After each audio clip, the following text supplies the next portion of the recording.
What's up, everybody? Welcome to Best Horse Racing Show Ever. I'm your host, Paul. We got Aqueduct and Gulfstream today. Let's see. I'm getting set up. I'm a little behind.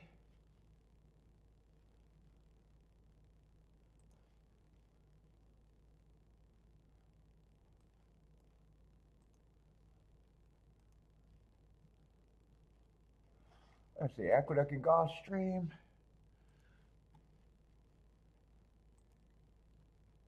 Let's see. And so far, I've been labeling everything with the right year. So far, I haven't made a mistake yet. Wow. That's pretty good for an idiot.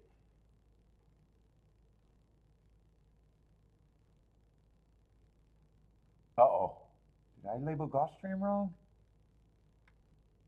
Oh, wait. That'd be at the bottom because it's a different... Hold up. Wait a minute. Where's Gulfstream? Oh, maybe I did label the wrong year. Or did I not save it in the right file? Nope. Right year. That's pretty good for me.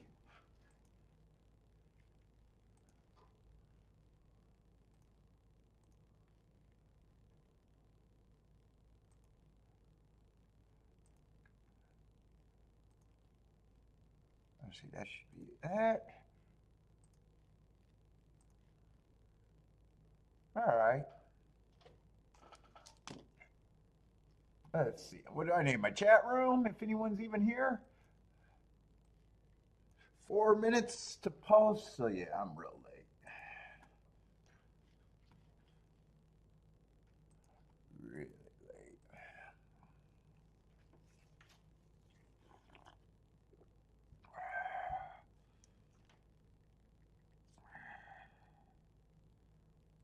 Let's make sure everything's working here.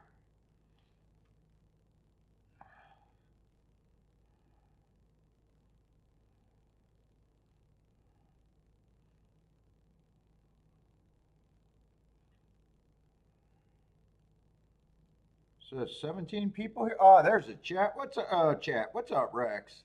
I was wondering if my chat was working or what's up, Rex?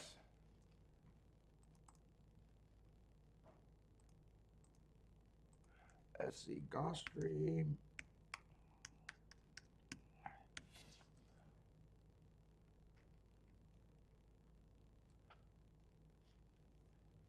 You know, would it be...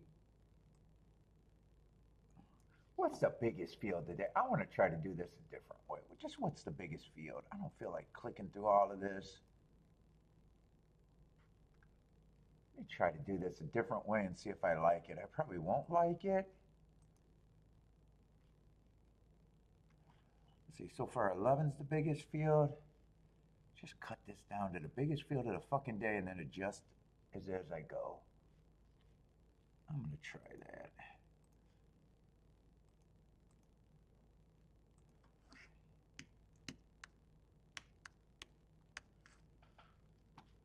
Let's see, Aqueduct.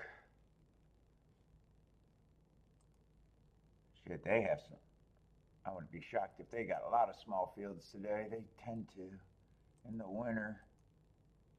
I might not have to use the bigger number than 7 over there. Oh yeah, Aqueduct looks, I don't know if it's shitty, but it definitely looks like short field central.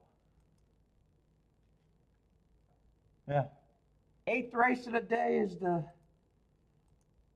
biggest field of 10. Other than that, 7 was the second biggest number used. All right. Anyway, all set up. It's at least faster.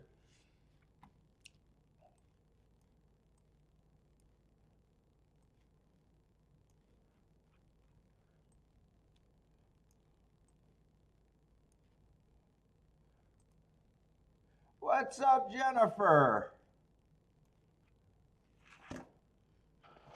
Oh my goodness.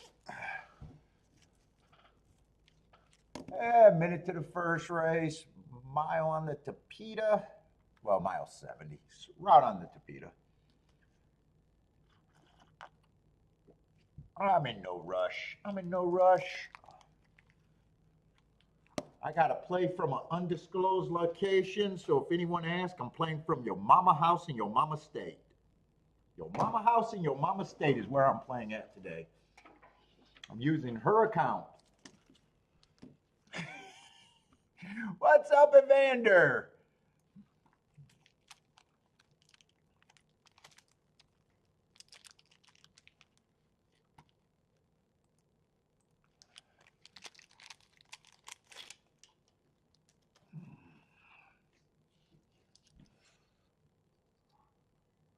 Ooh, anyone get off to a really good start yesterday?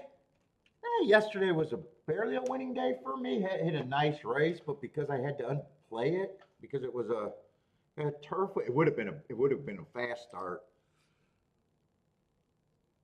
Would have been a fast start, but just because of the situation, me underplaying it, it was just a little bit of a day.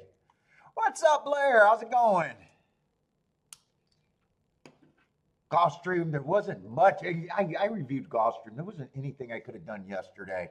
The races that were prices were races that I did not have that opinion or wasn't even involved. So yesterday would have been nothing at Gulfstream. Turfway was fun. Turfway was a lot of fun.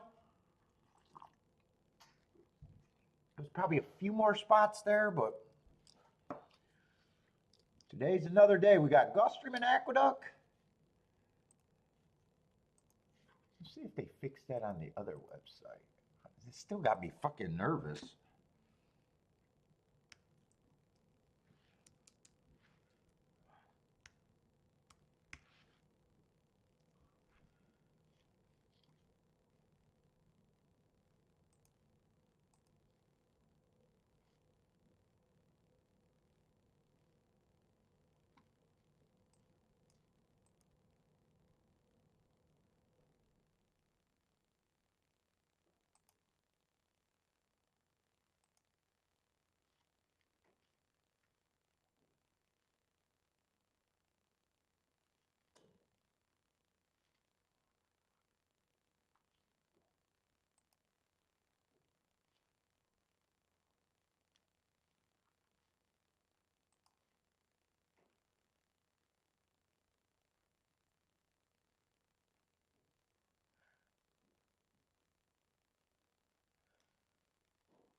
Oh, is Rex and Jennifer starting the year off with a love fest?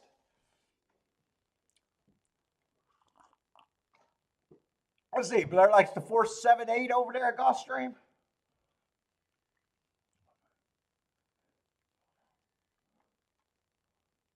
Let's see. What is this? 12.5 claimers?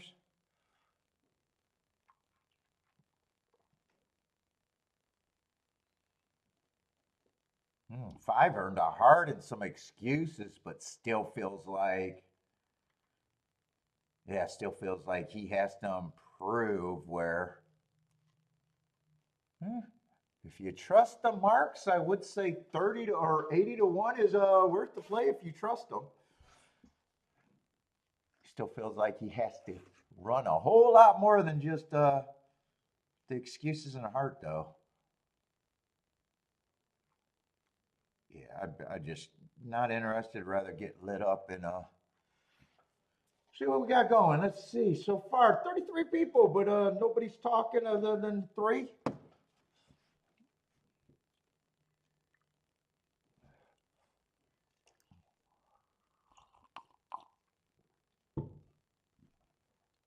Oh boy, oh boy.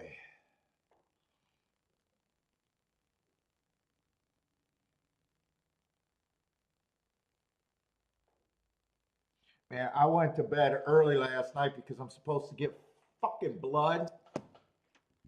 So I got to fast. It's the easiest way for me to fast because I'm fat for 12 hours. Yeah, I don't, if I'm awake, I'm going to eat something. So I go to sleep. Fucking Kiki and me did not have the same fucking sleep schedule. So, of course, she got to come to bed with a whole fucking production of waking me up. and then I can't go to sleep. And then so when I can't go to sleep, of course, I'm going to fucking be angry, eat something, and go to bed super late. So, yeah, I'm miserable. All because Kiki, I was doing the right fucking thing, trying to go to bed early.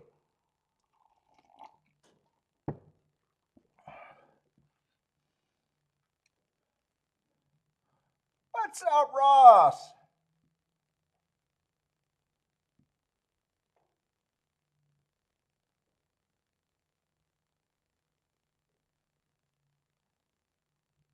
People on the internet need to stop saying where they can't play from and who can they play from because especially the knobs on Twitter who was saying, "Hey, you can play here or here."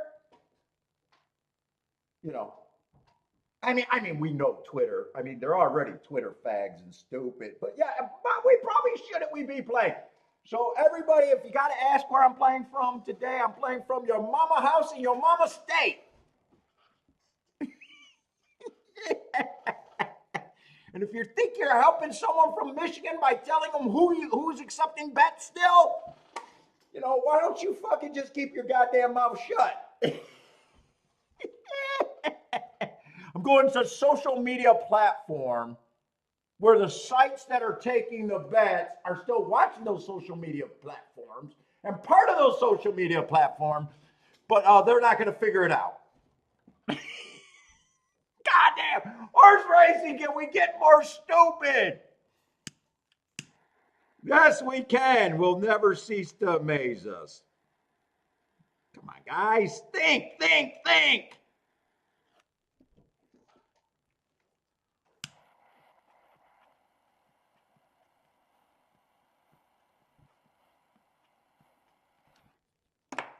Come on, we're all grown-ups too. We all should have some experience in life where it's like, God damn it.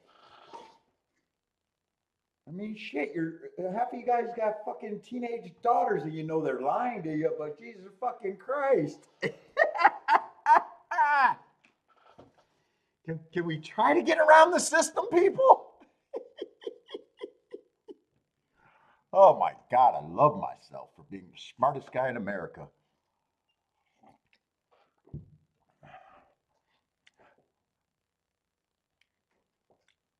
Let's see, 4-7 something.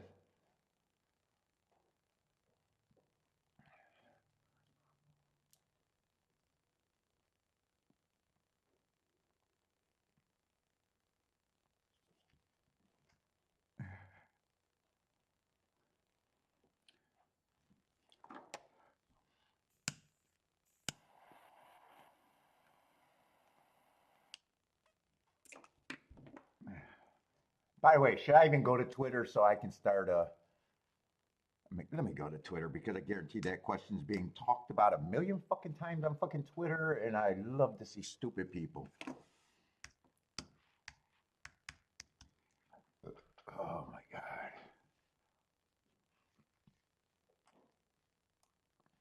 Oh, why ain't I signed into Twitter?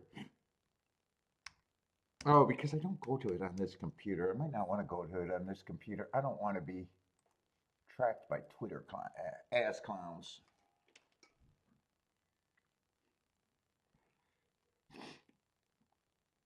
Oh.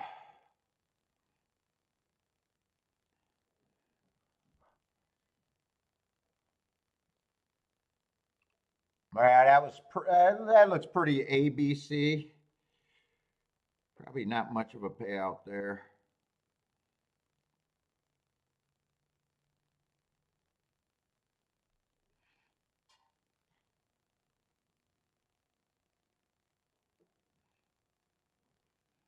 Oh, wait.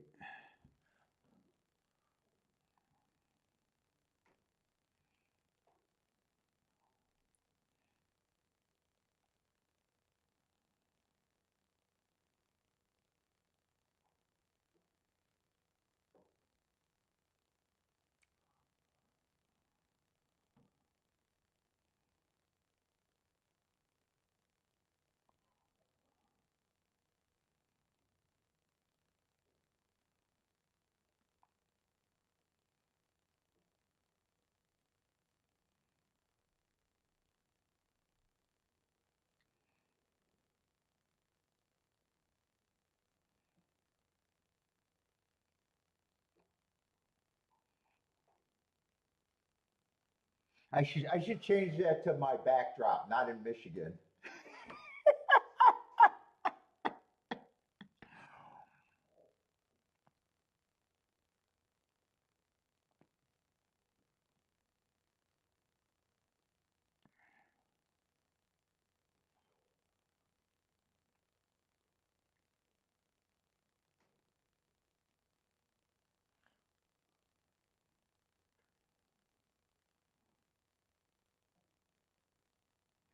You know what's funny? I seen that article. I brought it up about how much the CAWs are playing, and they, make an example. They don't say what they won or anything. They just say that they get a better rate, which is true.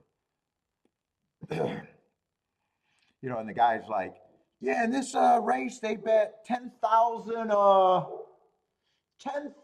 separate combinations and still made money and this and that, right? And then I noticed that one of the finish if you win ticket makers were saying, this is terrible for us horse players. What? And I'm like sitting there going, what?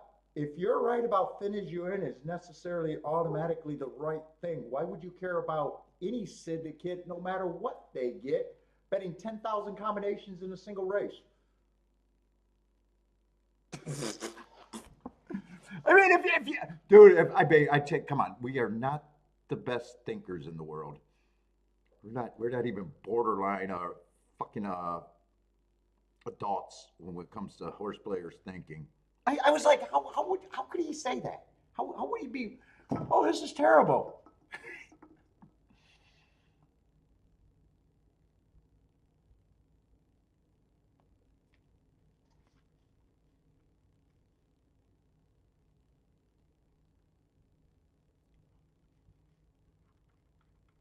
Let's see, no bet there in the first race.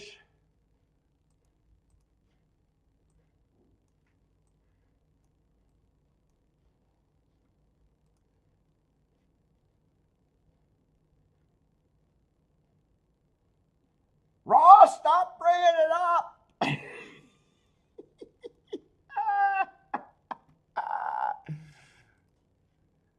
I know no one's watching. I know they're not watching my show, but the same people that bring it up might go on another platform where they are actually following and taking part in conversations.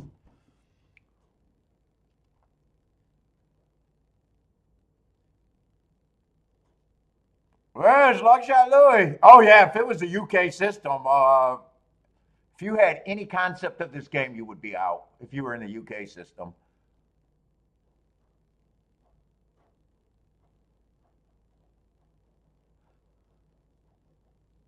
Oh well, there's still work. Well, no, I can't say that. I had to discuss. Allegedly, I'm playing at your mama house today, or I'm allegedly not playing, or but we're just not talking about it. I don't know how I'm going to have to operate going forward.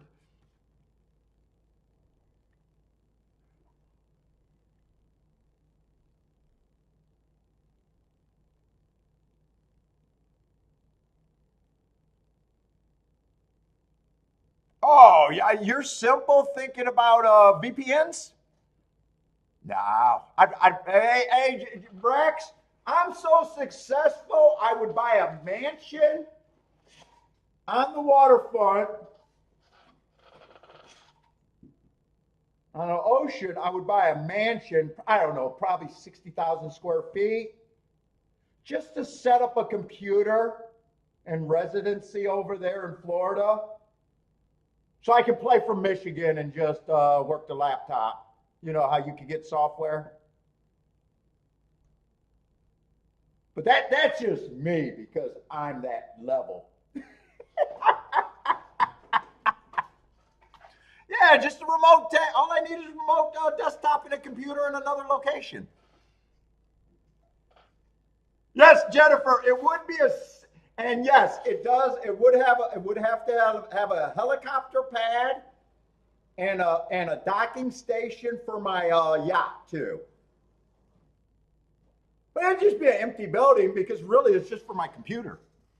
But I got to have the best of everything.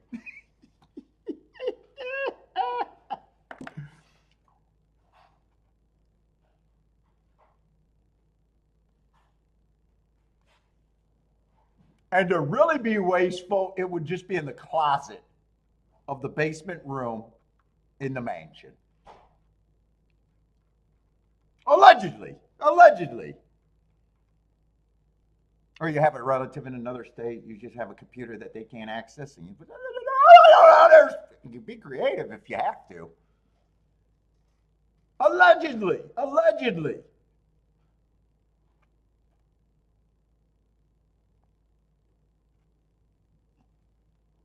You definitely wouldn't want to get someone's social security number. Allegedly.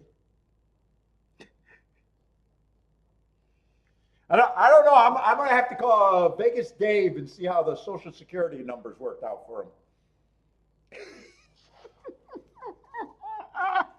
Isn't that what he, other than cashing one of the big bet in football, isn't that his other claim to fame was getting caught up in a scam with social security numbers? Allegedly, allegedly, allegedly. I'm just a dumb guy watching horse racing.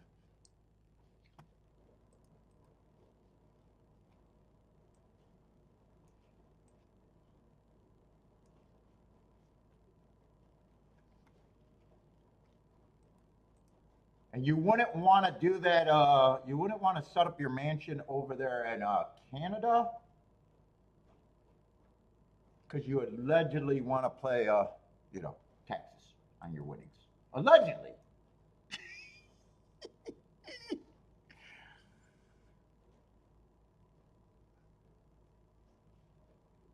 Dude, I mean, most of my life, gambling was an underground economy. I'm pretty sure it's still underground.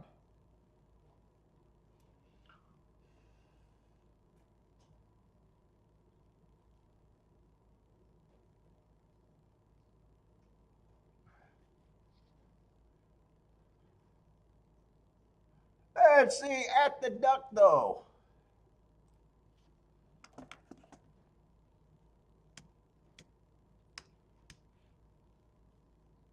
So I am just an analyst. I'm just an analyst, everybody.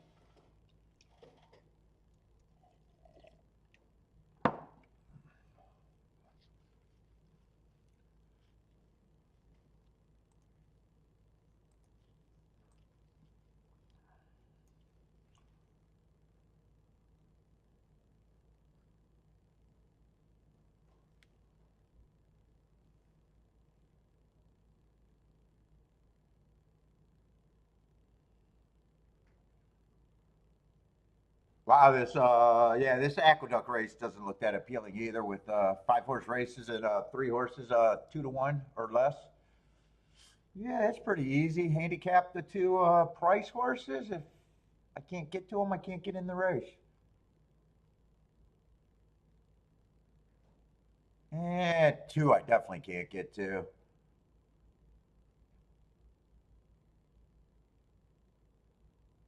There is a little bit more on the 3.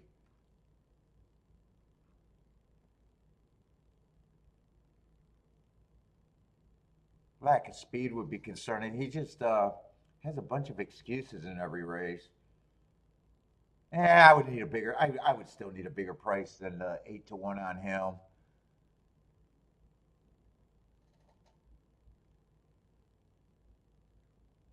Well, that could work. That could have been what happened to Wild Bill. Because if you don't need rebates, it would be better if you just had someone at the track. Oh, allegedly, allegedly, allegedly. Long shot Louis, allegedly.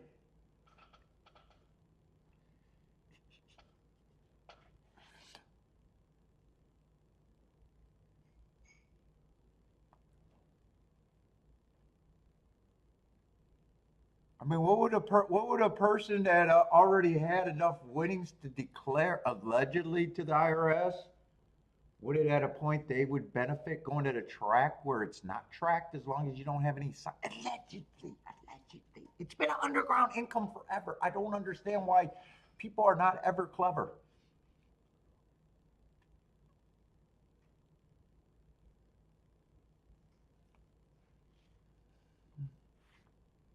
I can think of the benefits of doing a lot of stuff if you want to skirt.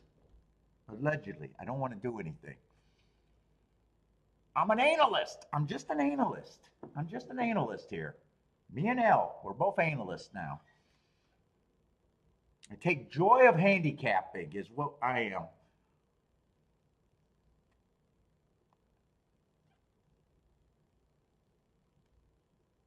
I'm here for you, Jennifer. I'm here for you.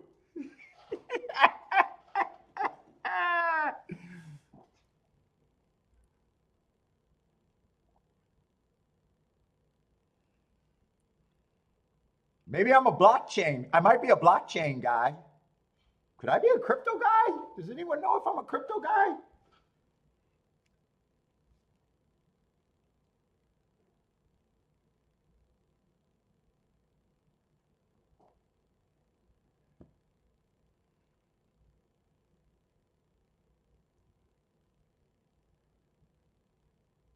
Shower cams will work there. Yeah, actually, Kiki's not working, but I thought she was. I hear water running, but it's the kitchen, not the shower cam. Kiki, get back in the shower cam. She's not going to get the joke. Rex, she's not going to get the joke.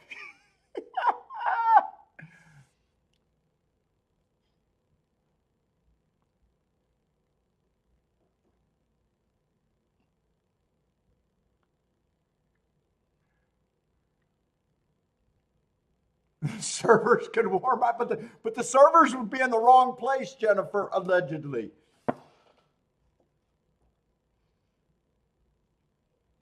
They can't warm this basement. They'd be warming the Florida mansion. By the way, the yacht that I bought was just the one-time use, just to go and get the computer there. It was a throwaway. Jennifer, it was a throwaway. Throwaway yacht. What's up, motor?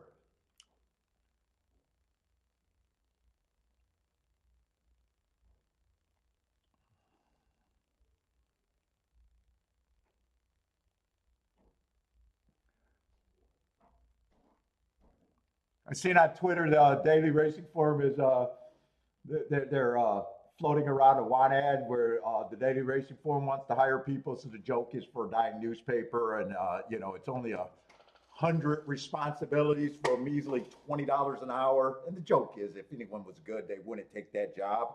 I might have to take that goddamn job. Daily Racing Forum, hold on, I got to send you an application.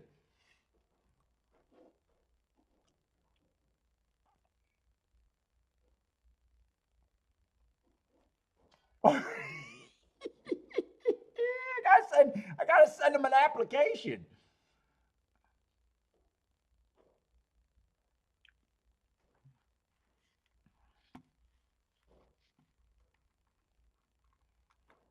What's up, on break?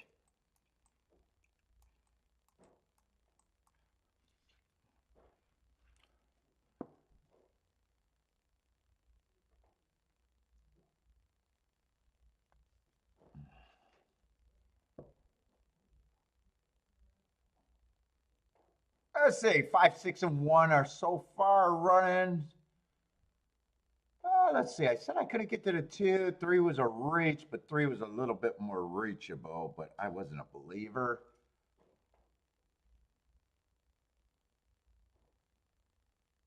Looks like it's just the 3 of the favorites out of the 5-horse race. 3's going to outrun the 2, but man, you don't have to do much to outrun the 2. But he's not going to outrun anyone else. Let's see. It looks like 1's going to win.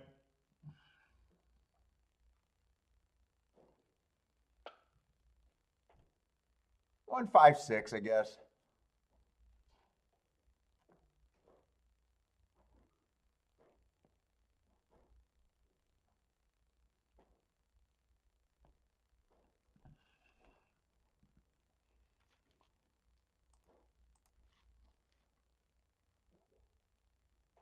Woo! We got a sweet ass 6-horse field with a 2 to 5. Wow.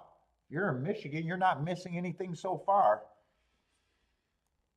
If you're in Michigan, you're not meeting anything so far at these 2 tracks.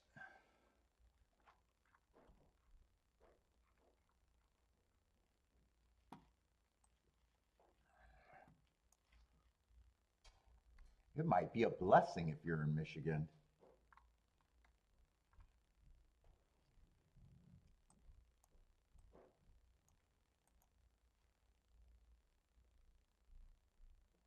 Oh, no, that's delete. No, not rows, just delete. Oh, it's just basic delete. Just a basic delete.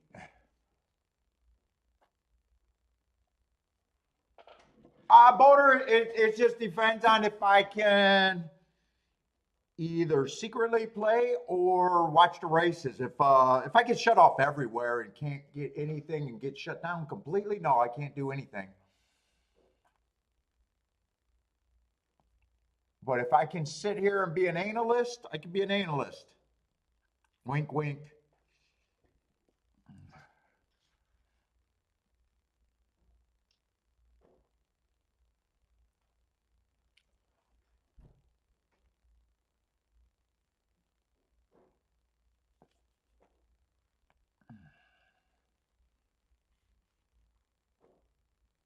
I can't talk about it. Can't talk about it. You'll be able to figure out it's a Michigan thing. Shit, you're probably already laughing about it too much.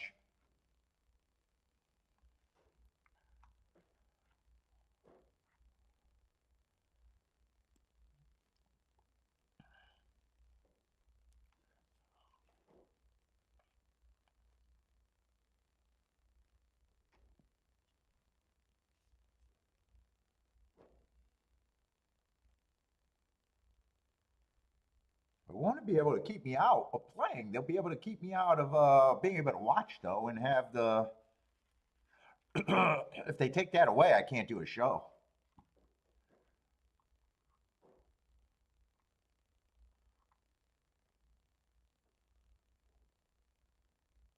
Hey, there's no show without, especially me, without being able to see probables and shit. Really.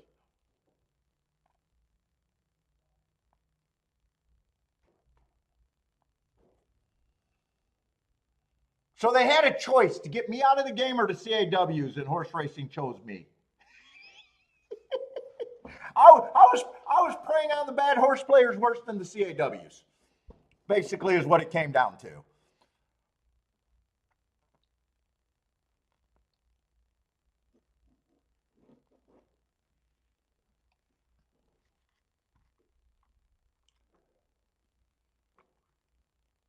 Let's see what we got at Gulfstream. All right, I got to stop fucking around. What's up, Gary?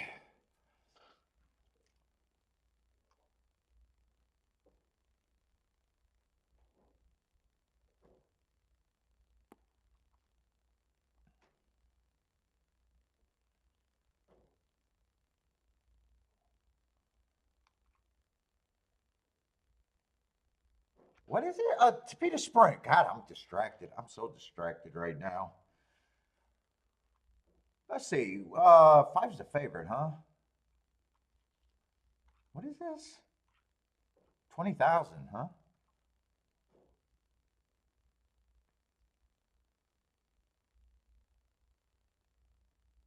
First thing that sticks out to me is he's got in good form. He was starting at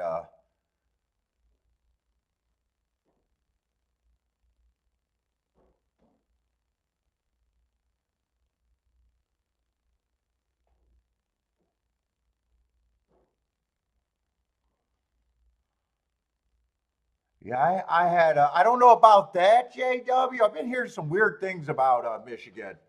Heard that you can skip work for 3 days, not get paid, but can't get fired. I don't know if that's true or is that just rage bait. I haven't really heard about that Section 8. Anyone who rents have to rent to someone with Section 8. I do know that I had a friend that had basically, he was a, not a slumlord, but he bought a bunch of properties that were targeted to Section 8. And I guess in the old days, so, he had a whole bunch of properties. And when you get properties, you either own them outright, but most people financing the, it's a house of cards. You can have a lot of properties as long as the rent keeps coming in, right? So back in the old days, he told me that he was super successful and he was basically a Section 8 guy. And back then, the rent check used to come directly to the landlord. And then someone in legislation supposedly said, you know what, we got to make Section 8 people responsible. We'll send the rent, the whole, what they were supposed to get for their rent part of their Section 8. And then they pay the landlord. Well, all of a sudden, it wasn't that great of a thing because, people get money and do something else with it. And his house of cards supposedly fell apart. So, yeah, they do some weird shit. Now, I don't know if that story was fact or fiction, but it sounds plausible. I knew it was a big shot at one time, and I knew his son, so I knew he was a son. And then I ran into him while I was randomly. We had a talk. Oh, it was at the apartment complex that I was taking care of. So he was a big shot. I knew of his son, so I knew they had money. And then I met him, as he was older. Yeah, he could have sized down, but I met him at a decent apartment complex, not a slum apartment, a decent level apartment complex. But, it was really scaled down, so I kind of believed it. Well, yeah, some things, little things like that can change a lot of things. But he said that fell apart on him. Yeah, I'm not that interested in this race. I'm not sure although I'm not sure what I think of the 5. 5 doesn't have the most speed. I got enough races to think he, fits as a stalker. He's definitely 100% in good form. There's no way I think that he should be 4 to 5. I guess the question with me is, do I think he should be favorite? If he is a favorite, he shouldn't be much different from the 5 the 6, who, was dueling on the lead in the same race and only lost by a K hair while going too fast. So it makes sense that, 6 should be taking quite a bit of action. 4 has speed. I just don't have, I don't trust where he's coming from. I probably just think that that should be the price. He feels a little cheaper to me, too, possibility, and mostly look like a turf horse. I wouldn't have a problem with him, but I think that would probably just say he should be double digits.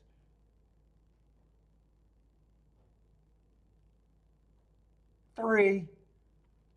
3's not that far back against the 2 favorites.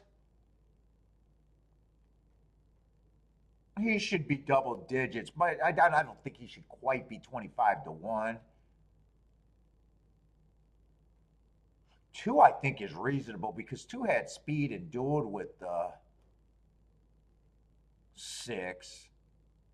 And that doesn't look like his best race, and he's been off. I'm going to say he's at least a horse. Let's see, I can definitely do a betting line here.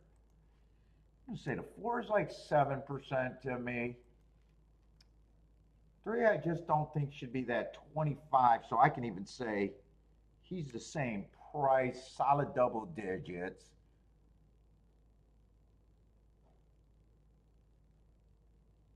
I'm going to say the 1 is overbet based on my opinion. The 2 still has value, in my opinion. And I don't have a problem with these 2 horses being the favorite. I'm probably not locked in at them being 38 to just when I got 6 horses. There's still, I thought I had 5 horses. Oh, I don't have the 5 in there. Oh no, 7's out. That's confusing me. No, I did the math right. I don't know. I could make the 1 and the 2 18%. I think I will. I think I'd upgrade them just a little bit, but it's still the same. That's mostly because 2 of the horses really aren't getting much points. Yeah, 35 is still pretty strong, saying I think the race goes through them.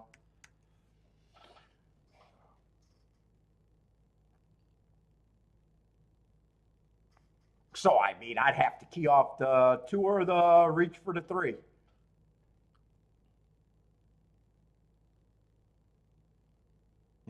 There's really no ticket construction between 5, 1, and 6 to me. And by the way, Boulder, why are you asking if I'm on tomorrow? Before I said what happened. What would make tomorrow a question mark? Because now I'm seeing that you asked what happened after. So why would you be asking if I'm on tomorrow? Just curiosity. What's up, Attila? How's it going? Let's say 4 does get the lead. That's the shipper that I got no problem. I had to put him at that price. Wow, he really got a jump on this group.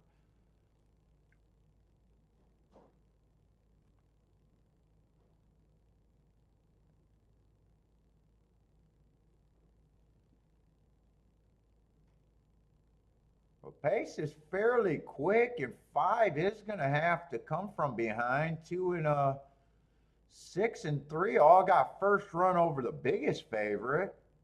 4's still there. 4 hasn't went away. I'm talking like 4 already went away, but he does feel like he's going to go away. And it's just the 2 favorites. Actually, it's the three of the favorites. It's all they bet. You read in the chat. Oh, you read it in the chat room?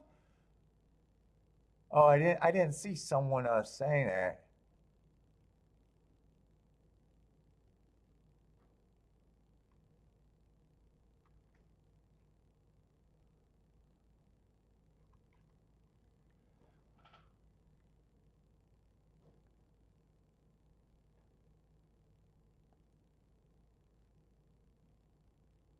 Yeah, golf streaming so far today.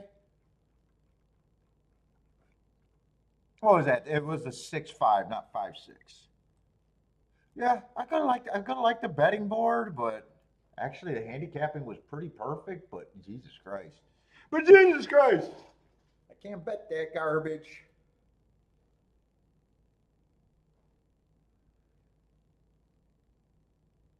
Yeah, playing the game, handicapping and sitting out. It's playing the game. It's just not as sexy as well. It is better than playing the game and losing.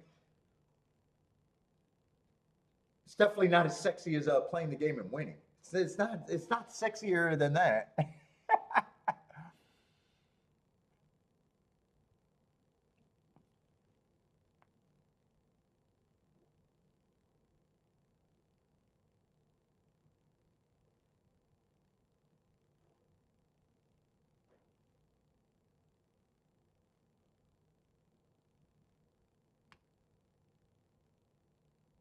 Yeah, so yeah, Michigan. I don't know how. I was on TikTok and they were talking about that. But you know, some of these TikTok guys, they make rage bait shit. Like they put up shit that is wrong or misinterpret something on purpose just to call you a rage bait. I gotta stop getting all my facts from suspect sources. But yeah, I see them making supposedly some law goes in effect this year that employee doesn't have to call in and you can't fire them for 3 times or something like that. I was like, really? Congress got to get involved in that? Is that really a thing, or are they rage baiting me?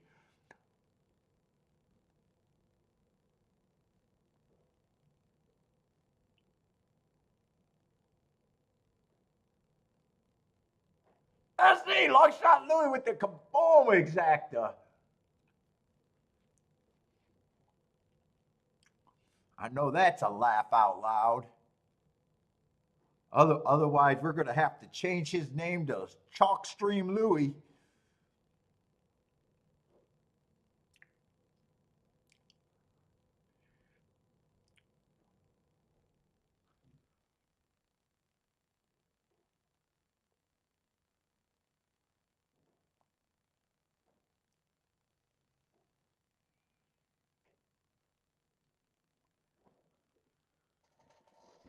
Let's see, what is that exacta?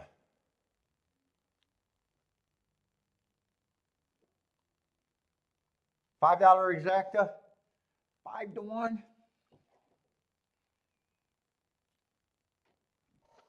I see it. Why did I almost say Attila? I was saying I'm going to aqueduct, but for some reason I was going to say Attila.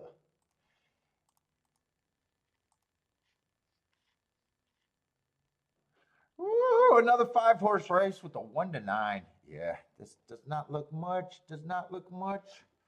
Unless I'm stating the obvious, you should not be in this race unless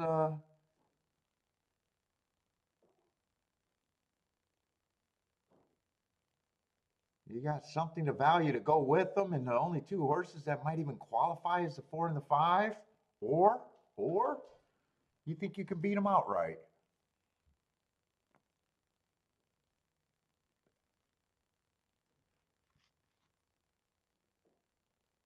I see it. Sarah gave them out, so you know. She's the one that says if you play every of her New York plays, you would be a prophet, even though she sent that out publicly. And she's an analyst that believes that everyone could follow her plays and they would still pay the same.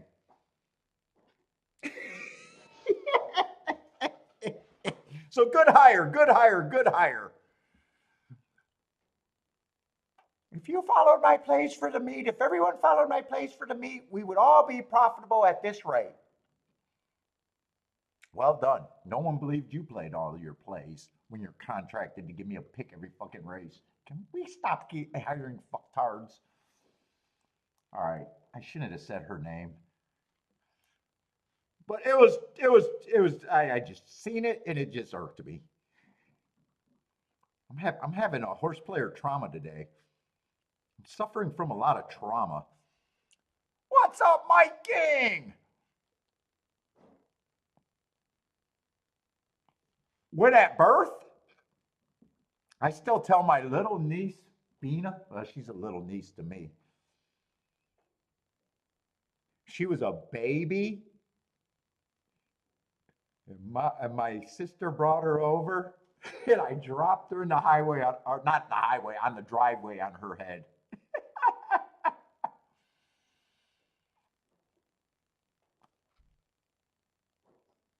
My dad tells me a story when I was on a table in one of those high chair chairs that was just on the table, maybe a car seat, but it was an olden day car seat, so you know those 70s car seats, so who knows what those were.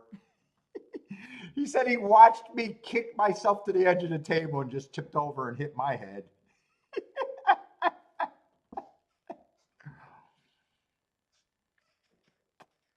So I don't know about Joe Bravo, Mike King, but it does run in my family.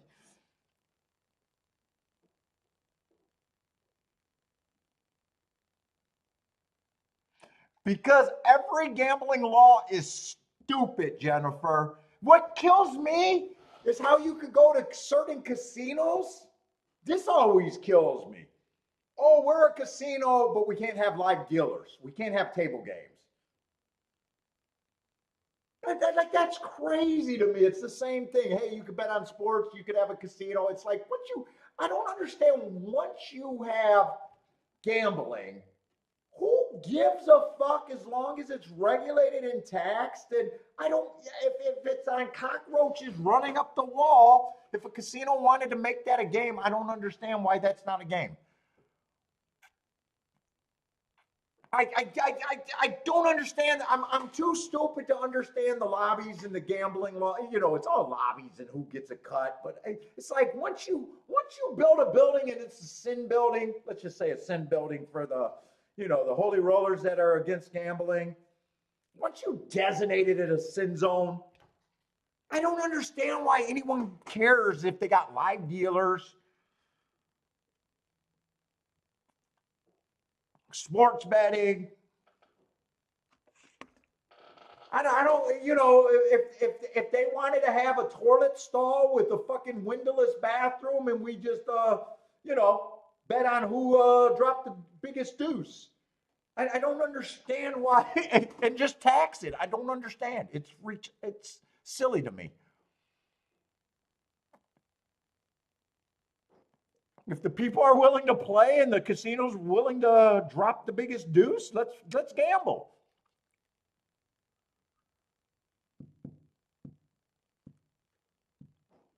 Diarrhea goes to the house. Diarrhea goes to the house, by the way.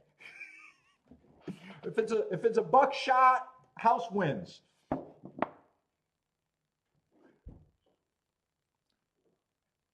And judging by all of the buffets, the casinos should make bank on that, because you gotta think of casinos and buffets. So there's going to be a lot of buckshots.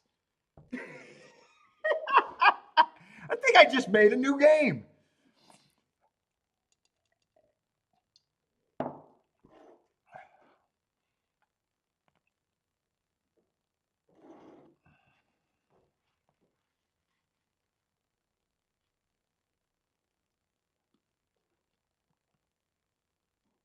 The house might have too big of an edge if that happens, though.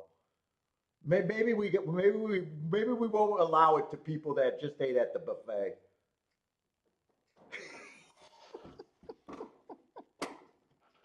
There might be a no buffet rule. If you ate at the buffet, you can't be a participant. You could be a bettor, just not a runner or a pooper. What would we call that? Poop relay. All right. I mean, one can win. It's not a problem about handicapping. It's just he's overbet. Trying to beat a 2 to 5 to get to 6 to 1 is to me a no fly zone. I'm so not interested in this card right now.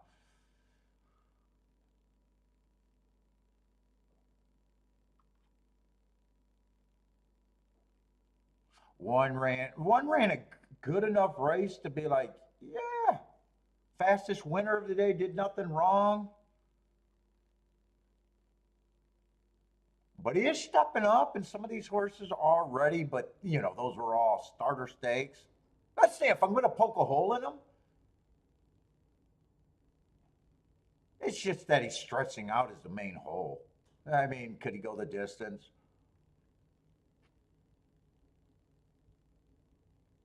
Three would have that same hole. Three, I don't mind the Mark last race on an inside early pressing day would have been running against the perceived bias.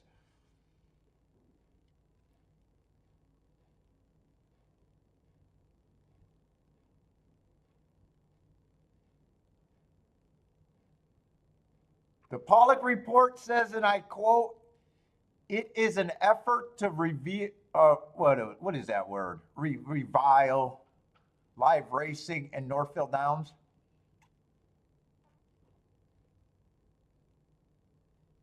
I can't believe the guy let the license expire, because I told you, I know the guy. I know the kid. Well, the kids are not the guy. I think two brothers run it. And I said to him, "Why are you selling this land? Are you out the business?" And he goes, "No, we're going to build another track in Michigan." And I go, "Oh, great. That's great. That's great. Do you got the land?" "No." "Oh, you don't think it's going to be hard to zone a casino or a racetrack?" "Oh, we'll be able to do it." "Oh, okay. Great. Yeah, okay. I'm sure you will." And then I guess this all came up that they let the gambling license expire. I mean, wouldn't you protect that if that was your intention? Why would you let that expire? I mean, isn't that the hardest thing to get? It's like a store, or wouldn't it be like a bar having a liquor license? You protect that goddamn liquor license at all costs.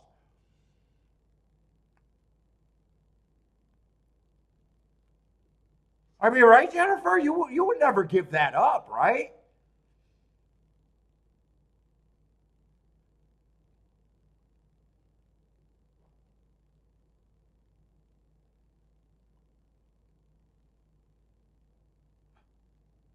Yeah, I even said, so they tried to get built in Plymouth, a little suburban town, not that far from the track. But it wasn't a hard stretch to believe that they were going to vote it down, which they did. I was like, wouldn't you already have the land before you got rid of where you're on? Well, Oh no, we'll be able to. It's easy. Okay, it's easy.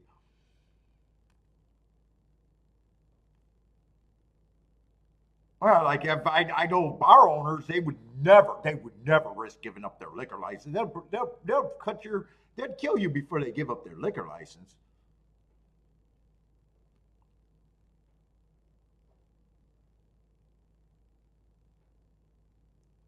But a racetrack is willing to lose their gambling license. Well, there was no holes to poke in the one. He's not only going to win, he's going to win with absolute style. I say if five holds up on the exacta, that might be an okay exacta, possibly because he's 29 to 1. $13, not really. Unless that's the only one you played. If it's the only one you played and you didn't turn it around, sure. Yeah, it at least would work on my math.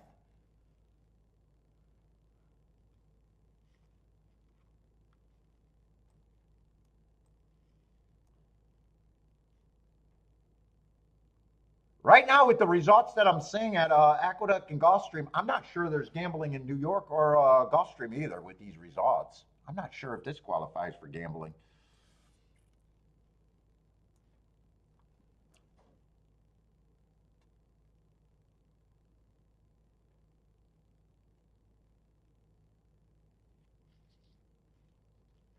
$3 double? Woo!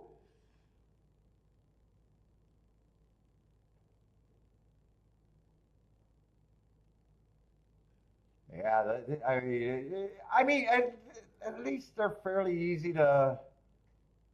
The worst, I mean, I could be trying to beat them, and that would have been less optimal than just sitting out.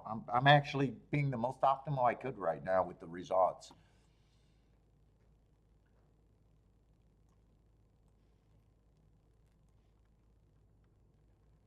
Let's see, we got a 5 horse race at Gulfstream, so things aren't getting a whole lot better.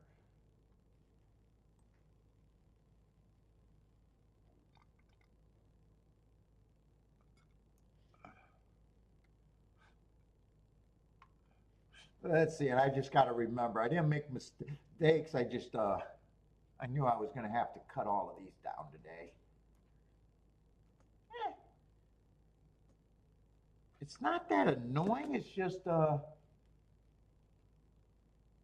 like to get rid of the colors, and if I do that, then it gets annoying. If I have to slide over, but if I'm just comfortable, I have 5 horse races is, nah, it's a turn off. It's a turn off.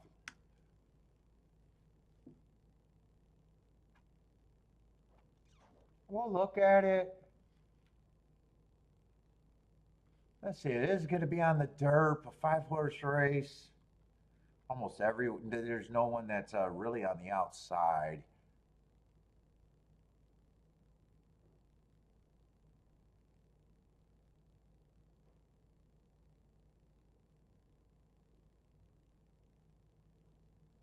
What the hell is Hastings? Mike, what is Hastings?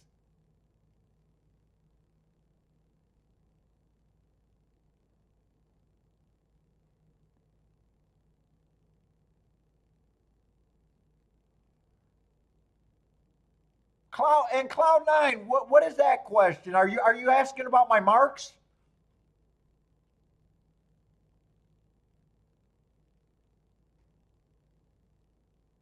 How, yeah, because that's what I'm thinking of Hastings. Isn't isn't Hastings Canada? So how does that affect Michigan?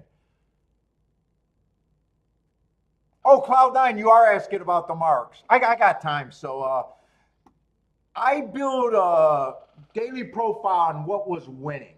So I spent all of my time with data, not handicapping. So basically, every race has basically 4 calls. So this is 3 of the calls. So it's just my shorthand of looking at the pace. So I built a daily profile, so I got a range of what I thought was average, what I thought was exceptional, what I thought was bad for the day. So I look up each day, and then, I got a range of times, and then they correlate to these marks. So the first call, the A just means that was average. And the other two calls, this would be in a 6 furlong race, it would be the 48-2 call was going too slow to win. And this race was probably the finish. Sometimes it's a 5 furlong call, sometimes it's the 6 furlong call, but that was a 6-horse race. So he was just going average, slow that day. And then if I have these other like little letters abbreviation, I thought that was an early pressing day. If he gets an X, or I call it an asterisk because I used to have one more line there. I just shorted up my marking, but I still call it an asterisk. That just means he ran against a perceived bias. So early pressing means, speed and stalking day. I see he was 5 lengths off behind, so I give him an asterisk there. And then the rest of the race, he was just going too slow to win. Now, that could be a bad race, but I'm also looking at it, well, he made up ground, he still finished third, but it's my shorthand on my notes. ST would be a stalking day, SP would be a speed favoring day. Since I'm doing this, triangles mean it was the fastest pace of the day. He matched strides with the fastest winning pace that held up and won. So triangles are just noted. It's technically a little bit better than average. So he was matched fast pace, and then he finished the race being average. A heart means he went too fast to win, meaning there was a pace that was faster, but after I adjusted all the winners to the day, no one went that fast and won. So a heart is really strong to me.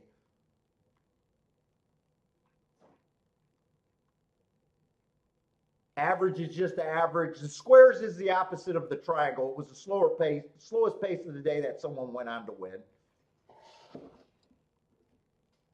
So it's just my shorthand. So when you hear me saying that, oh, that pace was too fast to win, it's based on something. It's based on a track profile for that individual day. Because early on, and I think most handicappers automatically notice this, you see a horse that went 22 flat, 44 flat, and then he won, right? And then the very next race, he gets 23 flat, 46, and he's nowhere. And times are very hard to get.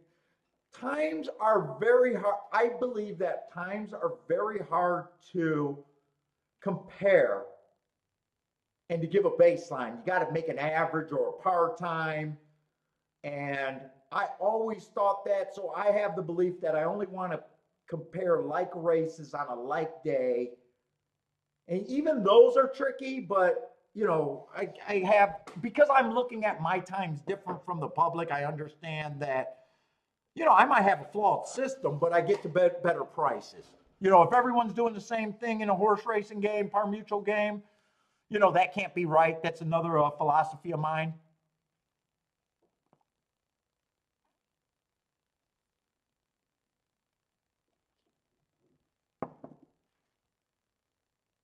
Oh, Mike's saying that makes more sense. There's a fair called Hastings in Michigan. That makes more sense than it was being related to the Hastings that I know about.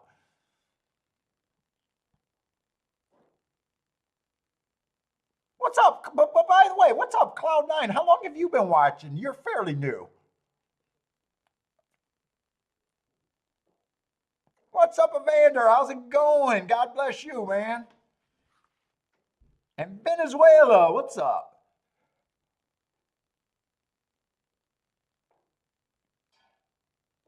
Yeah, so it's like, I am conceited. I changed my name to the Best Horse Racing, but that's because we talk about actual bets and math and getting outside the box and being open to different theories instead of, if you notice, oh, you've been watching a year. Okay, you've been watching a long time. Yeah, instead of, you watch a lot of shows or handicappers and they're all spouting the last thing, the same thing, like, oh my God, I really like that 86 speed figure on the 1-2 races. Go, well, you know, wow. Thank you, Mr. Analyst guy, for helping me spot that 86 speed figure that, well, actually, he did help me because now that I'm seeing it's actually an 80 speed figure, so he would have helped me there. Who's from Venezuela? Vander's from Venezuela.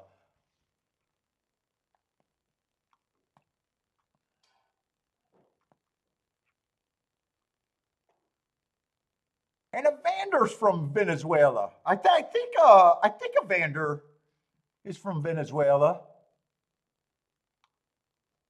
but I know a Vander is. Look at that long shot, Louis. I got reach, man. I got reach. We're actually big in the Venezuela market. It outperforms Canada. The only thing about Canada, they got a way longer average watch time than most other places.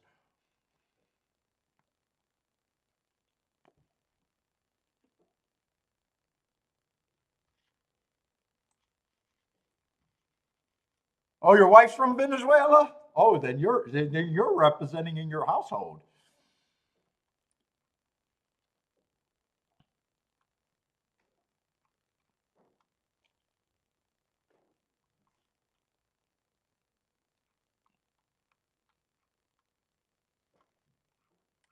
Did I scratch the right horse? Hold up. Wait a minute. I'm supposed to be in the third race.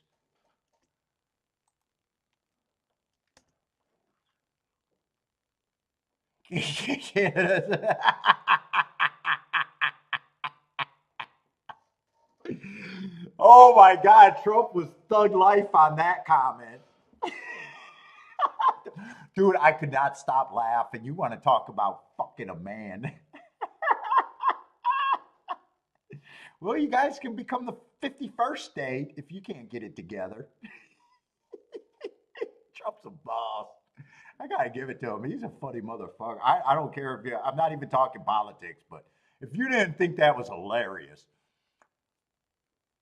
Oh, I'm sorry, Evander. Oh, you are from Venezuela though, but you're in Chicago.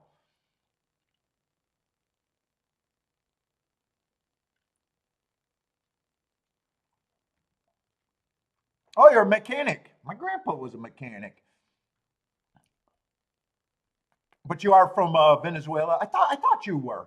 I know Evander. Evander's the one that always does the Venezuela.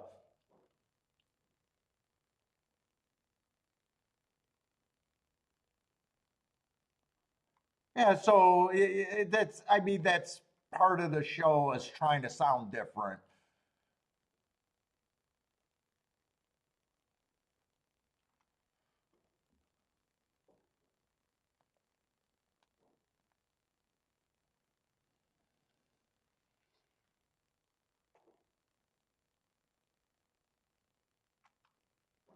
Yeah, five horse race here. They're just a turn off.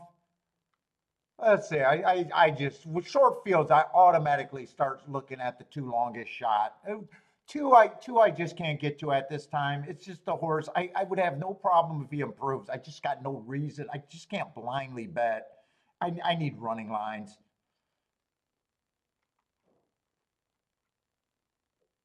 Six I can get to a little bit more. I like the excuse. I think that first race out, even though I can forgive the first race every time, but I at least got a mark that makes me think that could be a race. Because I thought that was a speed favoring track and he closed nicely, But I got two races in both races. He was a closer, and I tend to be more of a want speeder stalkers here.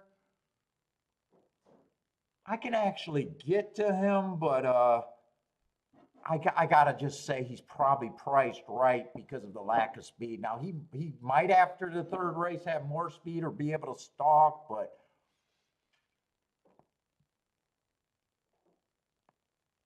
four ran against the speed favoring track. But even with that, asterisk and everything. He stalked. I don't have a problem with him winning, but man, I got a problem with taking even money.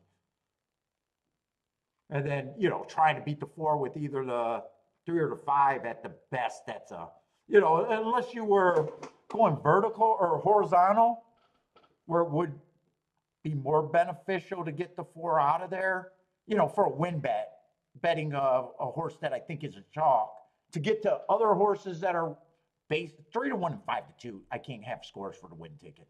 I consider all of that chalk, and there's no way I could say that I love, maybe every once in a while I could take a 5 to 2, 3 to 1 if I really think that they should be, but I got to love them. And that's definitely not the case in anything in this race. Yeah, I'm just out again.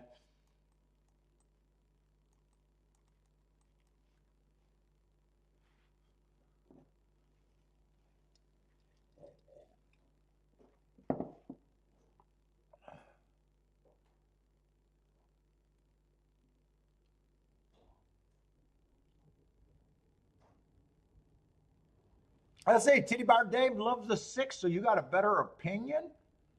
At least that's trying to get to a better price.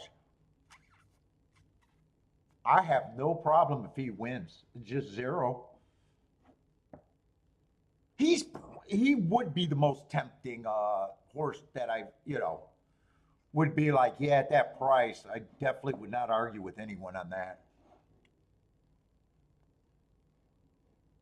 Going to close on these buttons, it's another, and then the other part of the other story of this race, no one's technically been on the lead. There's been a couple horses within 2 lengths of the lead, maybe only 1. So you got a murky pace picture here too.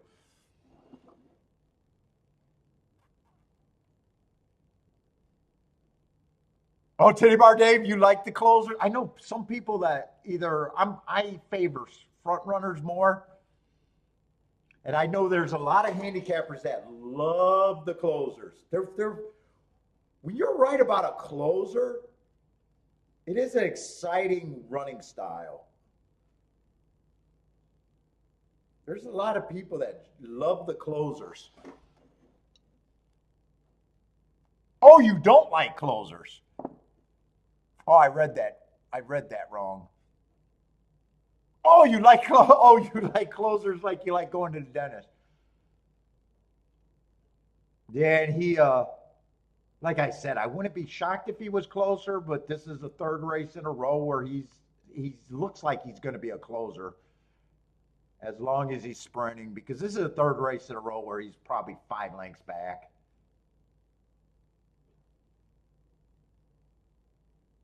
Long shot Louis prefers stalkers.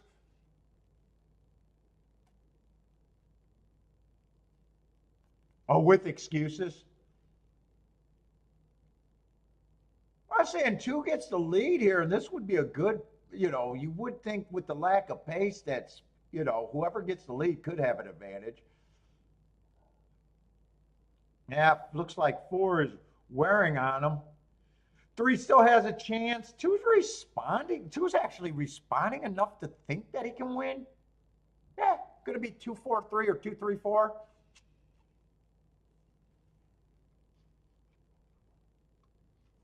I got no problem. Did he stay at 11 to 1, or did he dropped a little bit? He dropped to 8 to 1.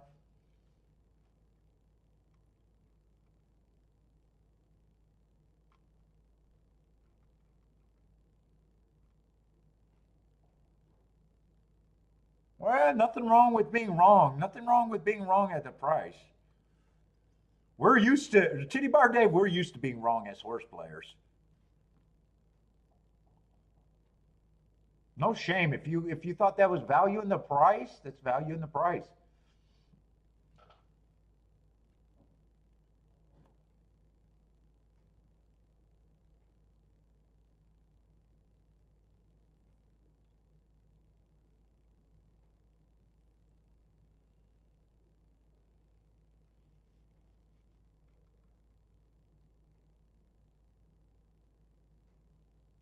I say, Duck, we got 4 minutes, so not too much time to mess around. That was the first good result, though. That was a good result if you had it.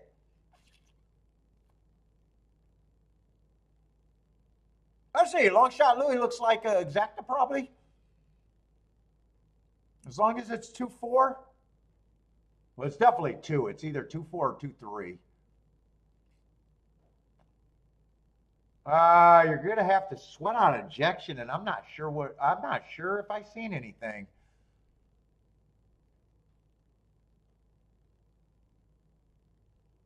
Long shot Louis might have to sweat a little bit, but I really don't know. I seen the three like behind horses all over, but I didn't unless someone's really drifting. It didn't jump out to me that sometimes it jumped out that there's going to be objection. What's up, Greer?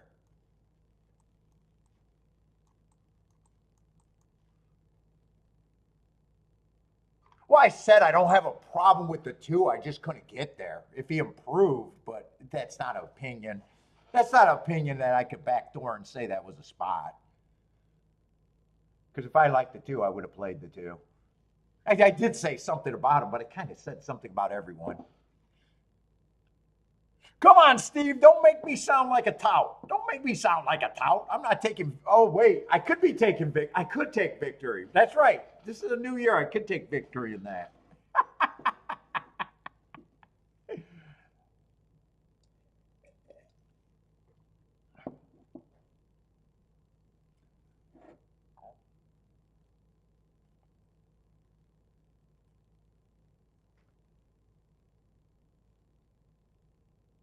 2 is drifting.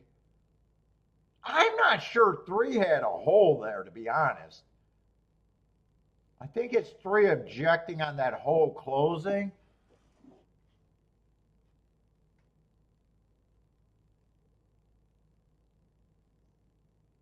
They did close the hole. It does look like it's more of the 2 closing the hole. I don't think 4 has a real complaint. I'm not even sure if I think 3 has all that strong of a complaint. I'm leaning towards I don't see why they punish the people that got to the 2.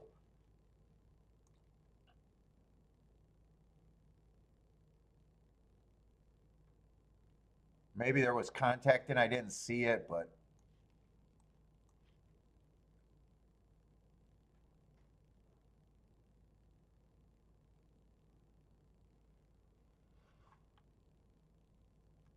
let's see. I got to figure out the numbers here. I think that's the one. Was the I got to bring up a name. That's going to be the one that's out.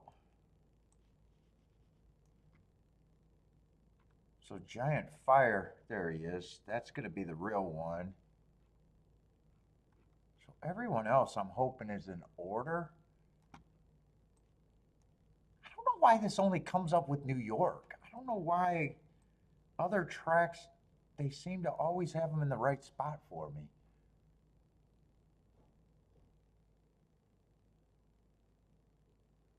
Oh, that's the 4 horse. He's out too.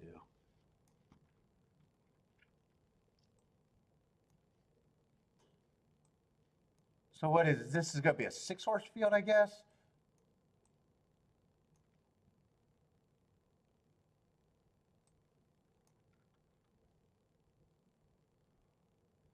Cool Hand Luke, I can see the disdain for Finger Lakes just creeping in my soul.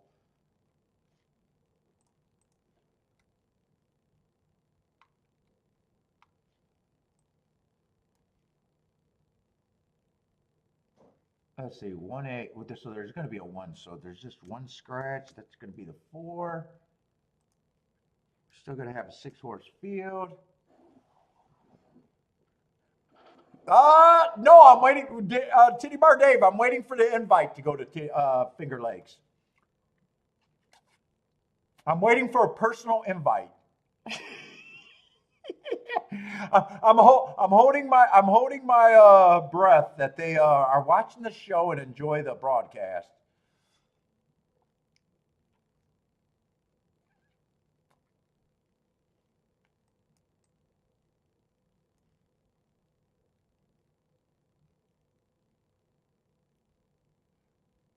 Let's see, in the 2, I have no problem with his marks. 3 races ago, I think that he ran against the inside perceived bias, plus the stalking bias, plus going too fast to win. I would love that race. 2 races ago, he went for the turf. I don't see any other. That was the only turf race. I'm going to look at that like you could just throw that out. It was a disaster. And then he comes back, goes too fast to win. So, and that's a favorite. I probably have no problem with him being a pretty big favorite here.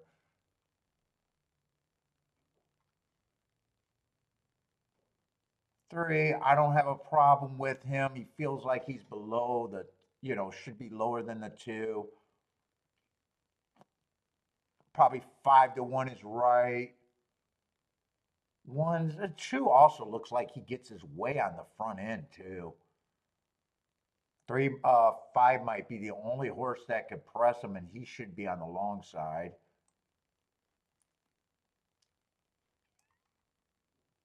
Oh, wait, 6 got some speed. I don't think this race is interesting. 2's going to be a big favorite. 7 to me should be, I don't even like him at that price. I'd probably say 5 doesn't.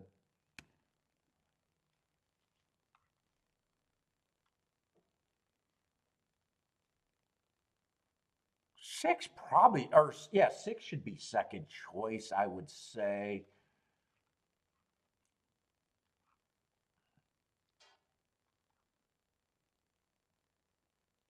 Yeah, I think 2 and 6, I don't want to take on either of them. I'm leaning towards 3. I always thought 3 was priced right. It's just the 1, and then my odds line is done, and it just doesn't look like a good betting race. Yeah, 1, I don't think he's 5-1. Maybe a little bit of value. That should be on the 1.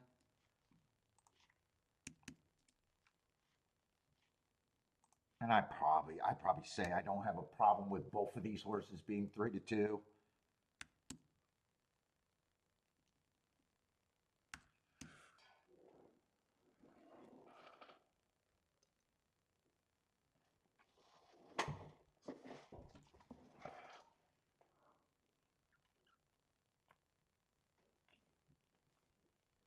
So I guess 4, or not 4, 5-1 would be the 2 overlays, I guess.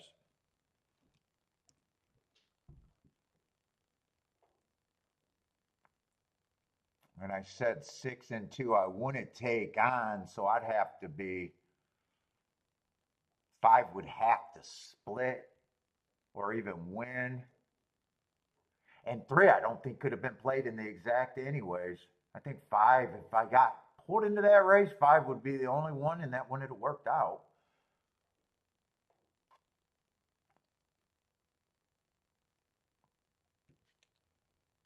And it's going to be 6-2.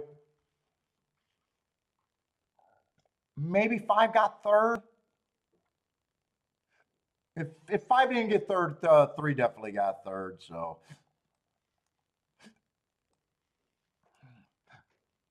chalk, chalk, chalk.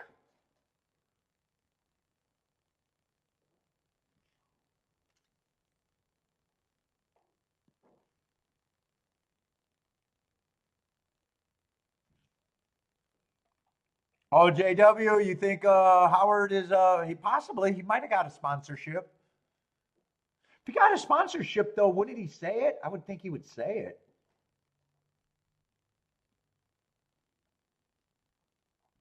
If I had a sponsor, I'd be saying it.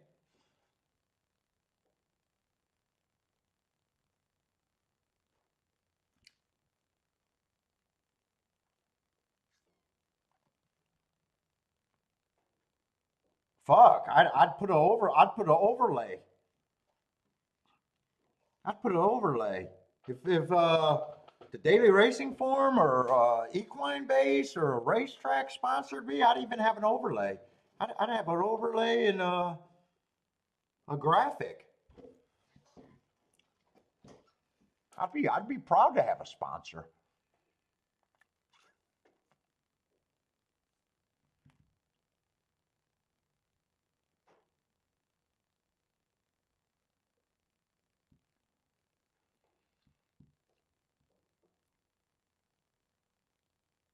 You know, as long as I could still be me.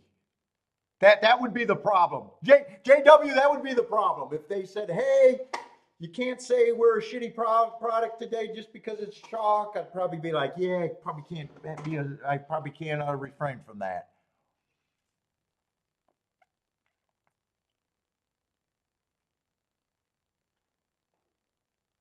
No, they never. They sponsored Razor, and Razor said if I was interested, he could contact, but I'd have to play Indy, or you know, I wouldn't be against it if a little track even did it. I'd be like, yeah, we'll do your track, but you know, if the product's bad, I can't fake plays. I can't fake plays or fake interest. If you know, if a race is bad, I would never be able to fake interest.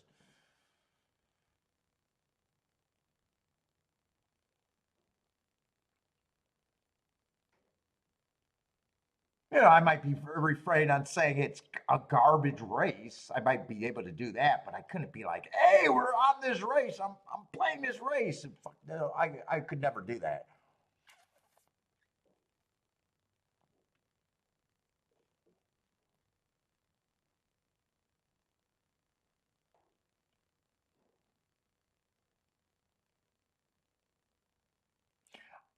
My guess is Scotty is paying for advertisements. I actually seen Equine Edges. They're you know, running on the gate. You know, while they're running past the finish line, they'll have a banner. You know, Scotty's a real product. You know, I would think it'd be the other way around for Scotty. I would think Scotty's probably paying. Maybe it's mutual.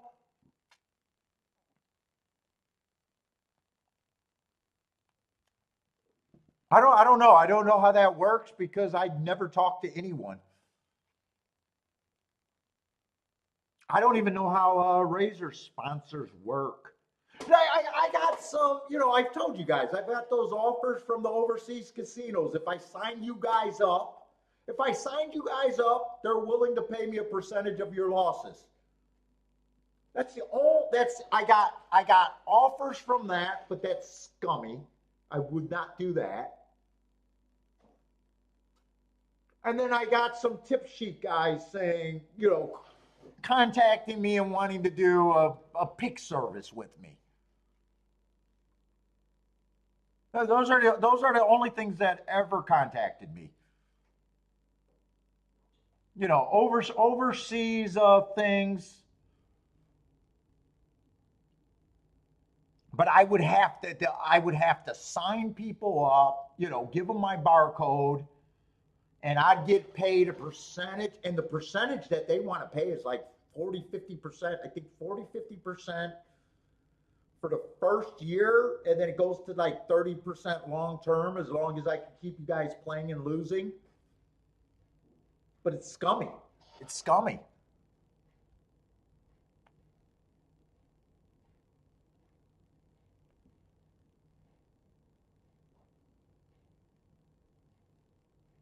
It's a deal that the casino boys get. You know those slot guys? They got the sign up board.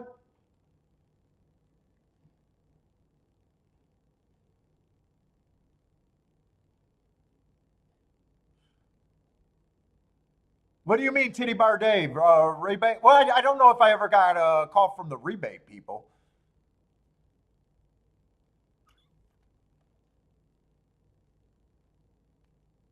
You know, I got like what? I think there are a lot in Belize or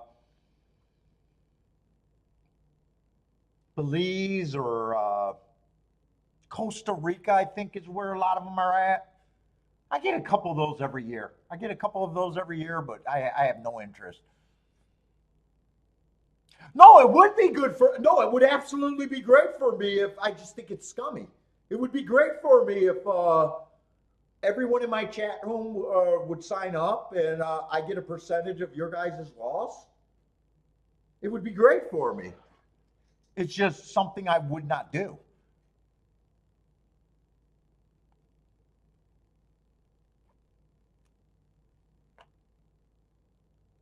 Well, no, it would actually be good. I'm just not that type of person. I just not. If you don't have a problem with it,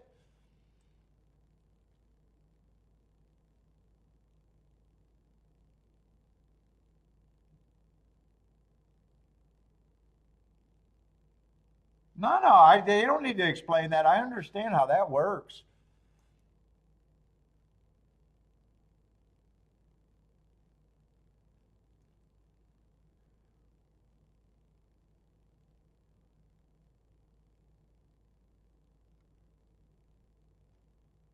Please me, you did the right thing.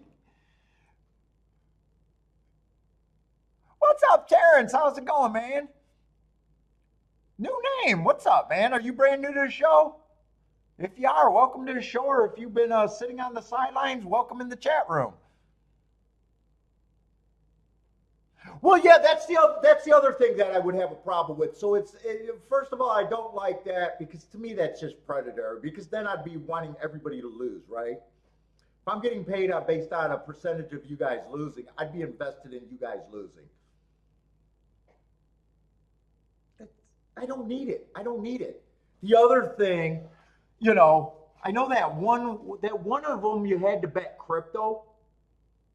If you signed up and I vouch for them and they don't pay you, even if they paid me a rate, let's just say someone actually offered, hey, we're overseas, we're crypto, or we're overseas, sign up, vouch for us. You know how bad I would feel if someone hit and they didn't get paid out?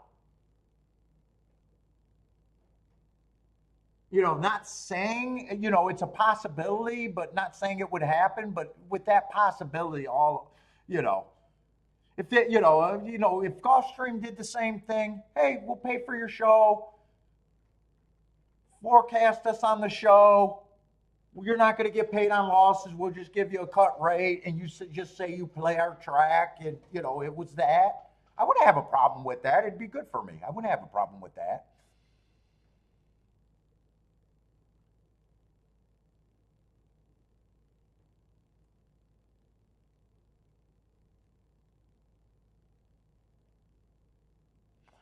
I don't know who Pinnacle is. I'm not even. I'd have to see the companies that sent me something.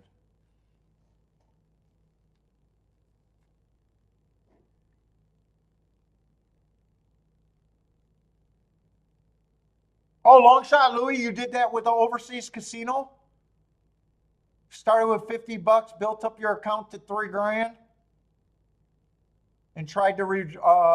What did you get your 29.50 or just not the $50?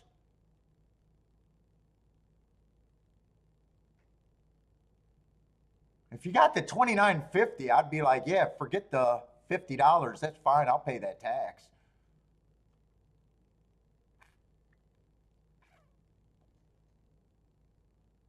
Yeah, yeah. I would have to worry, dude. I would, and they might always pay me because, possibly because I'm the one that's spreading the word. But I would feel miserable if someone won a considerable amount of money because that's what you hear about the overseas stuff.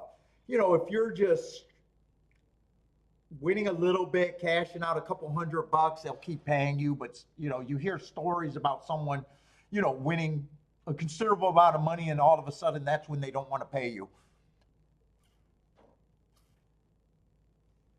I don't need. I don't. I honestly, you guys think that I'm looking for another way to get money, and it's just not. I'm not. You're not going to find it on me. You're just not going to find it on me.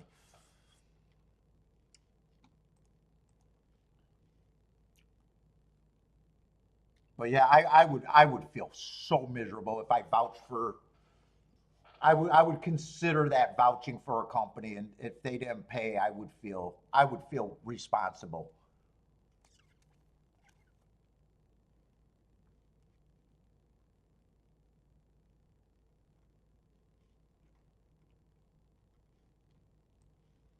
And the tip sheet guys are those the guys that wanted to do tout stuff with me. I mean, I have zero, absolutely zero interest.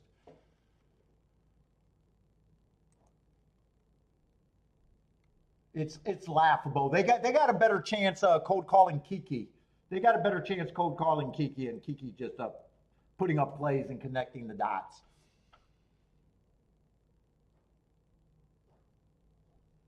So you just tried to withdraw the 50.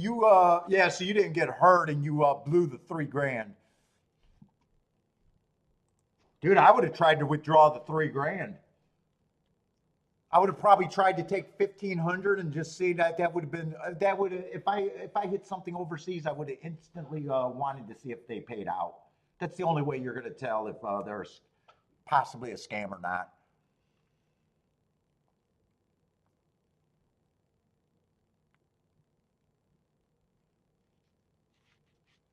Yeah, so I the only guy I know that got a track sponsor for, and I'm not even sure if Razor still has it or what it was. I have no clue.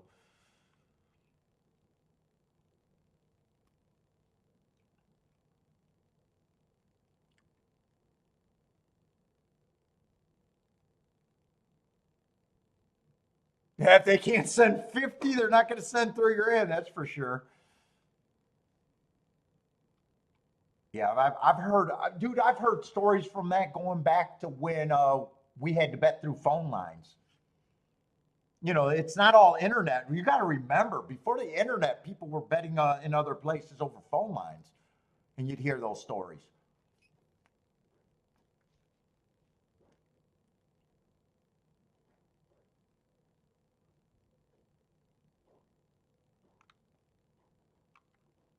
Let's see, we got a race that's probably worth looking at.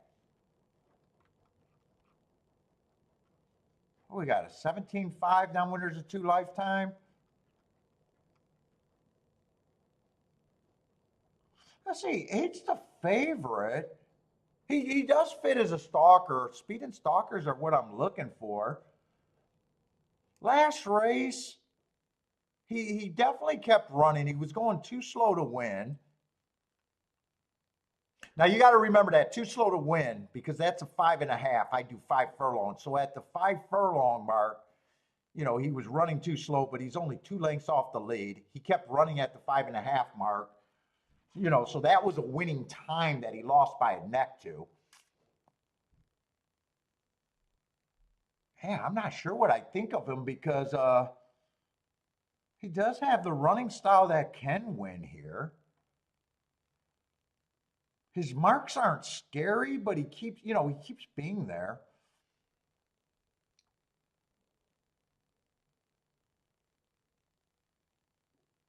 I don't think he has a huge edge because 7 just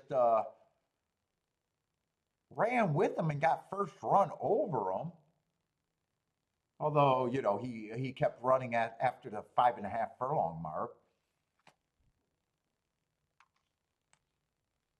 Fuck, 6 was right there in the same race. So at the most, I can say 8 doesn't have a huge advantage, and that automatically makes 6 an overlay.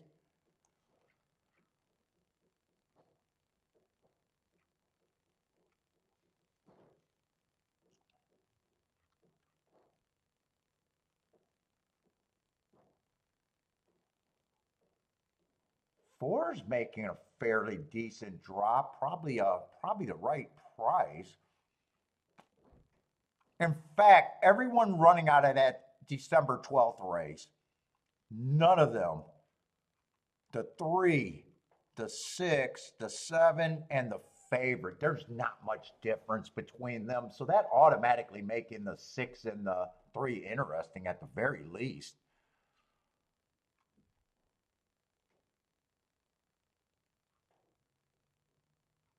Unless that's a different race. Wait a minute, December 12th, fourth race? That might be 2 different races, Act. Fourth race, I want to make sure that's all the same race. Yeah, it's all the fourth race. Okay, I thought maybe that was different races. So that means the 3, I looked up the wrong race, but he's going to rate just as good as the other ones. I just looked up the wrong race, thought it was a 1 race sample.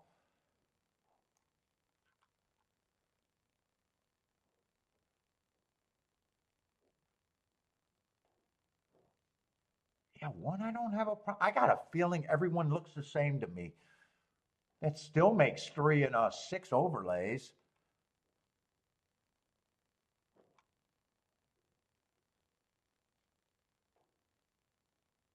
Five should still be long. I just don't think 5 should be that long.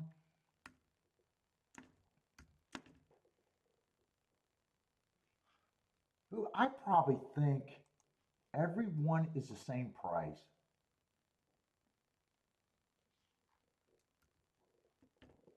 Oh, yeah, I was going to say it felt like everyone's about 15%. That's what the math is going to be. So that still makes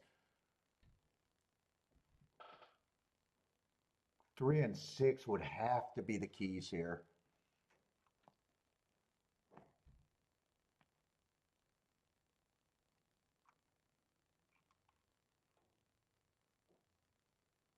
I want a little bit at this. Just erase that. I probably like the 364.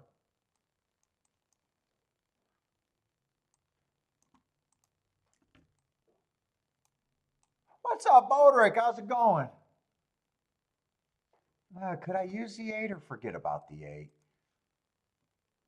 8-3 is 19 to 1. 8-6 is 19 to 1. Yeah, I'd rather.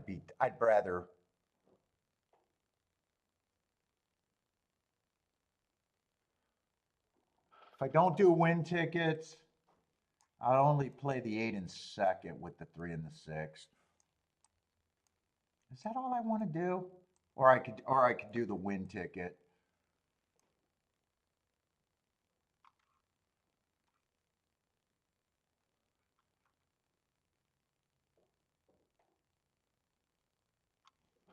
And you know what? This might actually become this. No.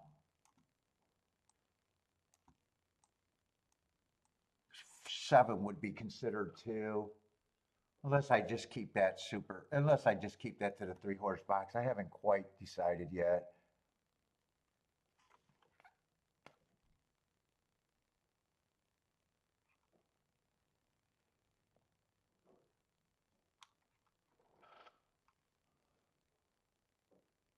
Do I get a bigger hit with the win ticket and not worry about that?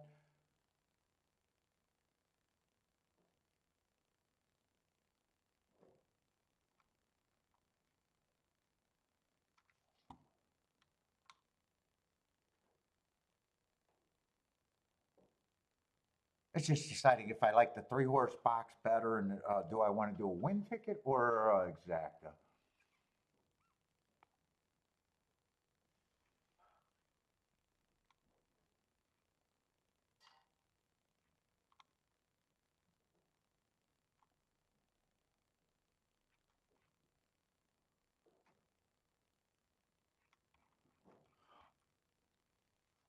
Or I do this ticket and the 3-horse exacta box. I still like the 364 the best. So that would just say pressing the 4. I think I'm going to play it that way. I'm going to poke at this. But I think it's a good hit if I happen to be right. Especially if it's 364 box happen.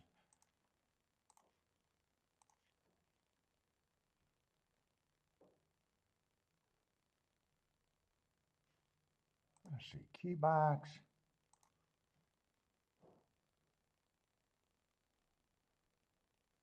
What's the key box? God, man, I'm getting slow here.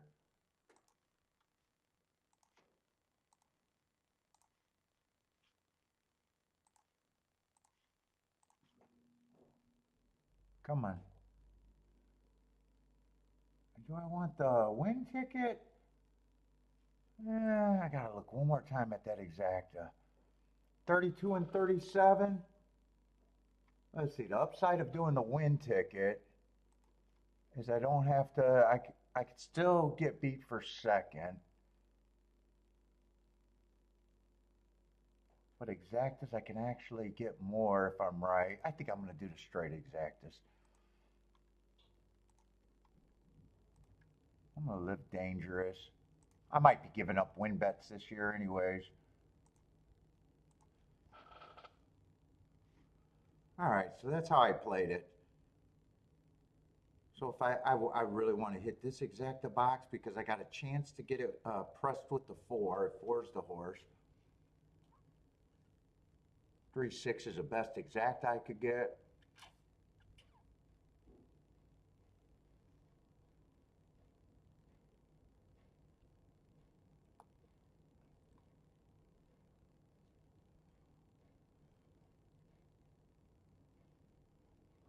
Marco Lou, I'll book that too. I'll book that too. I'm still, even though I don't want to be a complete scumbag, I'll book the 2. I'll pay triple. 10 times rewards on the 2.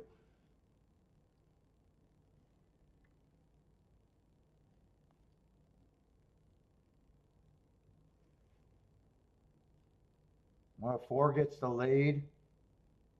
Well, I went with the aggressive. Well, I couldn't have bet the 4 to win because, oh, I didn't fill it in. I just had all of these at 16%. 16%. That's where the betting board was. I need the 3 or the 6 to get second with this 4, and I'm happy. 4 was the right press horse. Come on with the gray. Is that the 3? 3 or 6? 3 or 6 or both of them. All right. I played that pretty good. I got the pressed exacta home. Yep, 2 was scratch. Yep, if I'm booking a bet, it's always a scratch horse.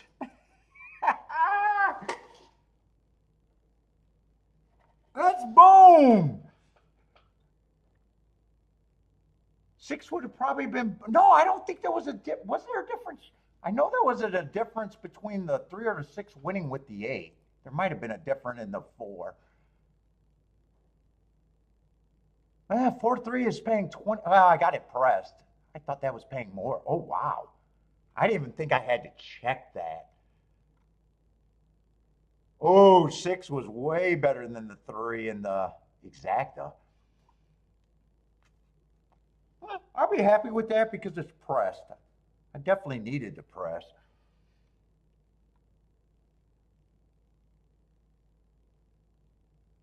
Oh, and 3 did go down. The 3-8 went down where the 6-8 stayed the same. They were both paying, I think, $33 when I was pricing it out, but 3-8 went down to $20.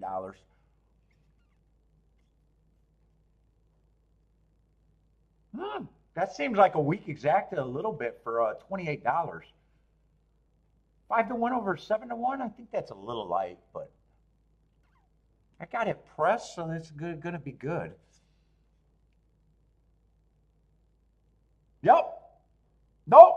I'm playing from your mama's house, Jennifer. I'm playing from your mama's house. That's going to be the standard. Playing from your mama house in your mama state.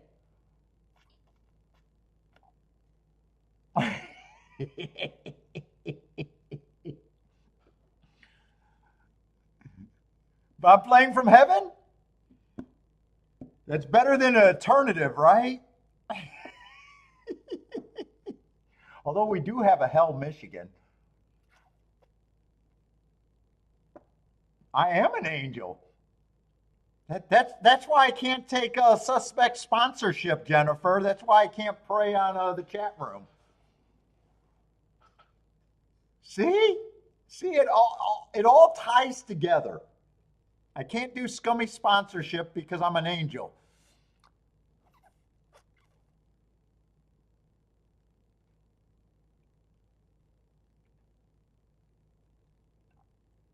What's up, Maurice? How's it going, man?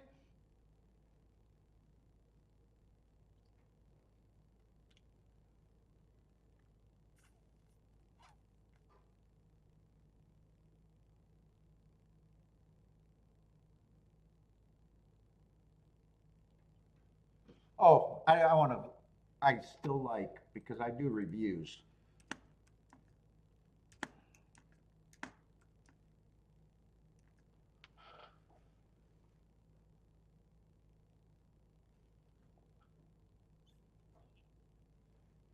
You have a cousin that lived in Hell, Michigan?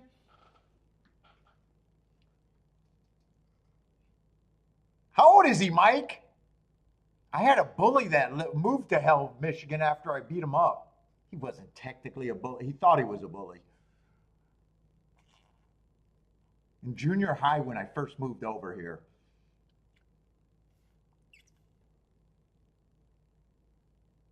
That's the only reason I know of Hell, Michigan, actually. Oh, she's about 50. It was not a girl. It was not a girl. I think he had a famous name. I want to say I think his name was Kenny Loggins for something. And that's a pretty famous name right there, combination. It was not the Kenny Loggins, though. I know his first name 100% was Kenny, though.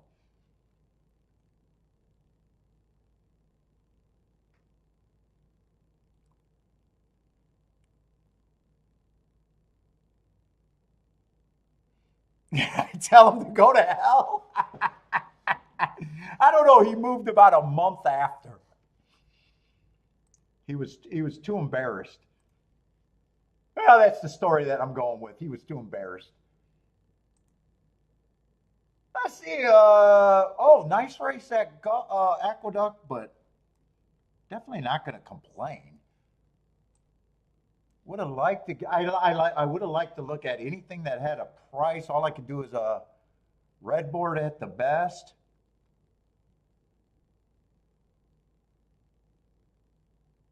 Let's see. That's not necessarily the winner because this is another 1-in-1A race.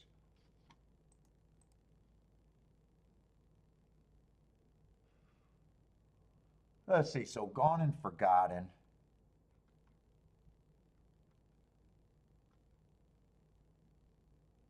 I would have had excuses for him. That's about it. He would have ran against two biases, not necessarily sexy marks, though, just ran against two biases. I would have thought he would have came off the pace, and just seeing what he did in the stretch, he came off the pace. I can't say that would have necessarily caught my eye, and it was a yeah, 100%er. You can never say 100%er anyways, but let's see. I want to get the scratches there because it's always good to see if races make sense to you, even in hindsight. Let's see, that would have been the favorite. He would have had an eye-catching mark.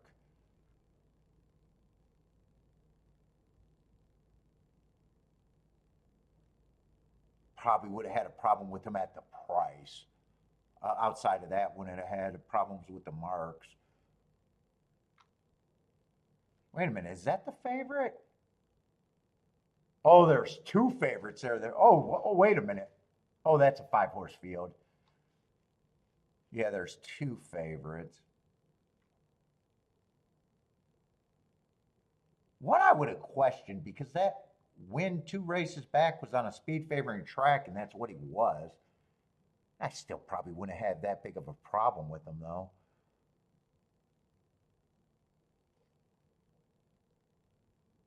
Let's see, I think the board just flipped because now the names are looking a little confusing to me. Yeah, the board flipped.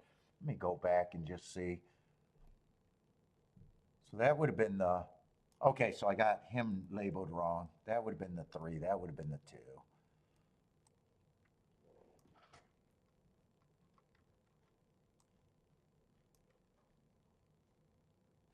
4 would have been a deeper closer that just had a couple of excuses. Oh, no, that's Racing Colors. That would have been the 5-horse. He would have been a horse that would have probably had to have a price.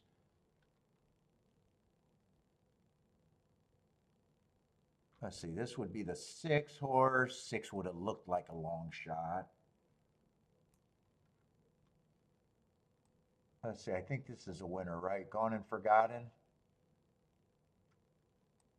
Yeah, he would have needed a fast pace or definitely to close.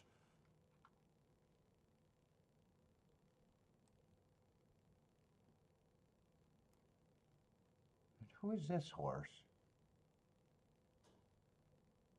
Oh, that's the other one.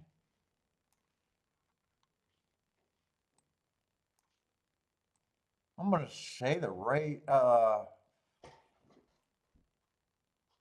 It does make sense that if the one won, he would have came off the pace. I'm just going to say that. And that would have been the 7-horse with a 5-horse race and 2 big favorites. I doubt it if I would have had any interest, no matter how long I looked at the race, though. Javin, I hit a nice race at Gulfstream on a nice bet, but at Turfway, but I underplayed it just because that's generally what I do when I don't.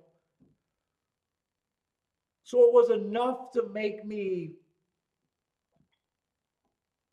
win it was a nice hit, but I didn't hit anything later. If it was at Gulfstream with the same opinion, it would have been a real hit.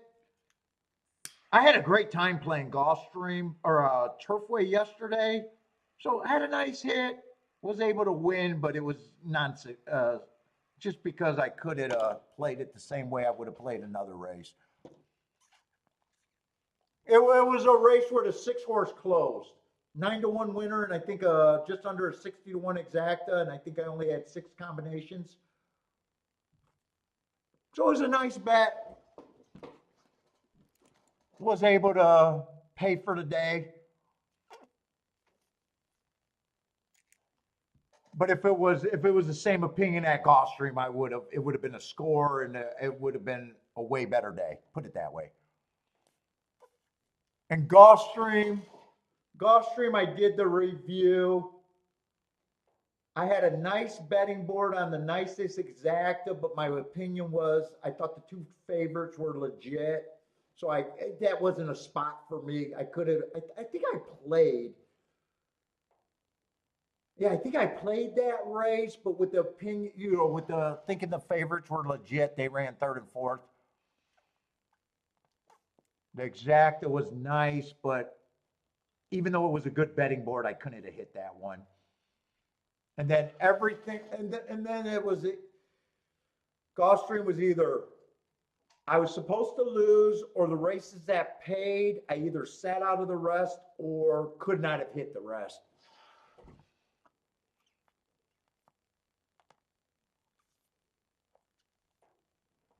Although I was looking at the results at fucking Fairgrounds, and it looked like Fairgrounds had an amazing inside bias. I think the 1 and 2 horse won like 80% of the races yesterday. I was even like, wow, I wish I would have looked at Fairgrounds. It was pretty obvious. And I don't know how many of those were spots. I know they had at least 1 long shot winner from the inside, but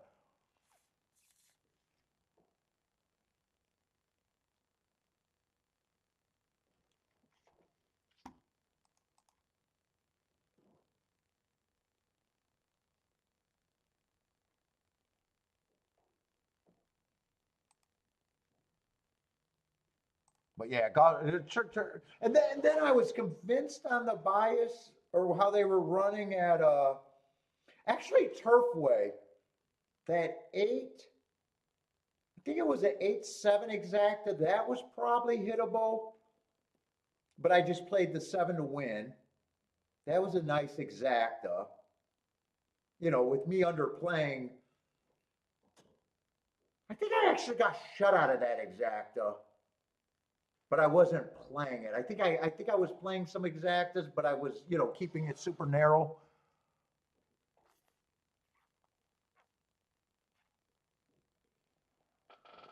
And I thought that I probably could have went wider and hit it. So I just lost the win bet. And even if I had the right exacta written out, I would have still got shut out of that. And I think there was another race that. Oh, it was that. There was another race, but I was still on the cusp about really thinking if it was backing up that 3-2. Oh, and the first race was actually good, but for some reason I had in my head that the 3 was the stone cold second choice, and I couldn't combine the 3 with the favorite. And then the 3 wins with the favorite in second, and it was a good exact, and the 3 was 10-1, and I was like, I don't know how I assumed that. So there was actually spots at Turfway yesterday. I don't know how I just assumed that I just thought that 3 was always the second choice. And it wasn't until I looked at it and was like, holy shit, he's 10-1. But Turfway was fun. I might be willing to do Turfway at night next week. It was fun, but frustrating in a way.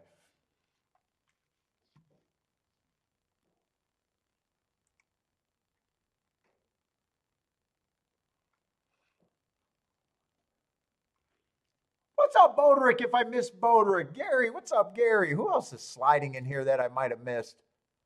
How did you? Oh, that's right. You went out. I remember you said you were going fishing, ice fishing. Did you catch anything? That does not sound fun to me.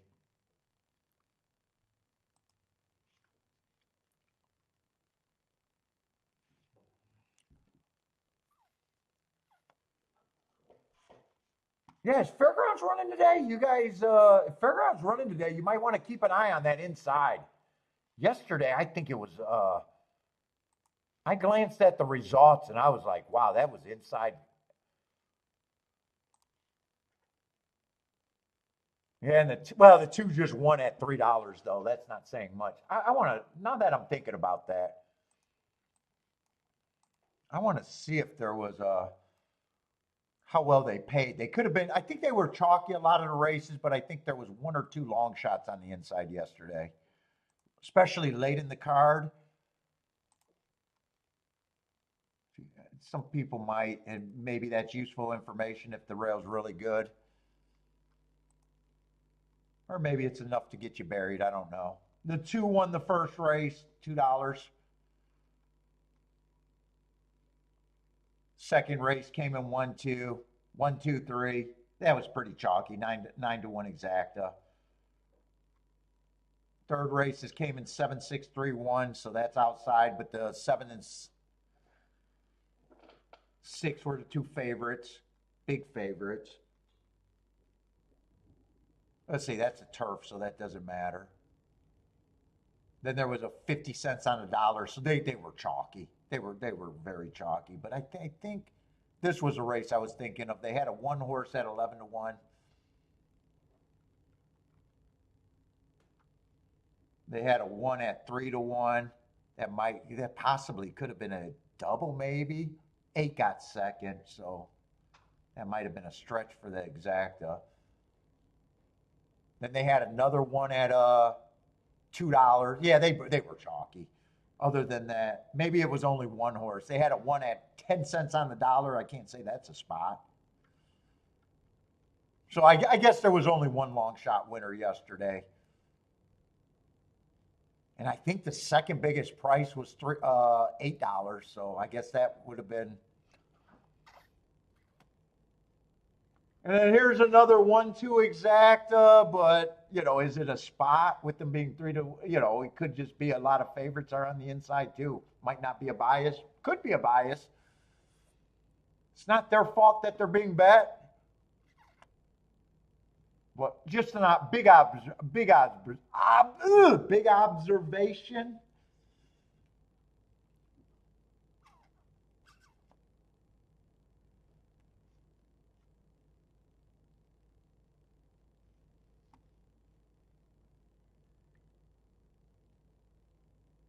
And at the same time, I'll be willing to say that it could have just been chalky coincidence.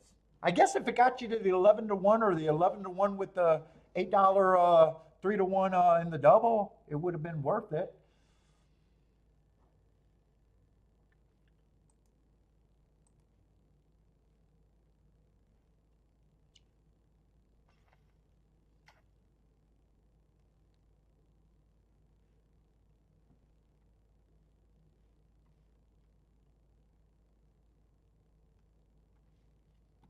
Let's see, I guess Aqueduct is now in front of Gulfstream. But what is this? Is this a, just a little 6-horse race?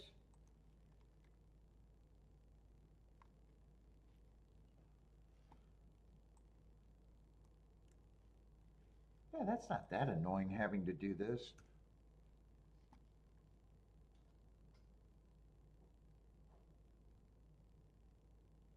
Although, ooh, I'm not so sure if I like the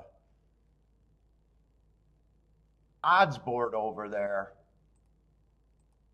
You basically got 1, 2, 3, 4, 5 horses between, I think, 3-1 and 5-2, something like that. Yeah, that's probably going to be a race where all I got to do is handicap the 2-horse.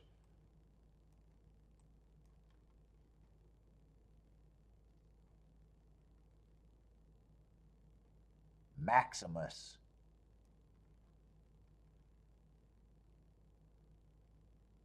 They named him Maximus. Let's see, that's the scratched horse.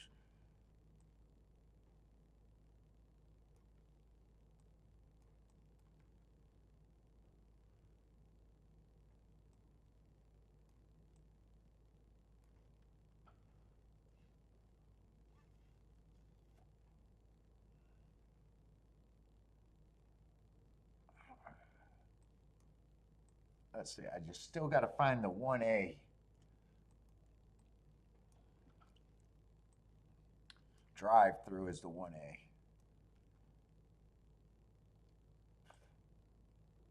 And 2 was a scratched horse, if I remember right. Oh, no, 3 is a scratched horse. Choose the horse that I got a handicap. Yeah, I don't have much hope for the 2. Now I just got to decide if, yeah, I don't have any hope for the 2. Lightly raced, if he improves, it'd be a surprise, but still lightly raced horses can. But yeah, I can't get to him. And then I got to decide if I want to handicap a bunch of 7-2s and 5-2s. That doesn't sound appealing.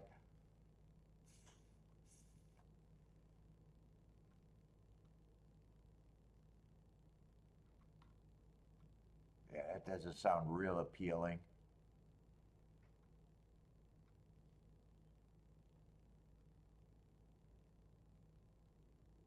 I'm just glancing at it. No one's jumping out. No one's jumping out excuse-wise or marks-wise. Yeah, it's like being a sports bettor. When everyone's that price, you're very narrow margins unless you can get to this 2. Very narrow margins, even if I happen to be right. It's like being a sports bettor. I'm betting between a 60% and a 40%er. Hoping to get a 2% ROI at the end of the year.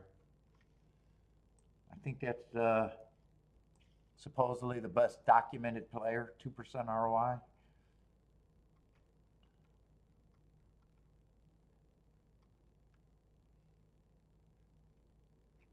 Let's see, Gulfstream's going to be a dangerous race, but God, doesn't have to be much to be more appealing than this race, though.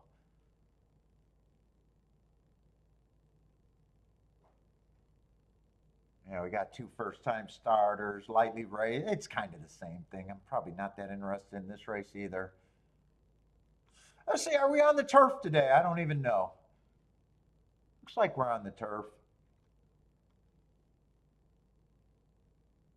Yeah, I'll say 4. Got a couple of excuses.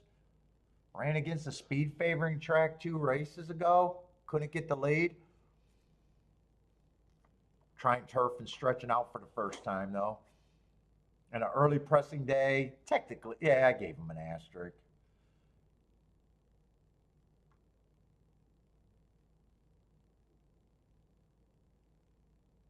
I'd say I probably don't think he should be 30-1.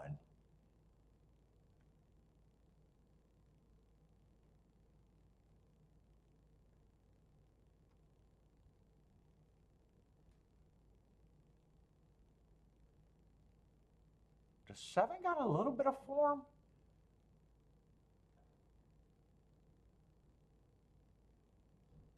Let me before I get to him. 5 doesn't have scary marks, lightly raised. He wouldn't bother me if he wins, but definitely don't feel like I'm getting overpaid there. That's actually the favorite, huh? 6, lightly raised. At least I always say I can forgive a first time over. I don't even think you got to forgive that race. That's just a useful race, and he tried at a decent number, and wouldn't bother me if he wins.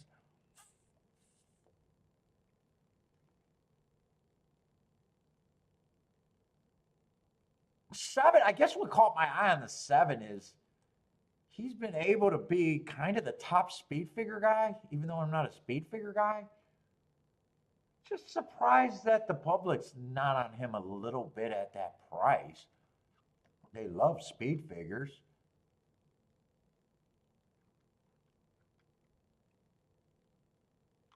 Let's see, I'd say 8's probably what I would consider the best marked horse. 8 in the 9 with the hearts. 8's at least the price. 9's just in a dangerous race, even with the heart. 5-2's not going to draw me in this race. Yeah, I'm out. I'll root for my best marked horses, and I'll root for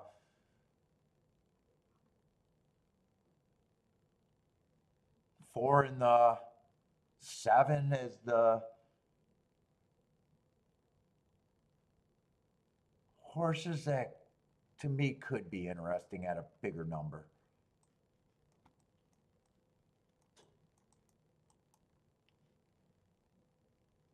So maybe I do like the 4, 7, 8 exacta box, and then 4 and 7 is the keys. I say Marco Lou likes 6, 7, 8, 9. 9's the B.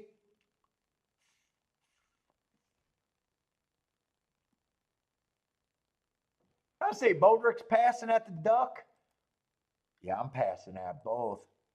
What's up, Bodrick? How you feeling today, man? Hopefully everything's good.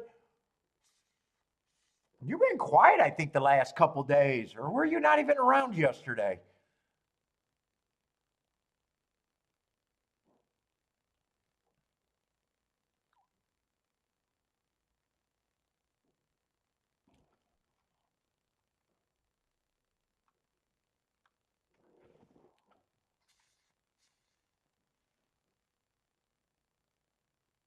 Yeah, who's the big sports bettor?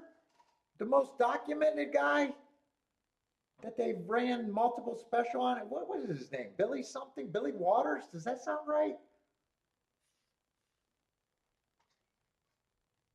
I think he wrote some books. Big guy. I think he was with big golfer Phil Mickelson and hung around with him. That guy handle was amazing. Yeah, I think he only claims a 2% long-term hit or not hit rate, but 2% ROI as a sport. And it makes sense. If everything that you're betting is starts at even money, you got very narrow margins in sports. I'm not a sports betting guy, so I know that there's the landscape changed, but it does make sense. What's up, Filippo? I'm out. I'm rooting for the. I guess I'm rooting for the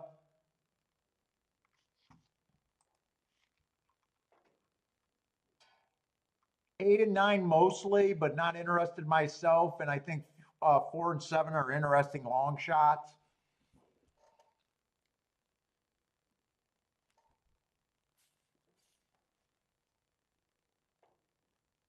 8 and 9 are the two best marked horses in a.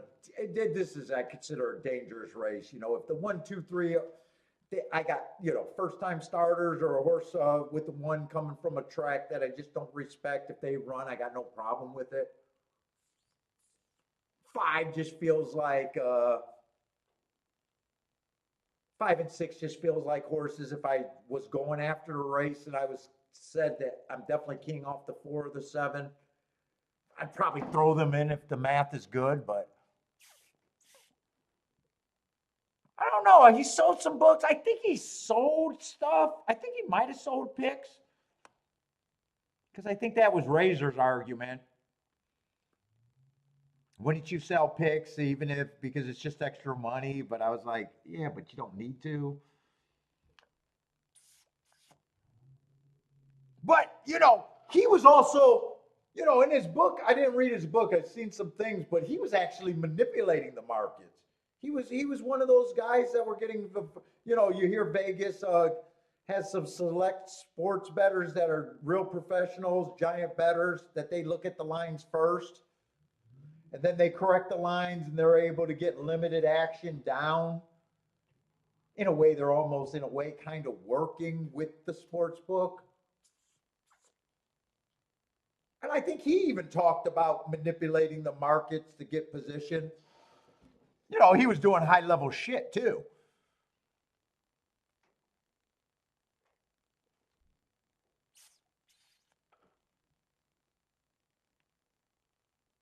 That was a guy that was seeing angles. He was seeing angles. He'd manipulate other sports bettors to get the line to move.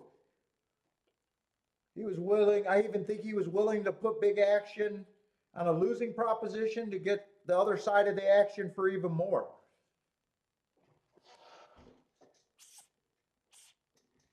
Yeah, they got him with that. Yeah, that's the guy. I think that is the guy. He got arrested for insider trader, and that's why he's mad. I think he's mad at the golfer because the golfer didn't testify for him or something. I don't follow a lot of that stuff.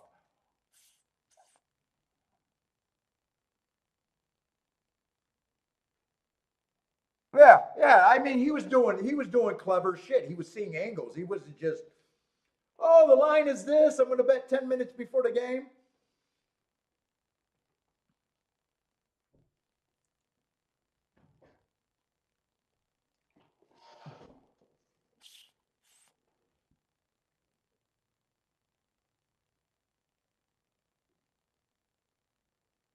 He was looking at even those narrow margins. He was looking at those levels like a gambler would. Yeah, I'll drop 30 grand here to move the market to get my 120 grand over here. I laugh because his story is pretty documented, and I laugh when I see sports bettors playing, and they're betting hundreds of $100 a game, and it's like, well, even if you match the results of the most successful guy, you're probably going to be at 2%. What's your handle going to be? I mean, if you're making your living off of a 2% edge, god damn it, you got to be betting tens of millions of dollars.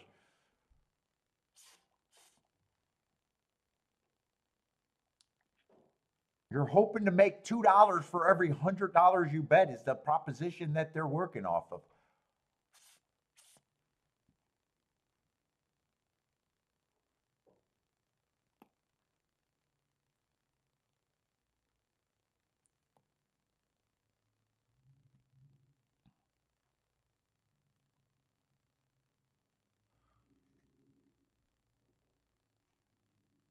What's up, Rockin' Ray, by the way? I think I missed you. Oh, I didn't watch that duck race. I could have been watching that. What happened to that duck? I wasn't interested. 745. 745 was the result. Yeah, was that? I don't know if that's only good if. Oh, that was honestly that was not bad. I was surprised to see $30. 30 to 1 on the exacta.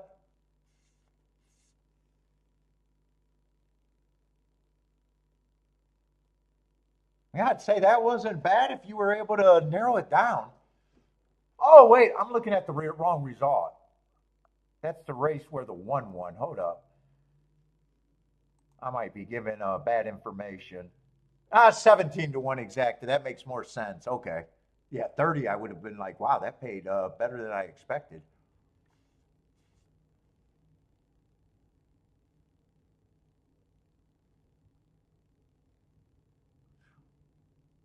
Got the exacta a lot?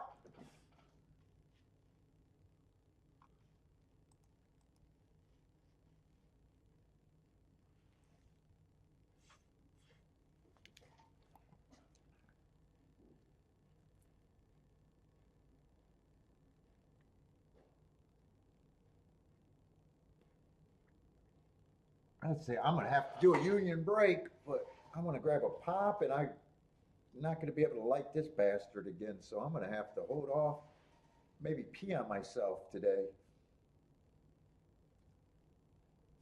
It's gonna be wet and wild over here.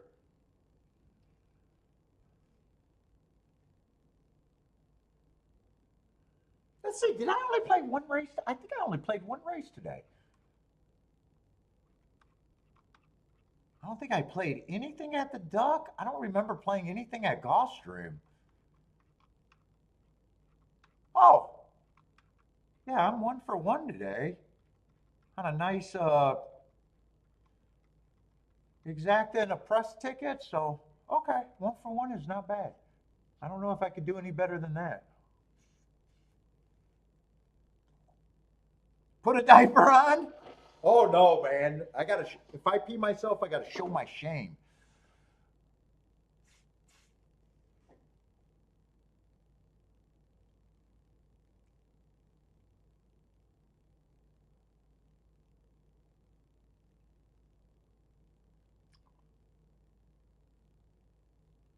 For once in your life, Linda Rice did not screw you, long shot Louie. Let's see, Marco Lou, 578, and the 9 is the B. Chat's on fire today? I haven't been paying that much attention. Chat's on fire?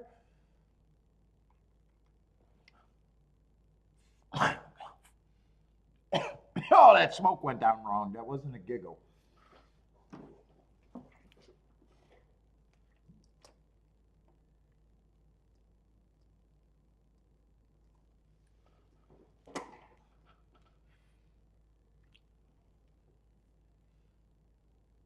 Let's see, so I'm rooting for four horses. If I keyed off the 7 and the 8, I'd be wider. Or no, 7-4. 4 horses I'm rooting for. The 8 and the 9 are the best marked horse, and 7 or 8. I keep saying 7 and 8. 7 and 4 were the overlays I could get to, and some days I might have played.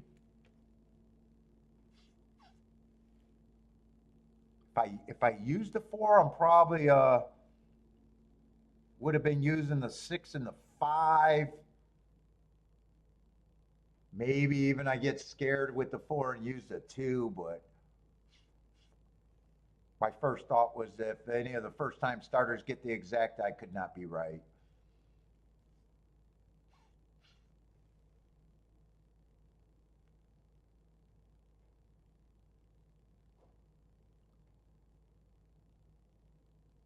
Oh, late scratching the 5 coming? Is that at Gulfstream? 5's acting up? Is that why they all of a sudden showing me the skyline over there?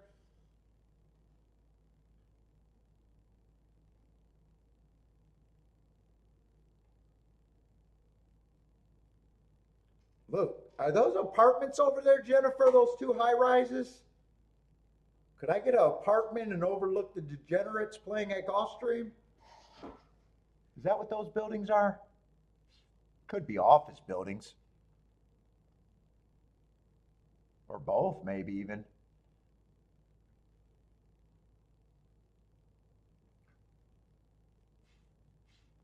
Yep, Jennifer's got good information. 5 is scratched. Probably condos. Yeah, they look like they might have big balconies. They could be condos.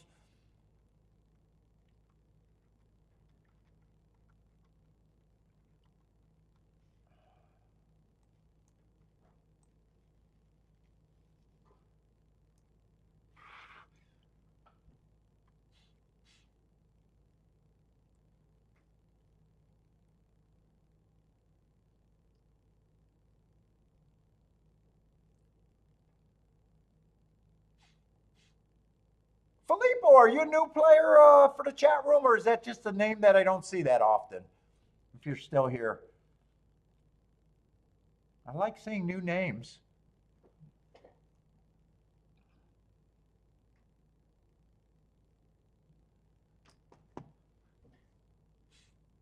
For some reason, I think I've seen that name a few times, but probably fairly new.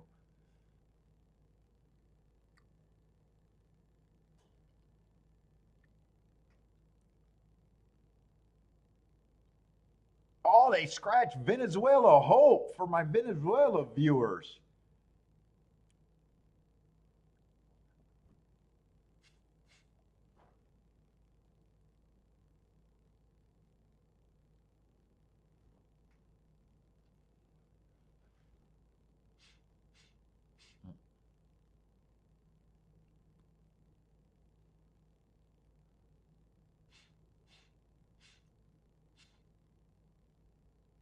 I see long shot Louis going with the 127. Oh, 127 and king the 4 and the 3 in second and third with all. I'm going for all the marbles. Good luck, long shot Louis.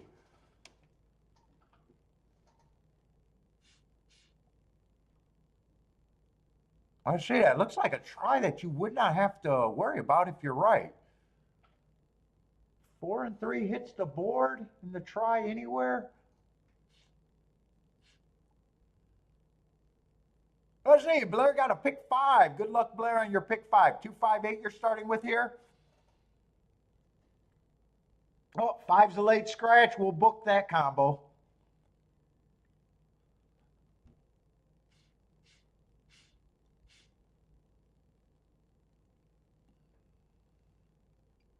Boy, between Blair and Marco Lou, I'm making money today. I'm booking all the scratches. Yeah, two was the only first time starter taking odds. I didn't even see that until very late. Two's going to the lead. Late scratch, fool. Yep, it was a late scratch at the gate. That's the delay.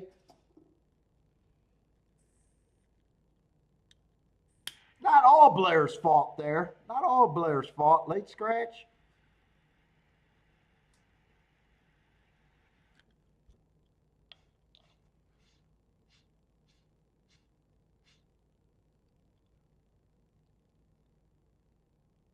Let's see, 23 and 3, 47 and 4.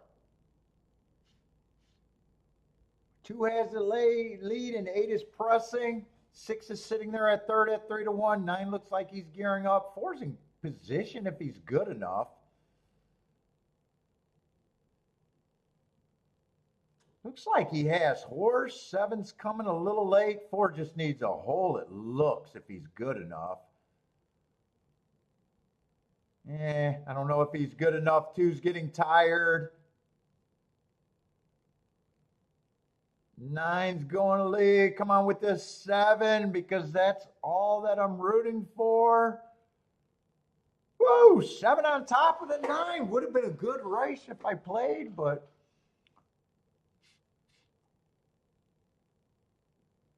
I can't believe the public did not bet that 7. That just looked like a public horse that they bet. Did he stay at 13 to 1? 10 to 1. There's going to be a lot of people going, he had the biggest brisket nets and I did not play him. I knew, but he was my show bet.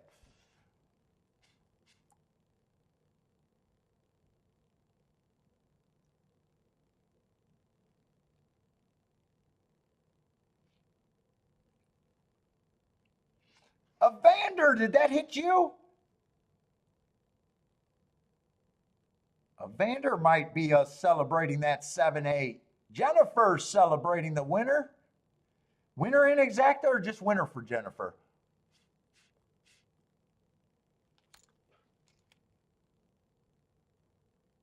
If I played, I could not have missed that exacta. It might have been a spot. Might have been, probably could have played that as a spot. Oh, it wasn't 7-8. It was 7-9. But I could not have. I still could not have missed that. I was rooting for the 8 and the 9, and 7 and 4 were the two horses that I thought had value. I see. Long shot Louis Bowman with the 7 to win. Got the exacta, but not hammered. Should be still a good exacta, and the win ticket hopefully gives you still a good hit. Let's see, 7-9 is 48 to 1. That's probably the smallest combination with the 7 winning. Yeah, 7-8 would have been more.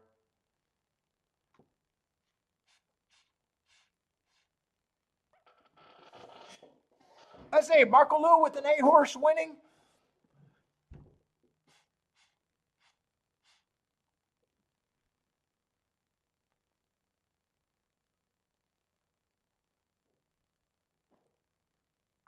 Let's see, he had the exactas in his contender, but sounds like he's horizontal today. God bless Paul. I don't know about that. I didn't play it. I just thought those were the horses I could make a case for. I did not play, though.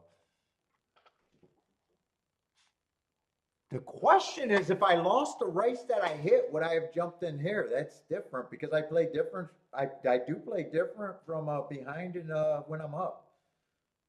Or if I didn't play a race, would I have played this race? There's no way to answer that question, though. There really is no way to say for certain.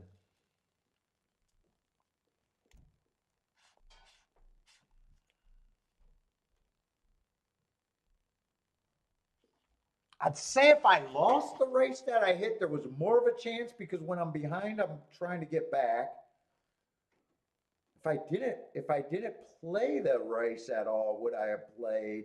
It would have still been a dangerous race. I would have had good math. Don't know. I honestly can't answer that question. I couldn't even answer that question.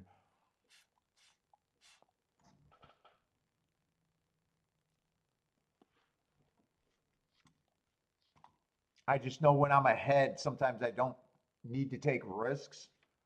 And that's what I chose to do there. Let's see, 4 got the lead on the inside at a huge number at Fairgrounds.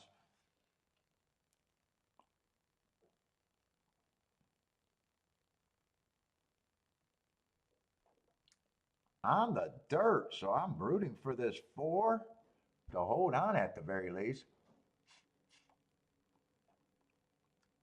3's coming up the inside. He looks loaded, but he's steadying like a, that's brutal if you had the 3, by the way. That's absolutely brutal if you had the 3. Ran up full of horses, nowhere to go, and just steadied the fuck out of the race. That's brutal.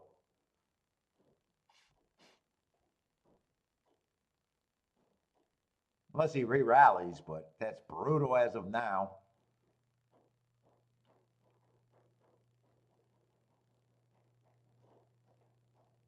This looks like this is going to be all inside again. 1, 2, 3, I think, is the only horses that are running it late. 2 is going to win for easy, and the exacta is still possibly the 1 or the 3. It's just 2, 1, 3. That's brutal if you had the 3. Oh, I would have hated that. Let's see. I have no idea the price on the 2 to 5 on the 2 does not matter. Does not matter. 2 to 5 over 5 to 2 over 5 to 1 does not matter. Other than saying the inside's winning everything over there, does not matter at those prices.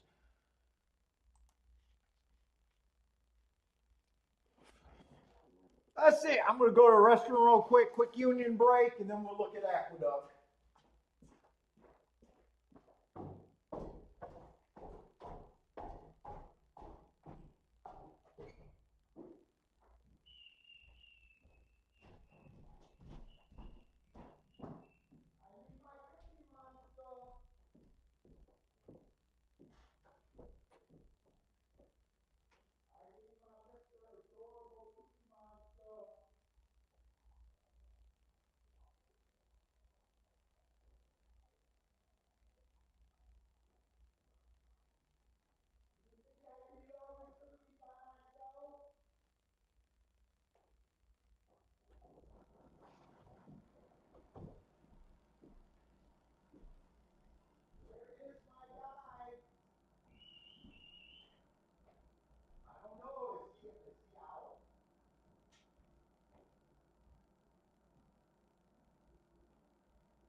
butter banana. And I don't even hear him. Is that my guy? Were you sleeping? Yeah, I got cookies for you.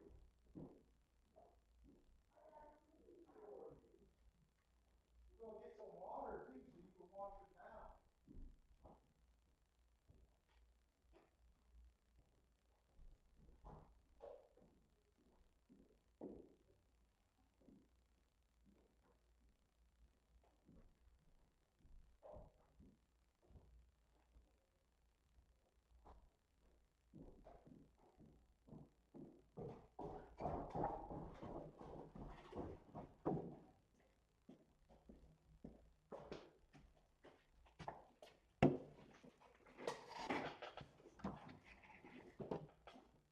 So I still got this burning a little bit. No, I didn't play that race at Gulfstream. I hit the first race I played at Gulfstream and sat out that one. Nope.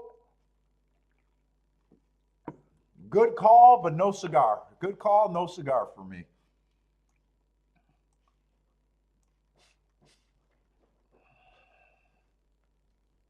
I'm analyst. I'm an analyst, Rex. I'm just an analyst.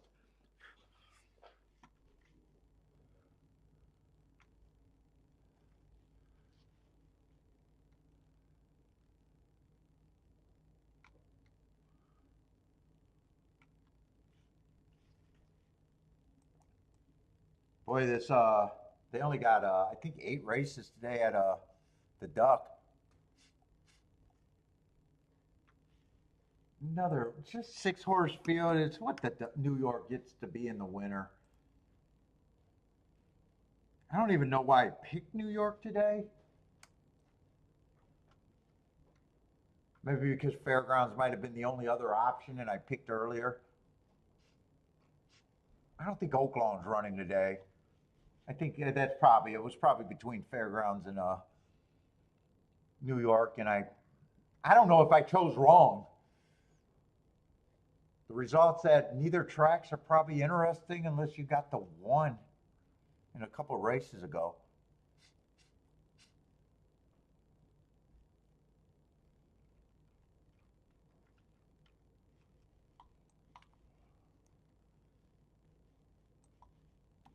Let's see, there's no 1 and 1A. Let's see, we'll start with the 3, one of the favorites. What is this? $10,000 claimers? 6.5 furlongs? Let's see, 4 races ago I got on a bad rail. I don't mind that race. Average, 1 tick slower than the fastest winner average. Dropped in class after that, probably needed that class drop. Comes back, average, slow, dueled a little bit. Comes back, runs against the speed favoring track, couldn't get the lead, just gave up after that. And last race, ran against the perceived inside bias. I could go either way of not liking them at all or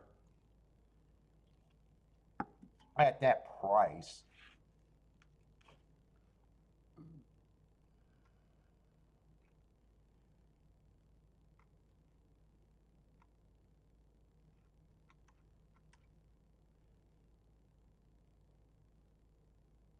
Yeah, I'm not sure if I like that price.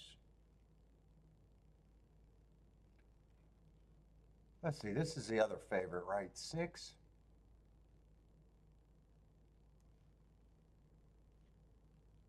Yeah, 6 is a favorite that comes off the pace.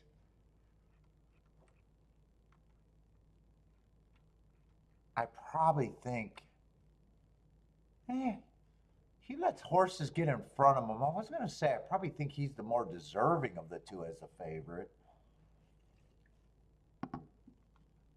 Maybe I might think he's the better overall horse of the 2 favorites. I probably do like that October 5th race, 3 back, where I thought he ran on a bad rail.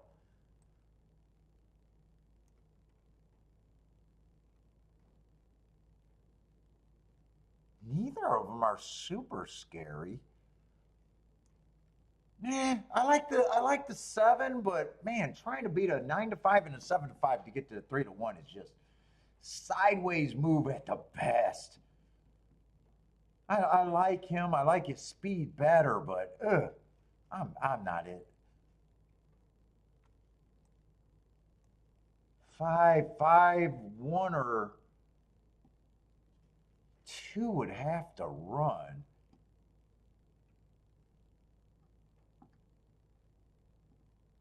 One I don't think is impossible here.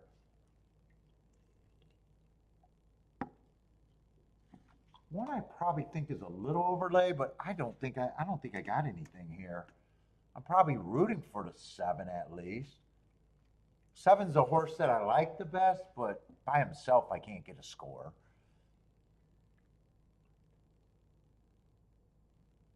Yeah, 2 I just think is priced right. He's a horse that would matter. There's no order of 3, 6, and 7 to me is appealing. So I would, if I even thought about betting, I would need the 1 and the 5 to do something. 7's the horse I probably like the best, but 5 might be a little overlay with the hearts, but that was at a mile, and he's a route horse. And I'm still not going to separate. I still think the big 3 are the big 3.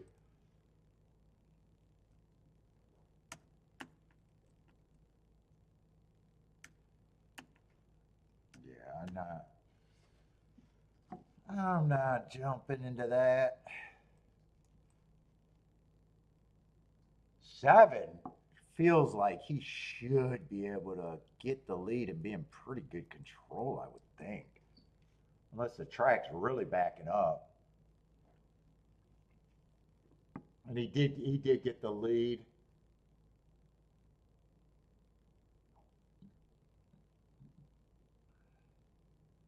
And 6 and 3 are the only 2 horses that look super interested. It looks like 5 is already falling back. Yeah, this race just doesn't look like much. 1's interested. 7 still has the lead. One is, I think, the only hope for a decent exacta.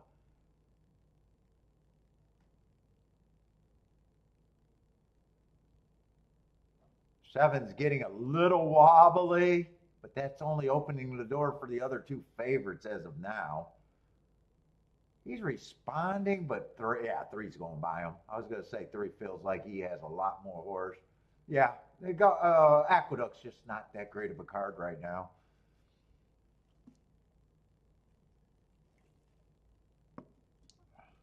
I do like the betting line. I thought that represents that there was a big 3 there. Big 3 there.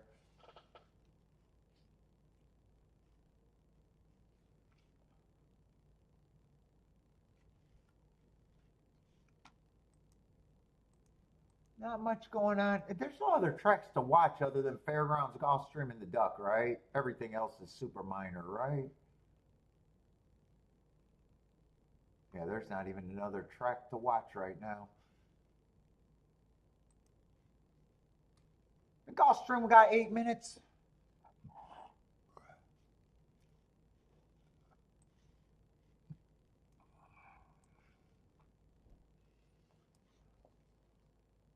What is that? 6 race, and we got a Tapeta. Well, we got at least feels like a big field today with just 8 horses. It feels like a big field today.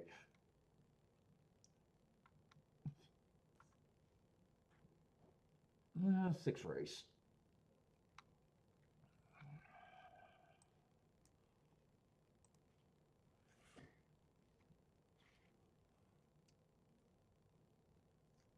Let's see, Marco Lou, 268 are the A's, 7 9s are the B's. What did I say? We got an 8-horse field? 8-horse field with the scratch. I think that's basic math. I should be able to figure that out.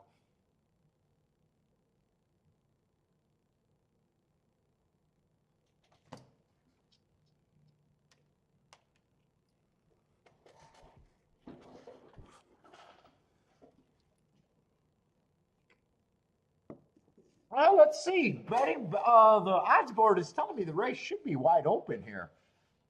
3-1 favorite, lukewarm favorite. There's no one that's really a huge price. So we got lukewarm favorites and yeah, I could see people spreading here. Lukewarm favorites and a whole bunch of mid-range horses is the story of this race, huh?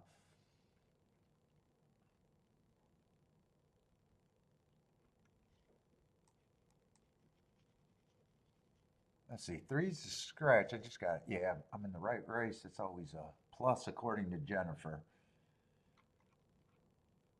We got 17,000 on a Topeta route.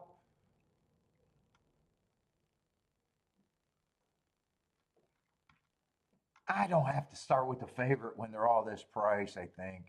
Let's see, the one horse. 4 races ago, stalking closing day, just average, slow. Not crazy about that race other than it was a lightly raced, early in his career. He's a lightly raced horse. Comes back, 1 race sample. I'd say that was at least improved, showed speed, but 1 race samples are always tough. I will say generally that would be a slow pace that benefits a front runner. 25, 50, 75. Comes back, wins on an inside stalking day. That's exactly what he was. Slowest winner of the day. Then he stepped up probably a little bit more than he should have. Yeah. Don't have a real good story one way or another on him.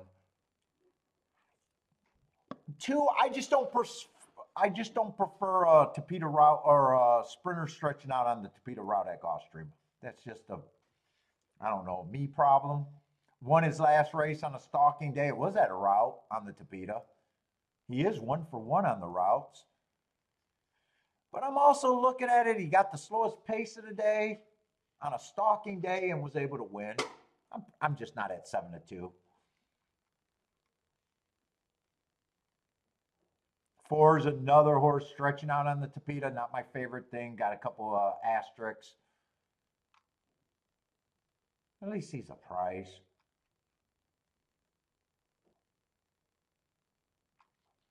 5's at least a router. Yeah, 5 at 9-2. I would need a bigger price. The best I could give him at 5-1, and I'm not even sure I would give him 5-1.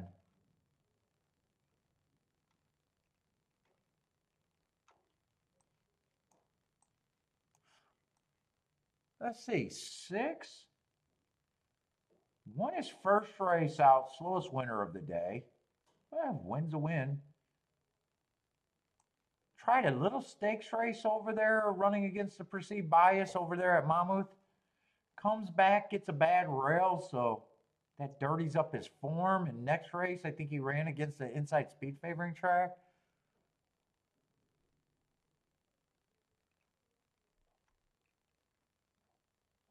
Wouldn't shock me, but I don't feel like I'm getting overpaid anywhere.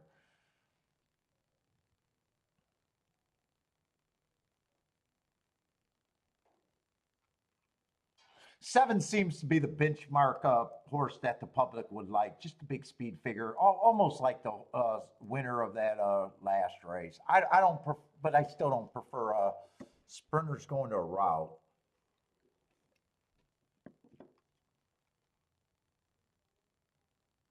I don't think I have anything here.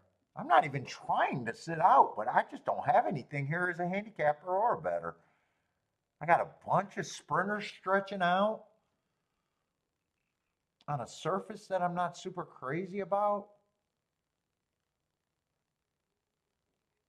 Let's see, who are the route horses? The horses that we know are route horses are at least the 1,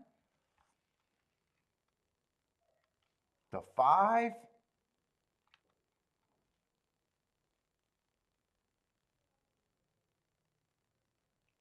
possibly the 6. I'm not sure.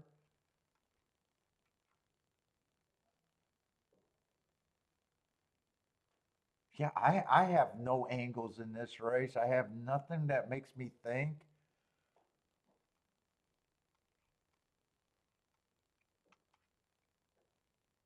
Let's see, 6, I probably just say has the most excuses for me.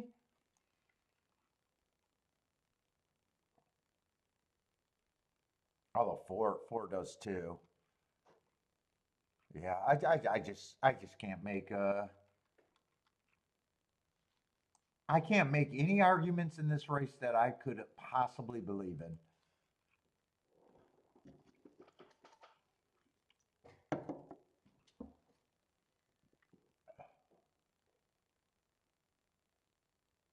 In fact, if I did a betting board, let's see, 8 horses, they all start at 15%. That's probably what I think the betting board is.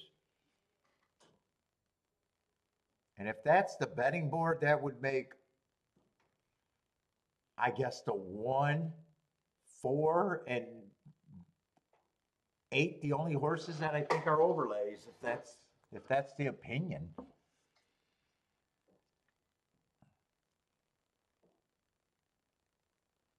Let's see. Gary likes the 8 at Gulfstream. So Gary got an opinion. Blair got opinion. 269. Who else got opinions here? I lack an opinion. Long shot Louis 492. Let's see. And I didn't even figure out. Let's see. Who are they betting? They're betting the 2. 2's the favorite.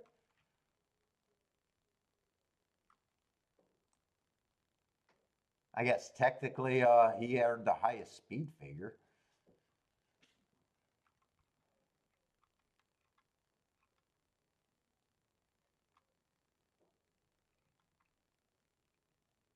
Smoking crack.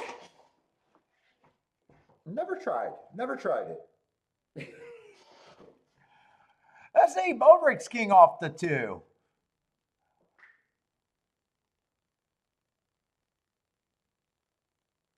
People have opinion. Horses got the facts. Wait a minute. How are you going 2 and then not the 2? Is that a mispunch ticket?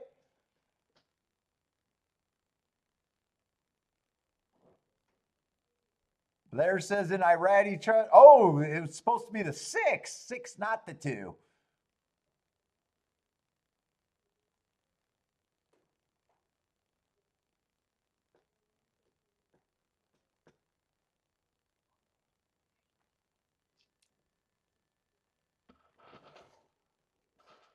Oh, and he pared it down. He had more. Oh no, Bodrick, what's going on with you today?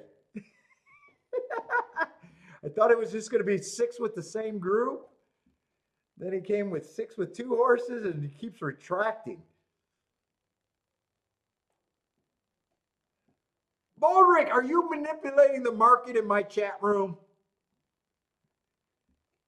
Bodrick might be manipulating the market over here.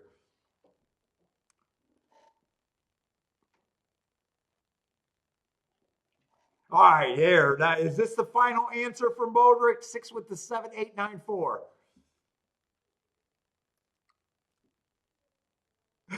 Rex says, good luck, Bodrick, no matter where you're at.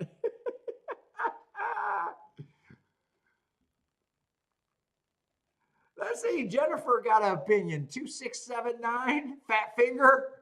Dude, you really fat fingered it if you got the 2 and the 6 mixed up. I was going to say that I thought you were, it was either going to be the 1 or the 4 if you fat fingered. You really fat fingered. Now he might be playing from his phone, though. If you're playing for the phone, that might be closer together. Would that be closer? Your finger doesn't, that's still pretty far apart on my phone. You would have to really fat finger.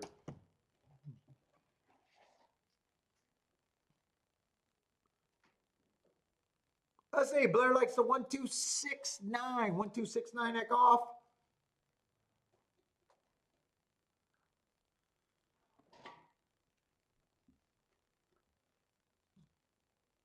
So Gulfstream so far, I think 2 spots made sense to me at least. 2 spots made sense to me. I only played one of them though.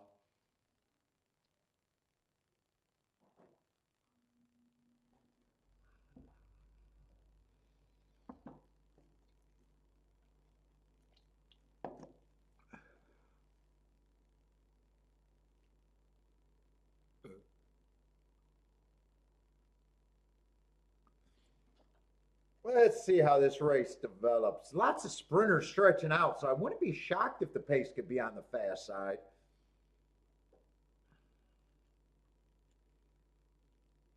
I think over half the field, I think I remember sprinters stretching out. Let's see, 8's going to lead. Or is that the 8 or the 7? I think that's actually the 7 on the lead. Me and the Chicklet guy is having the same problem because he must have we know who he bet. He bet the 8 horse. Now he finally got it worked out.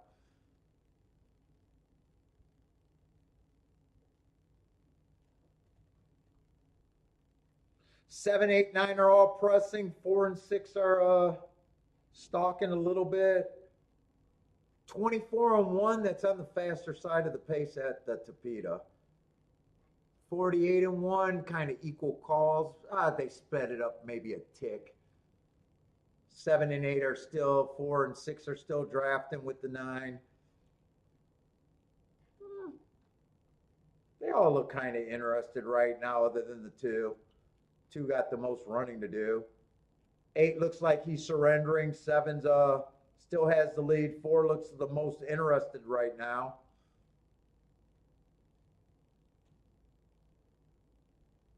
One, that might be the one coming up to the inside. He still has a shot. 7's finding more, responding. 4 still trying. 6 still has, 6 looks flat. 7's responding well. 1's moving into second.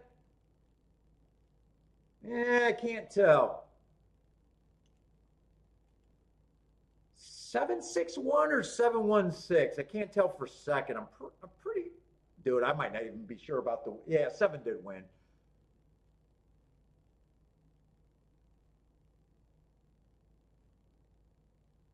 Seven wins. It's between the 1 and the 6 for second.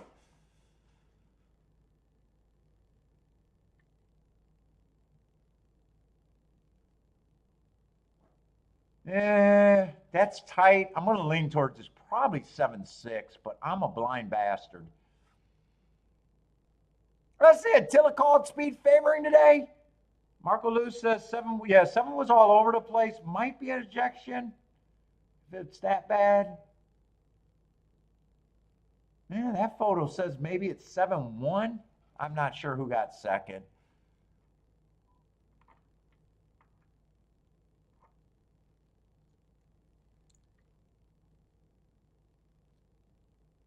I see. Jennifer's already booming. What did Jennifer have? See if I can figure out. Did she get the exacta or does she have to worry about the exacta? Where's Jennifer? Oh, $10 winner and a $5 exacta?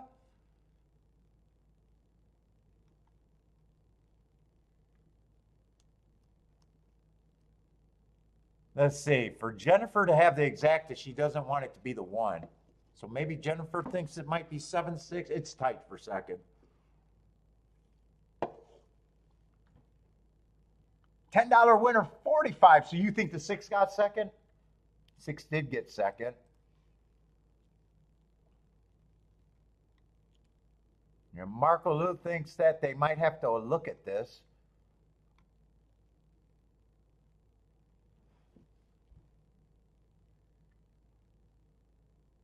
Seven fought. I don't know if I don't know how I was watching that race. I don't know if I have no opinion on if 7 drifted all over the place or if he cut anyone off. I don't remember the stretch run to even think one way or another there. 7 was blocking the forest path, you think maybe? He definitely was. He definitely got a little loopy.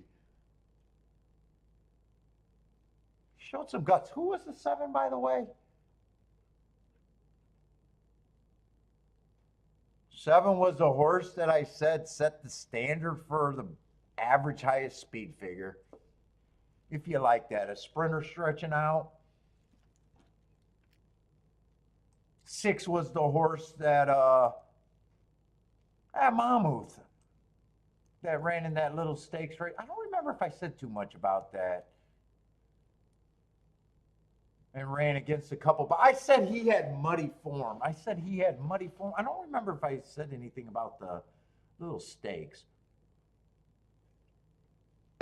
And I don't remember, and one was the horse that I was indifferent on either way. No inquiry? Oh, it's official already. Yeah, no inquiry. Let's see. Borick, you updated your bet. Did you hit this? I think he keyed off the 6, if I remember right.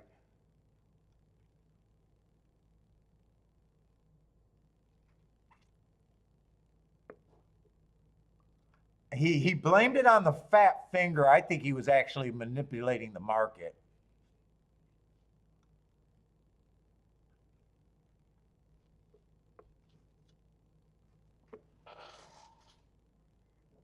Let's see. That looks like a $22.50 to 1 exacta. 22 to 1 exacta. We'll just call it 22 to 1.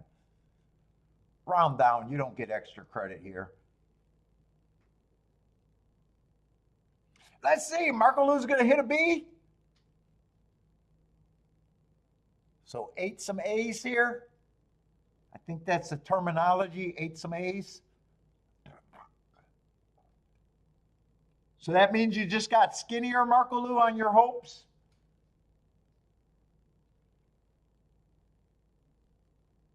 Who did you have as your A's? Did you have the 6 in the A? Is that what you were hoping for possibly to look at here? Or were you sweating? Let's see. Marco Lou always gives it early. Marco Lou does his work.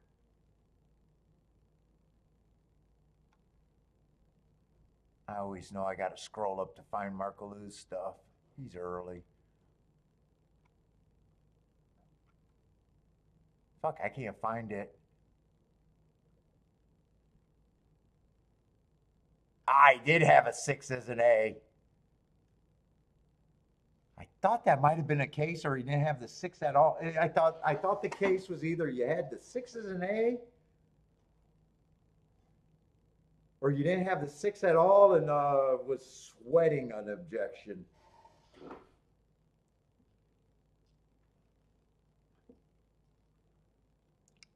Let's see, Aqueduct, 3 minutes. But Aqueduct has not been anything of interest to me today. Not even tempting. And we're already in the last 2 races, I think. Right? I'm pretty sure there's only 8 yeah, there's only 8 races today. So Aqueduct so far has been a non-factor.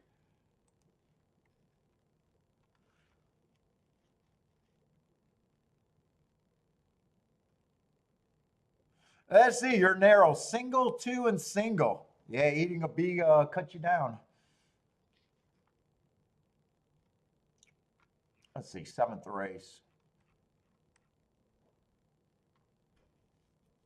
Let's see, we got a sexy ass 1 to 9. 1 to 9 in a 6-horse field.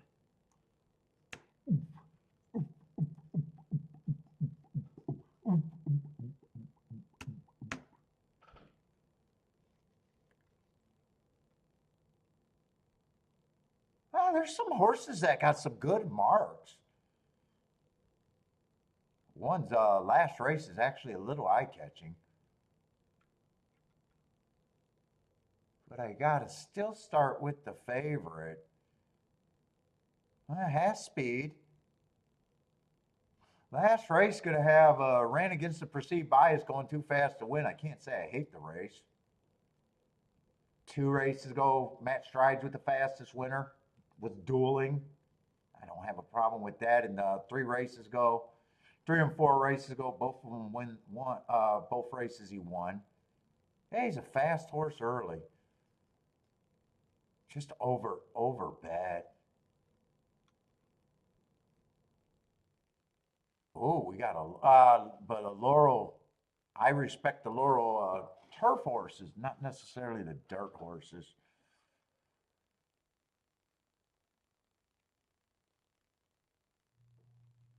Boy, 6 got hearts.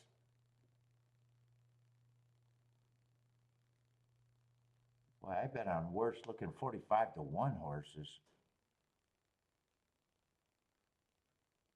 He should definitely be a price. He should still be a price, but man, hearts are always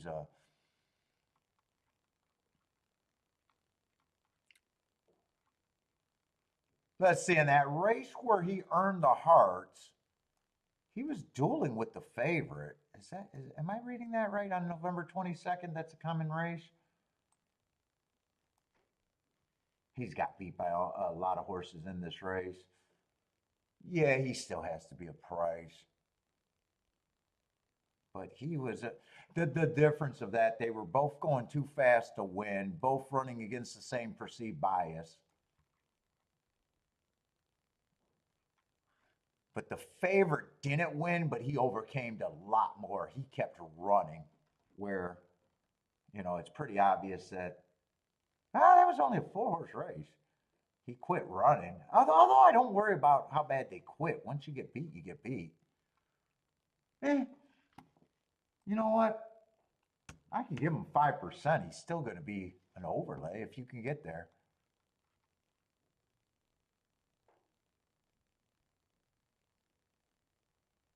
Let's see. This is a sprint race, right?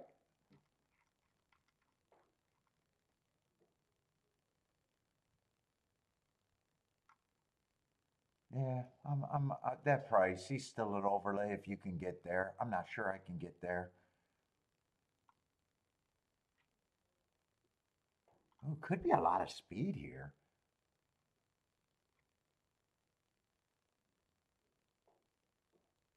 Boy, 3 got some.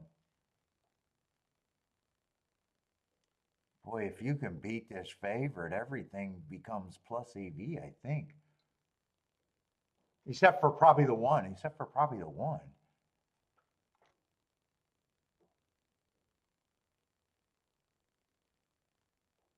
He's the only one that, even if he beats, is like, yeah, getting to 9-2, trying to beat a 1-9.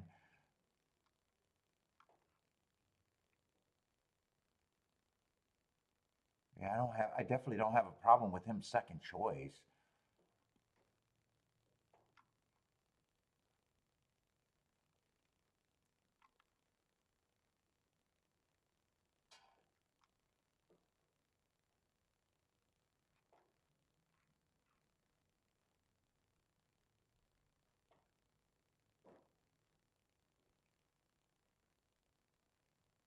If 3 can rate,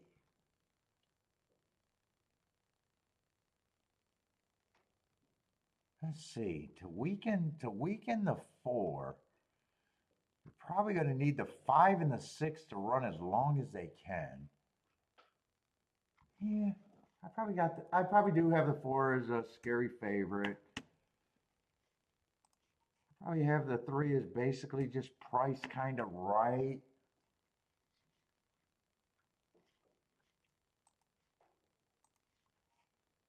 I have the 3 as value.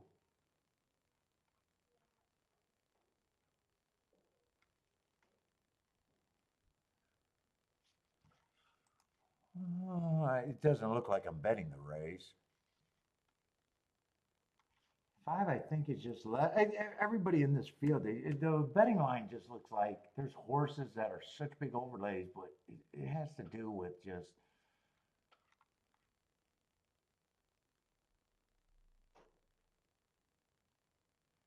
2 I don't like, but if the pace is fast,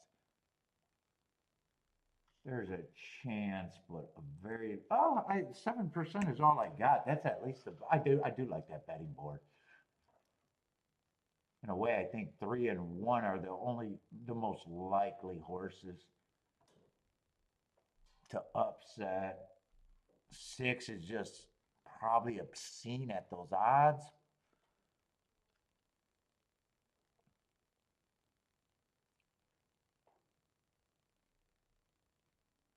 But definitely think he's still value. 4 probably still keeps me out of the damn race.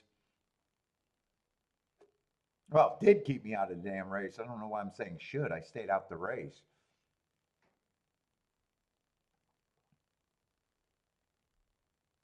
Yeah, six should have never been that price.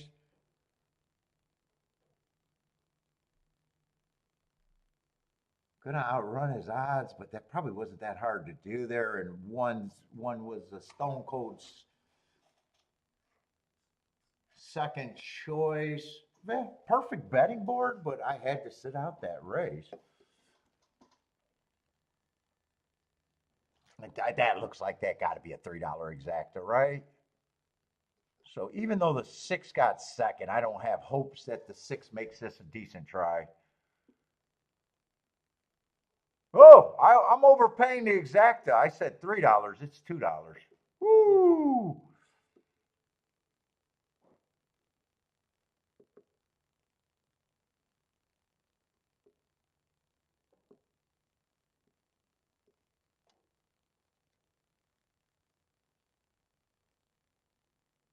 And six, well, two helps the super. I guess 6 and 2. Can you even bet? You could probably bet. Yeah, it's a 6 horse race. I keep thinking it's a 5 horse race.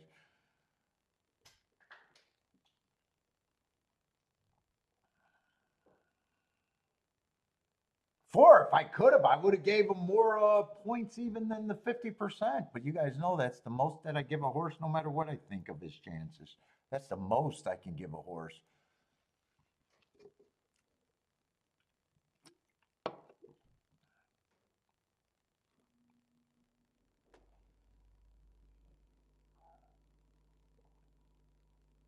And if six was sitting there at like say 25-1, I probably would have given him 8%.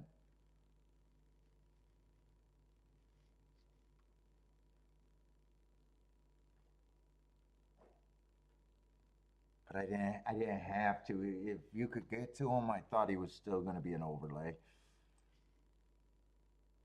I just don't know if that helps in the try. My guess is no. I'm looking at this try to still be single digits for 50 cents. $10 over under for 50 cents. $10 over under is my I'm setting that try. Oh, and since I set the 50-cent try, I'm going to say it's probably still under.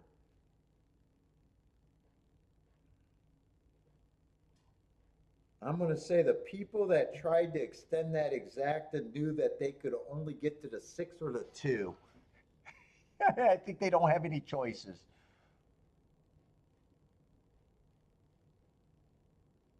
You might argue that they could have got to the 3. But I don't. The 3 wouldn't have helped. I think the only 2 horses that you could have got to possibly to make that over $10 for 50 cents is a 6 or the 2.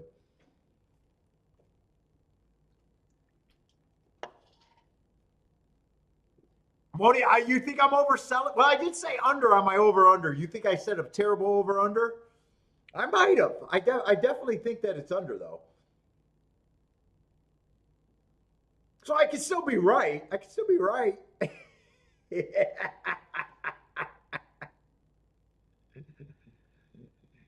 There's no way I was going to extend it to $15 or $20. There's no way. Yeah, so I'm still on the under on that. I just try to set a good over under where I could get equal action on both sides. So Jennifer, you're definitely on the under. You would have been over on your number. You said $4. Your line was better than my line, though. Your line was more intriguing than my line.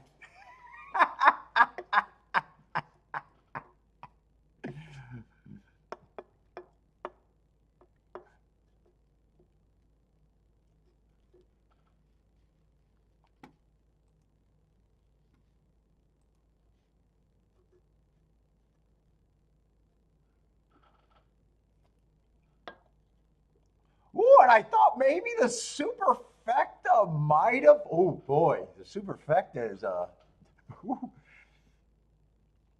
$3.57. Ooh, I don't even talk about superfecta, so I don't know what I would have set that to.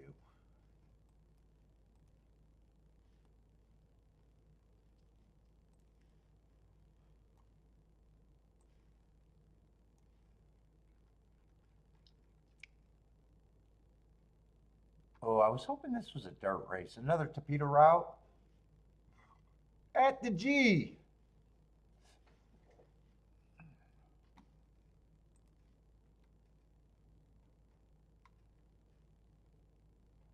Eight-horse field, no scratches, clean race.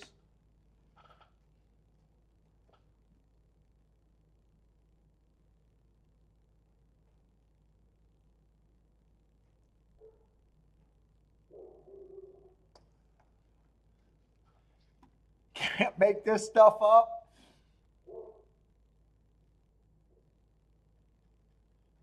Dude, I'm hoping Aqueduct at least has a full house over there today with all these money that they're giving away.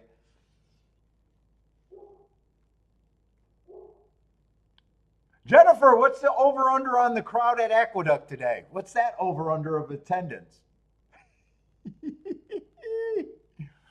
We need L to walk through so we can count the patrons.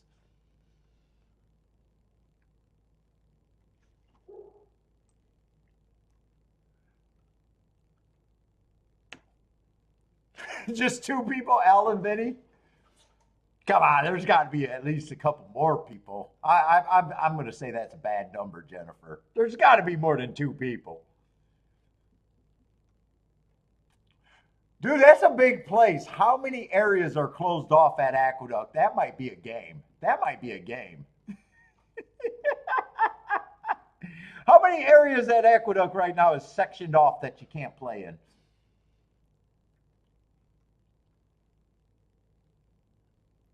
Yeah, it's a huge place. I actually been to Aqueduct. Huge track. Let's see. I got two horses that I don't even have marks on. But I do got a lightly raced race.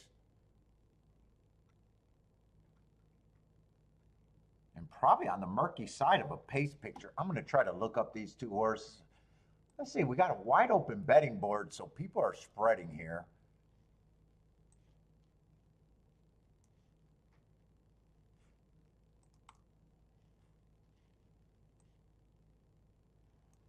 Let's see, 721, so there's a bit of a layoff.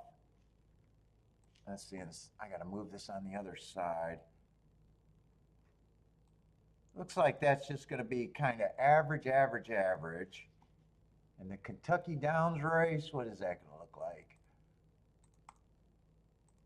Whoop, whoop, whoop. I don't need Tampa.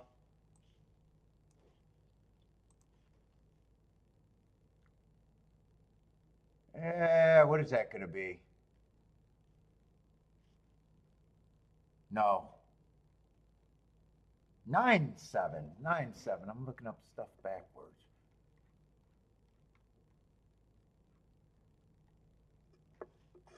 Let's see, that would have been a bad rail stocking closing day, so he doesn't get an asterisk.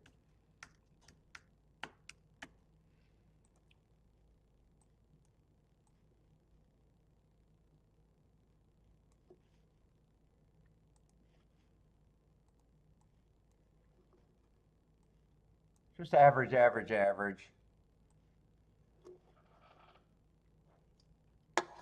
Let's see, choose the favorite.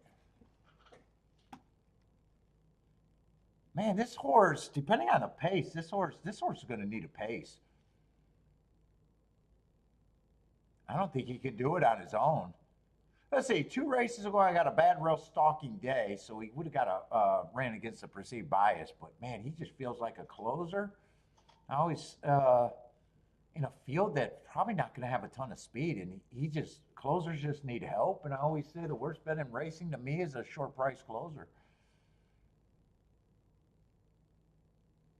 One's another closer that's going to need help, but at least he's not the short price closer. Yeah, like even if 2 wins, I don't see a real advantage, especially at that number.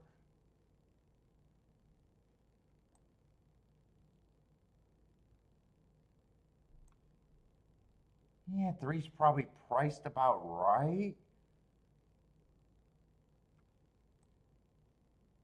Let's see, 5 might be the pace. Although he got one race where he was close to being a closer and another race where he's on the front end dueling.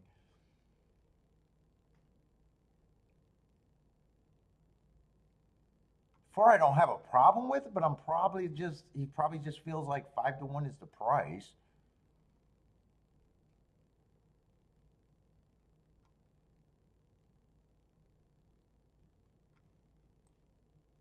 Eight, I'm probably considering the best marked horse from my marks, 8 and 4.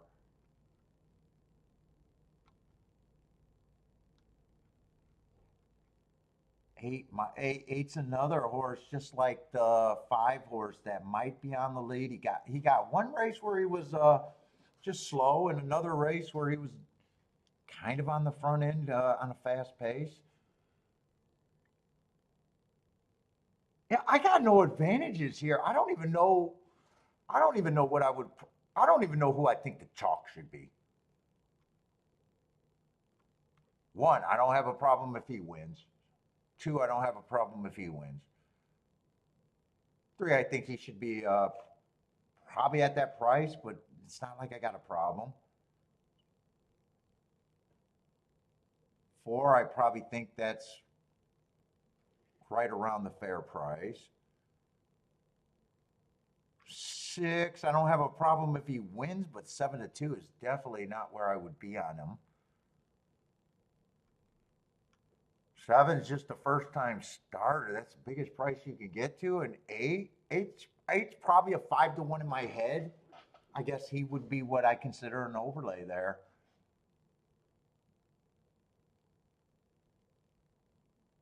Yeah, I really don't have nothing unless I want to press the issue with the 8 and make 8 the key. Let's see, if I did that,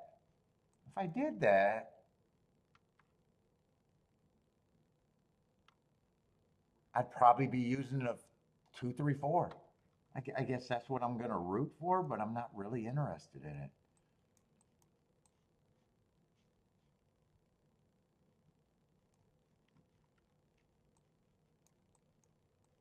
I'm not going to check those, but I'm going to, I think I will check the 2, 8.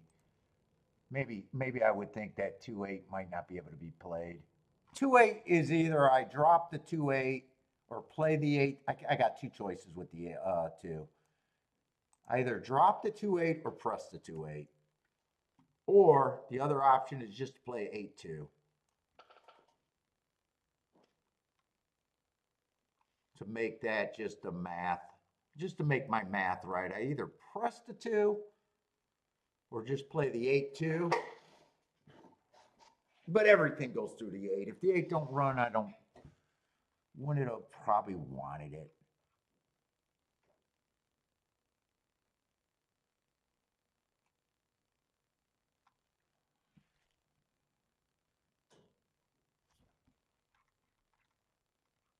Although I might have even thought about the 8, 3, 4 might have been a little interesting there too.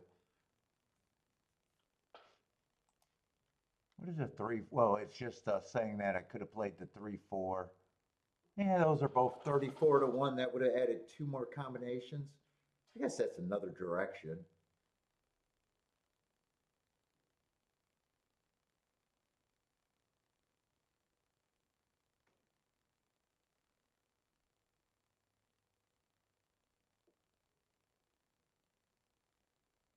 Let's say 4 has a big lead, 3 and 8 are chasing.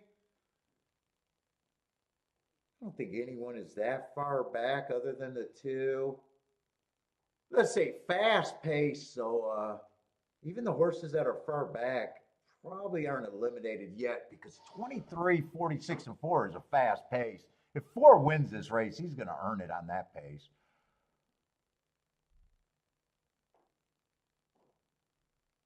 Looks like 8's given up. I didn't really see that the 3, 4 could have been appealing possibly. 4 looks like he's going to earn this win going wire to wire in a fairly fast fraction. Fractions. Yeah, the only thing that I could have seen earlier, if it happens, if the 3, 4 could have been played. 3, 2 can't be played, so. If that stayed at around 30 to 1, somewhere around there, that's the only thing that I kind of missed there.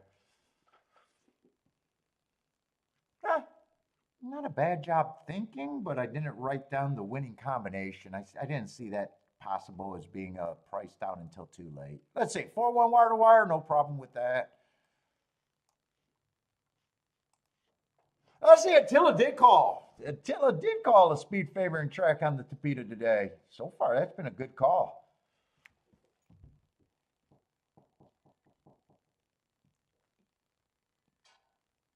Oh, and he liked the 4-horse because of it? Oh, nice call. Yes, he's a biased player. I still watch for Attila's calls.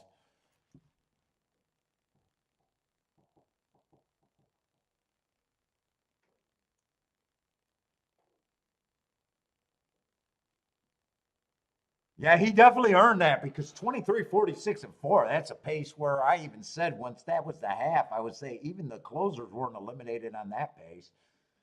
He big boyed them. I'm going to say that's probably an impressive race with that time, unless the other Tapeta route races were that time or close to that time. And I don't think anything was close to that time today. Was anything close to that time? I think that might be a good, really good race.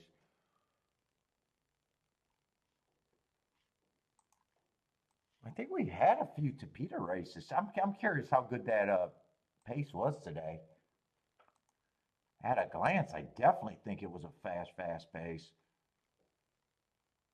Yeah, first race they went 24, 48, and 1. That's definitely slower than 23 and change, 46 and change. That's quite a bit slower.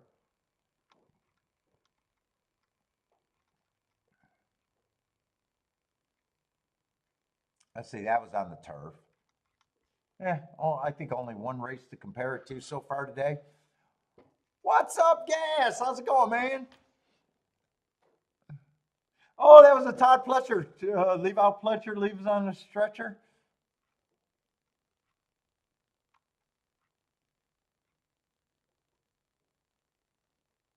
Let's see, I want to circle the right 4-horse. Oh, I did.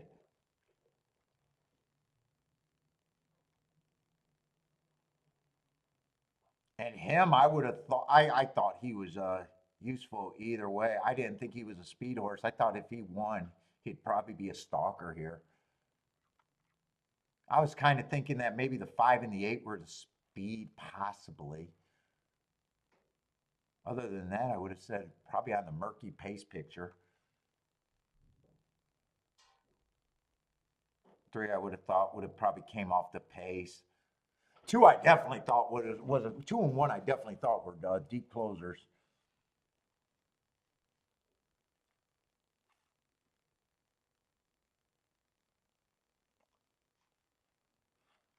Pleasure.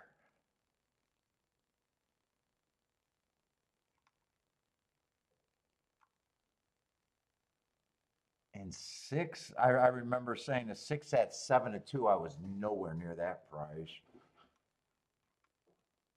Yeah, I did a good job. I just didn't realize that. I said it during the race, but I didn't realize that that was a combination that I probably could have priced out there. I still wasn't interested in betting though. Let's see. Aqueducts Hall of Shame today, other than the race where the 1 at 10-1. Otherwise, there's been nothing at Aqueduct. Wow. Aqueduct's been very chalky. Let's see. Evander looks like Evander's hitting something.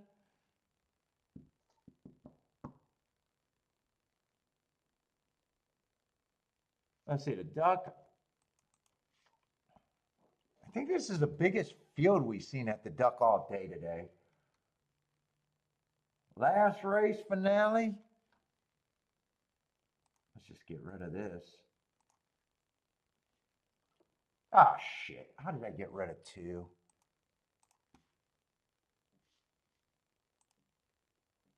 Oh, no. I was in the wrong race. I probably did that right, didn't I? Or did I do that wrong? Oh, shit. I'm fucking up Gulfstream. No, okay. Never mind. Get to the Duck. I didn't have to do anything. Damn it. Let's see, I gotta go bathroom real quick.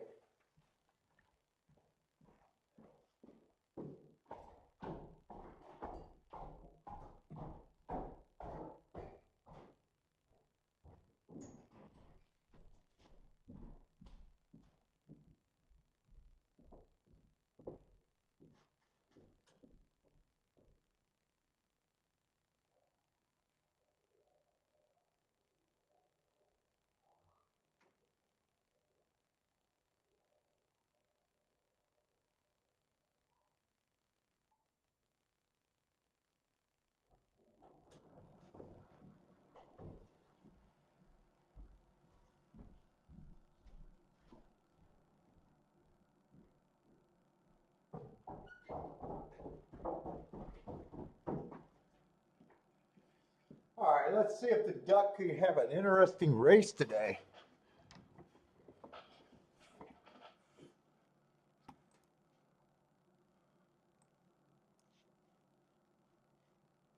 Lloyd, I didn't say what up to you today. Damn, we're gonna have to take a moment delay to say what's up. Lloyd needs attention. I thought I said, what's up, Lloyd? You didn't hear me.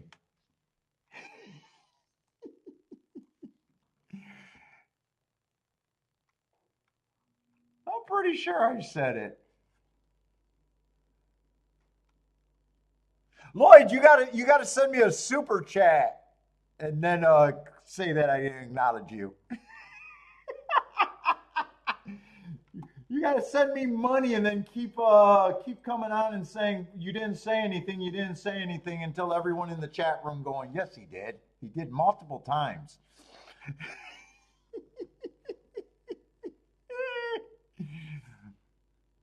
Oh, Marco Lou, I said, what's up to you? You might have been one of the first ones in.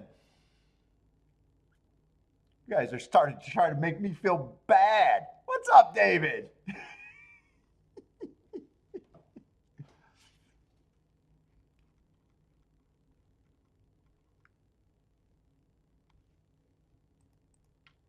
You guys are going to try to team up on me. Come on. If I missed you, I apologize, Lloyd. I'm pretty sure I said, what's up, man?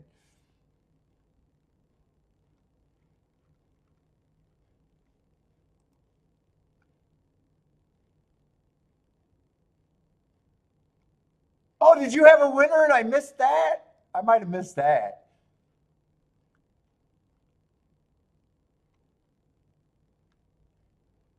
Come on, there's been a lot of chalk today. I haven't actually been looking at a lot of bets today because most of the races, honestly, have been not that much today. I usually look at the chat. To be honest, on chalky days, I tend to look at the chat less for what people are hitting. And like even the booms, like if it's chalky, I'm not looking for booms after that. But you know, I'm really good at looking at the chats for whatever a ticket worth having, and I'm like, yeah.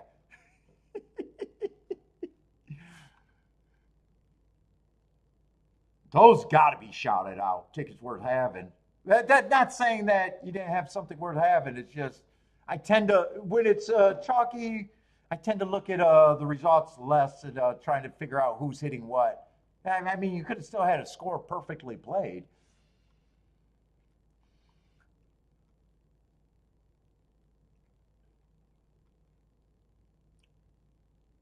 Let's see. I'm bad. I'm thrown off. I'm thrown off. I lost myself. Let's see. We got a route race over there at the Duck. When I got running against the perceived bias, wow, Finger Lakes at 9-2. He was a duck horse. He did run against the perceived bias, so managed to get third in his only try here. Well, only recent try here. Who the hell are they betting? The 8 is the favorite. I always got to set. 8 won his last race, average, 1 tick slower than the fastest winner at the 6 furlong mark. Yeah, I'm not scared of him, or he's just a favorite. I got to see if there's something worth that I can make a case for.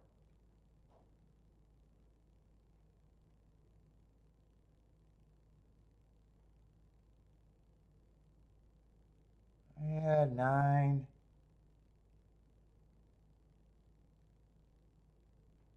Yeah, 9 has to be long.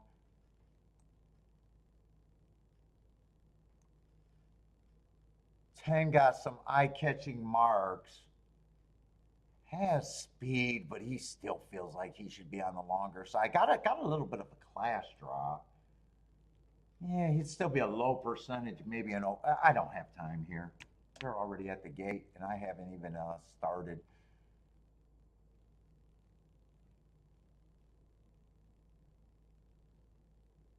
Yeah, 7's gonna be tricky one way or another. Got a class drop.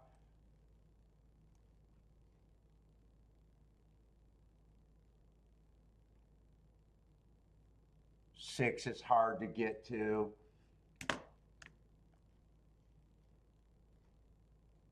Oh shit, 5's probably value. 5 I can definitely get to. I don't see his price. 4's probably get some points. 3, I wouldn't be interested. I'm just trying to finish my betting board. This does look like a race that I'm not going to be involved in. 2, I'm probably just not at that price. I think he's a bit of an underlay, and just depending on what I'm using. I think 10 is probably the longest price that I could have got to, and I think 4 and 5 would have been reasonable horses that I can get to, and it's just after that. 1 I would have probably still not trusted.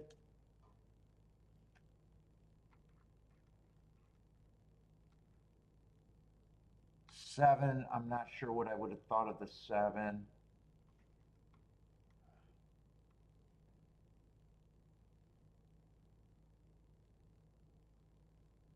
Yeah, 9 I already kind of eliminated. I don't know if these horses would have been equal, but they would have probably been close.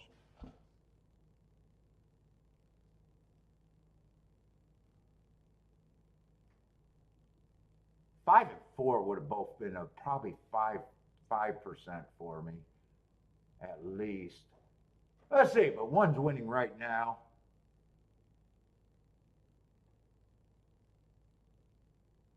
5 still has a chance, but 1's responding pretty good. 8's gearing up, but 1's still got a huge advantage.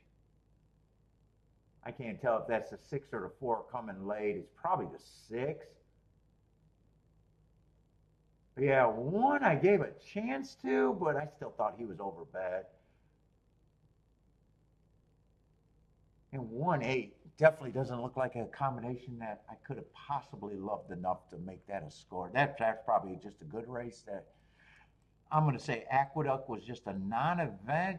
100% no plays over there. So I'm going to say Aqueduct was definitely a non-event for me. In fact, shit, I'm 1 for 1 still.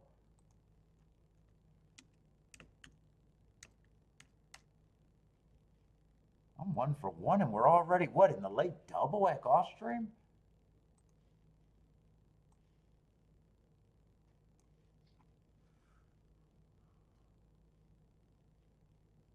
Let's see, Jennifer with the get some, Blair with the bad bet.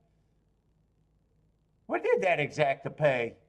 You do yours for 2, so that's probably what, under $20, I would imagine. 16 to 1 exacta. And 5 got third, and 6 got 6 can outrun everything that I thought. Well, 4th. I don't care about 4th. Let's see, if I stopped the betting, if I stopped the line making there, I just want to see what they would have ended up. Dude, I probably wanted to separate that, actually.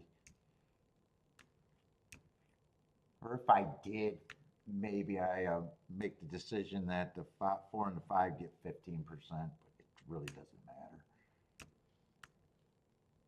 Yeah, I'm going to say that was the betting line. Let's see, we got Gulfstream. Let's see, we got a turf sprint. And I think we're in the late double if I want to look at double. I don't know why I keep wanting to do doubles in just the last race. I'm old school. Fuck the rolling doubles.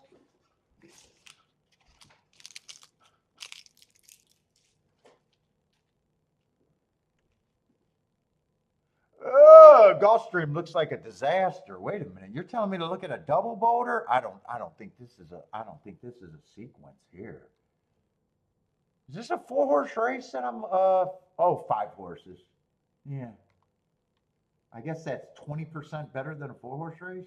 Did I just do math or was I wrong on that? I might still be wrong on that math.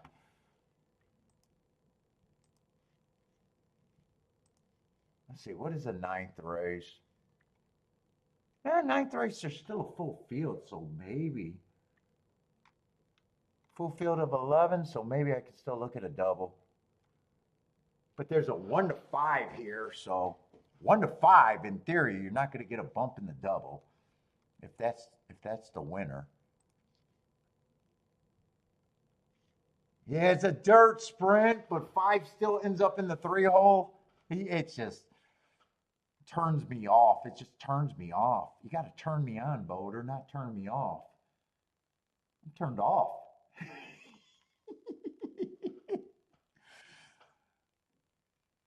Come on, maybe I'll roll the race. Maybe I'll slow roll the race and be like, oh my God, I hate the 5. That would be the best case scenario here.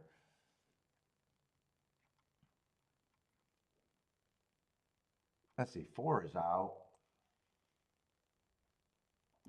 Let's see, so there should still be a 6-horse. I'm getting my numbers mixed up. Ah, shit, I gotta do this different. Undo typing. Undo delete. Now I think I'm right. Now I think I'm right. And then we gotta still get rid of 2. Get rid of the 2 and the 4.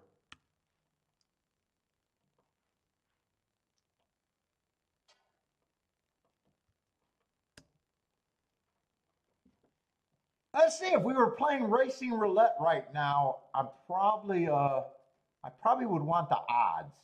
Or no, I'd want the odds if I was a race roulette player. Can they bring that bet back? This would be a great race for that, possibly.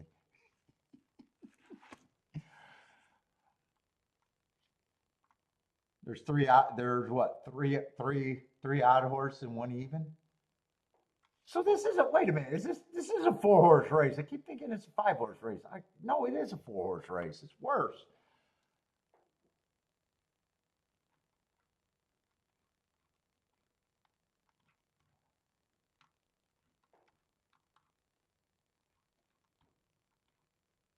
Yeah, 4-horse. Let's see, let's go to the 2. Oh boy. Dazzling blue. Let's see, Topeka sprint race.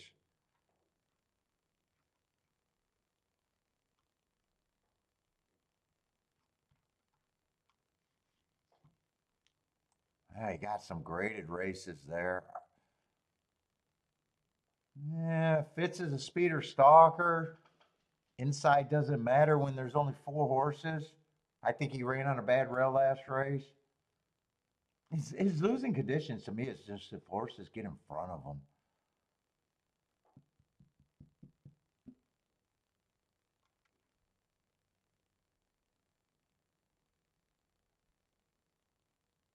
Trying to beat a 2 to 5 to get to 3 to 1 or 5 to 2 is no. I just got zero fucking interest.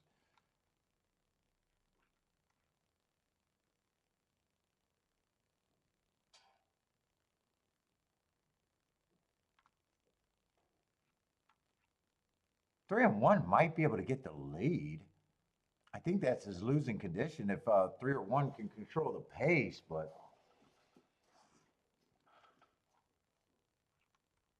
yeah, it's a dirt race. I keep saying Topeka. Yeah, I know it's a dirt race, but the inside doesn't matter just because it's a 4-horse field.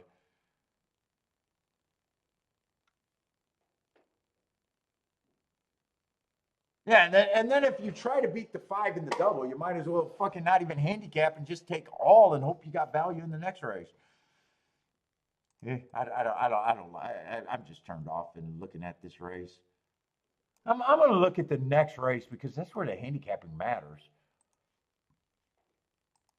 I'll look at the 9th race, but it doesn't look like an opportunity one way or another.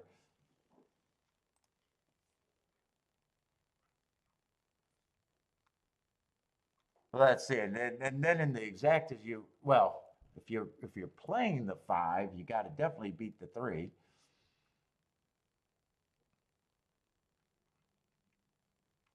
See, that's going to be a cheap, well, not cheap, but a $50,000 turf race, huh?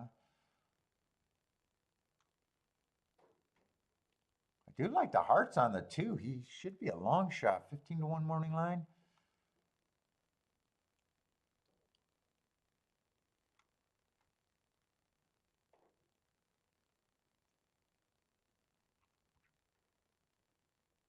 Six also got eye-catching marks. So does the 7. Both of them ran against the bias and let's see, 10's just a horse that had one race, and I would need a giant price. I'm not interested. I just can't get there.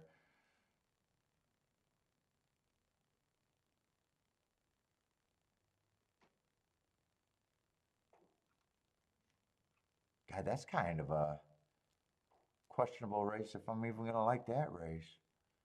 Shit, I might have a perfect day being 1-for-1 today. Although it's not a perfect day because there was 2 other races that I could have had, especially one. So I can't call it a perfect day.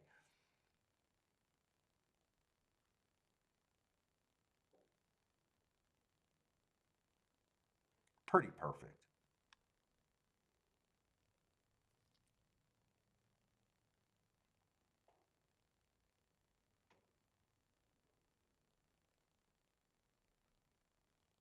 I don't know if I'm being lazy right now. I'd probably just use the best marked horses next race.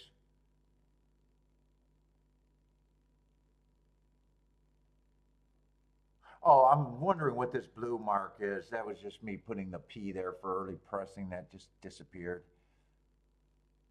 Yeah, if I played the double, I'd probably be interested in the 2. If I was trying to beat the 4, I'd probably use the 2, the 3, the 6, and the 7. Everybody else is so lightly raced. It's kind of a dangerous race.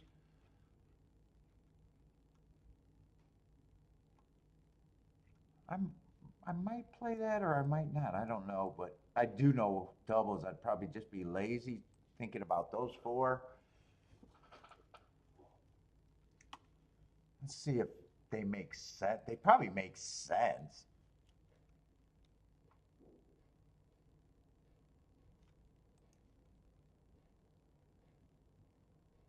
Let's see, and 5 could actually be played with the 2.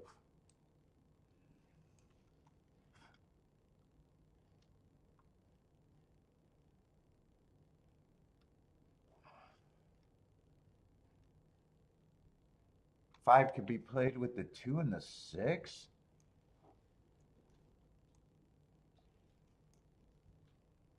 Then if you did the all but the 5 trying to beat him, I do like the 1 and the 3 better just because of the inside and their speed.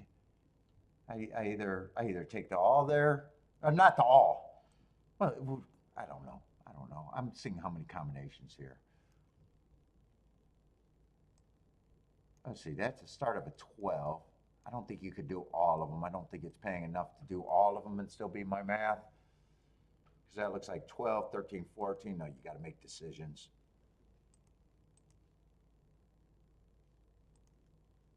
You got to make some decisions somewhere. Now, if I wanted the 2, I could play all. And if I wanted the 6, I could probably play all. Yeah, I could key off the 2 and the 6 next race and basically go all here if I wanted. I could play 5 to the 2-6 if I didn't want to go wide.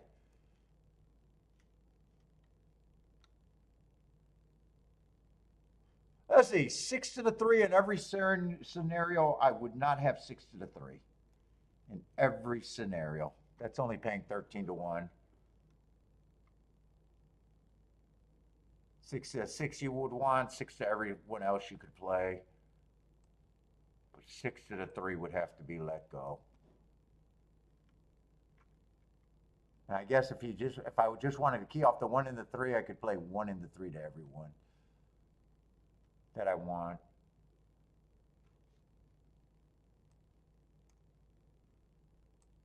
So those are the tickets I think I could consider. But I don't think I could do all 3 tickets. I think I could possibly pick 2. I could possibly pick 2. If I pick 2, it'd probably be these 2. Or it could be these 2.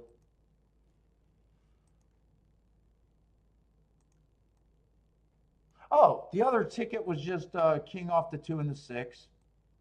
2 and the 6 and just saying you want all here. That's the other option. I think that's what I'm rooting for. I don't think I care. I don't think I care. I think I want to be perfect today. Unless I play the last race. I might still be interested in the last race depending on how they bet the last race. Boulder, you playing a double here? That's what I came up with. Didn't really say which way I would go though.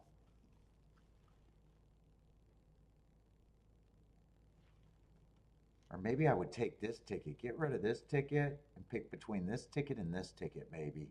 Maybe those are the 2 that I think I could have most likely played.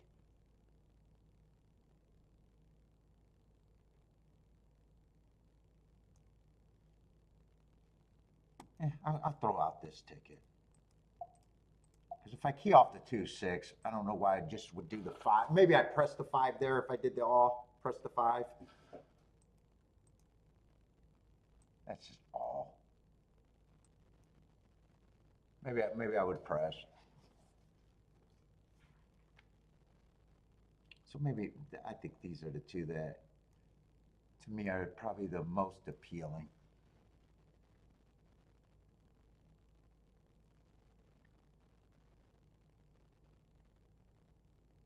Oh, you threw out the 5 and used the 3-6? Tightly packed group so far. 1 got the lead, but 5 looks everybody looks threatening right here. No one's out of line.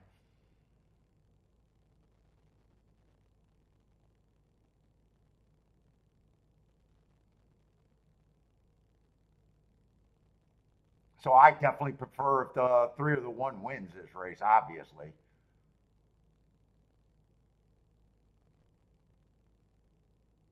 If 6 wins this race, I kind of threw out that ticket, so I'd have to root for the 2 and the 6 next race.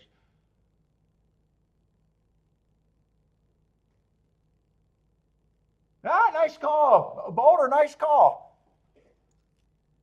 Threw out the 5, use the 3 and the 6. Yeah, so the tickets that I thought had the most upside, I would be alive to the 6, but only with the 2-6. So really, would only lose the 7 horse.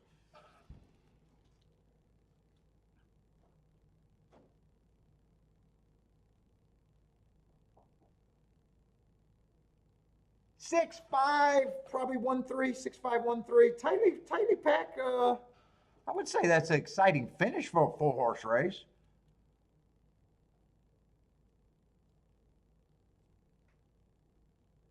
And I would have to worry about this on this ticket. I don't think the 2 and the 6 go down, but the 7 might even went down in the double. No, 7's still paying 43. If that's still paying 43 to 1, that would have been an okay ticket too. I just said that I think this and this direction. If I pick 2, I think that those were the 2 that I would have been picked. So I'm acting like This is the only ticket. Long shot Louis loves the small field. Come on, that can't be true. Oh, well, maybe you got a good position. You're alive to 6 here with the 6?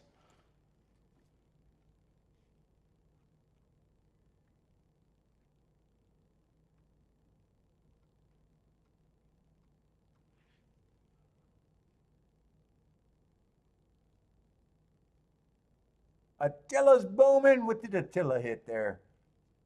6 horse to win and only the 6?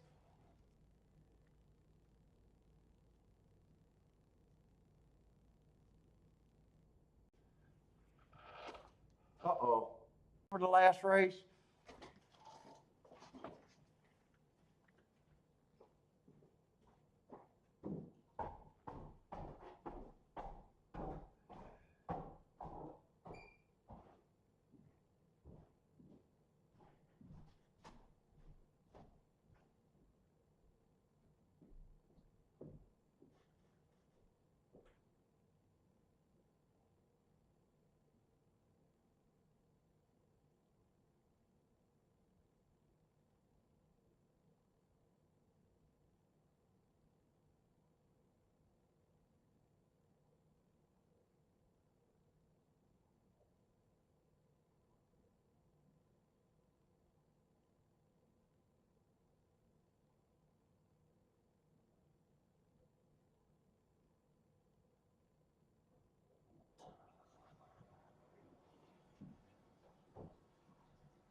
Oh, did we crash?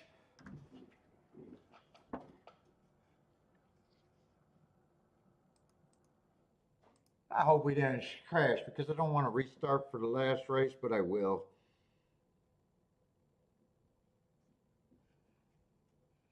Yeah, it looks like my head's wobbling. I don't think I crashed.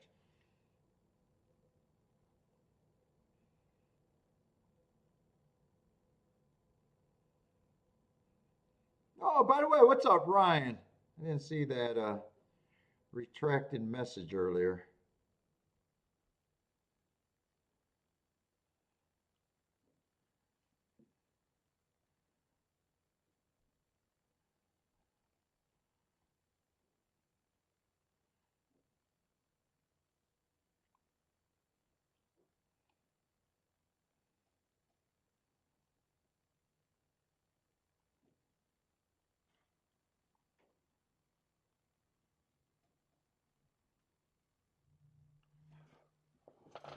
Let's see, what are these doubles paying?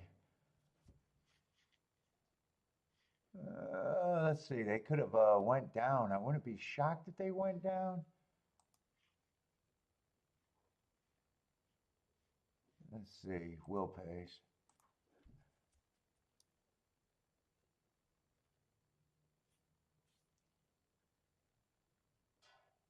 Yeah, 3 had to be avoided. That's $11. 2 still paying 43 to 1. 6 is paying 98 to 1. And 7's paying 43 to 1, but that was not the ticket that I was rooting for.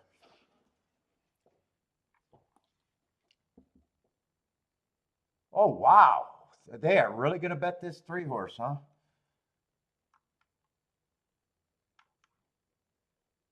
Right now, they're definitely feel like they're going to overbet them if that holds up.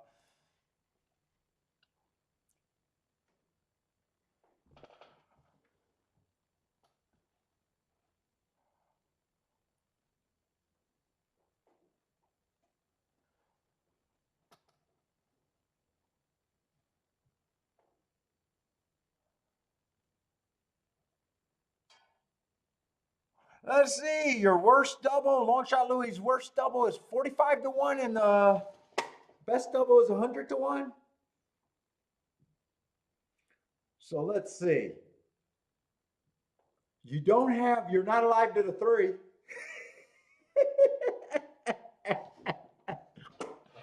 I can guarantee that you're not alive to the 3. Probably not alive to the 1 unless you're tricking me and having doing the $2 per ticket.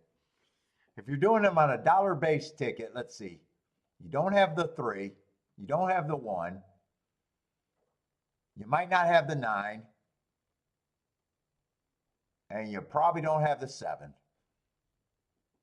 Unless you're rounding up on like the 7 or the 9.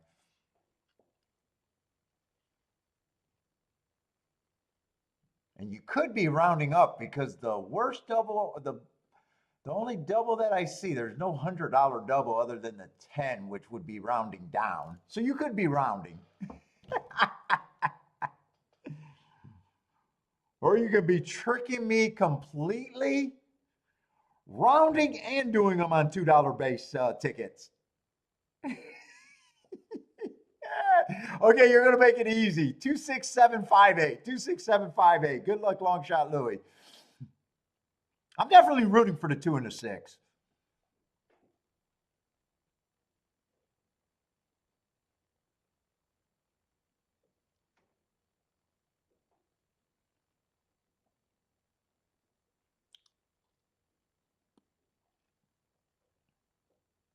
And I even thought that was a race in that field. I was like, yeah, if you try to beat the 5, you could even give yourself every chance to win. Once you decided that 5 was beatable, you just started out with a multiplier of 3.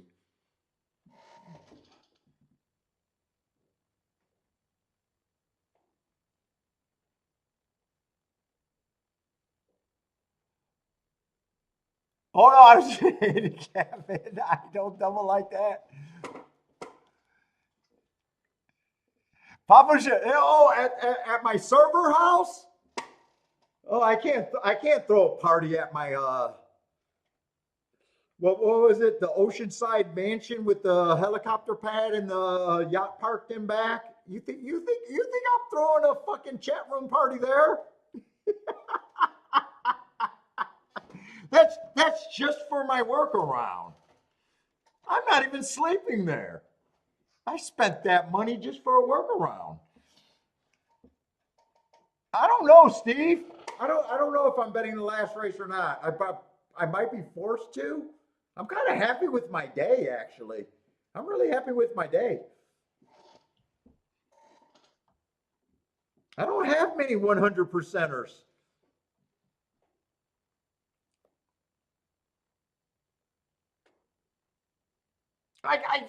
It's not that I'm a sandboy. What is it? What do I call it? It's not that I'm trying to sit out. I know this is a dangerous race and I don't have a huge opinion. If I played the double, there was a few horses that I was interested in. It's not like I got a huge opinion here one way or another. There was some horses that I thought I could get to before other horses. That's all the. So I'm almost thinking that you know, if I was to do this, I should have probably played the doubles. Yeah, I'm not actually trying to sandbag.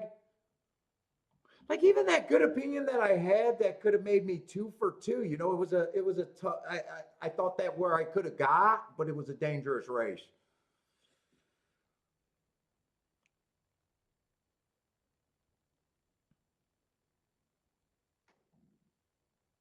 And for me, I consider I played the race that I hit pretty much perfect. I got it on the main bet and the press ticket. Well, the press ticket is actually the main bet. I got it on both tickets, so.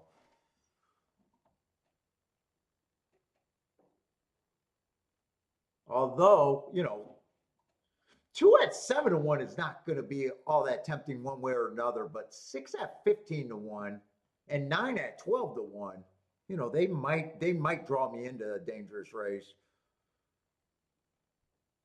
They might draw me in, so I never know what I'm going to do. I have no plans.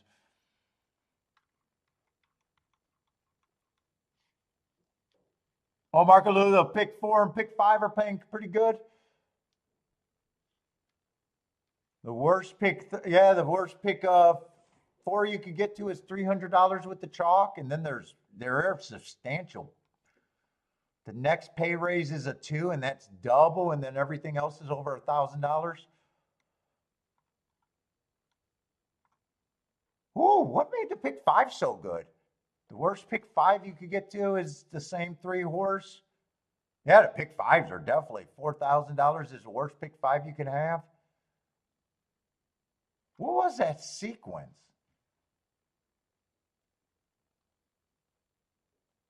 I don't have any regrets on the table. So what made that sequence? I mean, the 6 didn't make that sequence in a 4-horse race. I mean, 5 getting beat might have definitely would help. 4-horse was 5-1, and I think he got bet down to 3-1 late.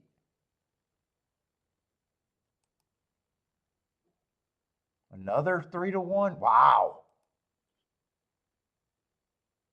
Oh, so that was a 7-horse. That was a 7-horse, and that's the race that I'm saying I could have been perfect on. Yeah, that was that 7-horse. Wow, so a $23 or $23 horse with 3-3 to 1s, and then what this race ends up being still combines for pretty nice.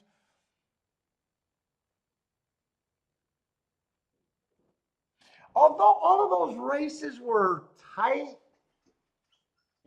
so you could see people making like,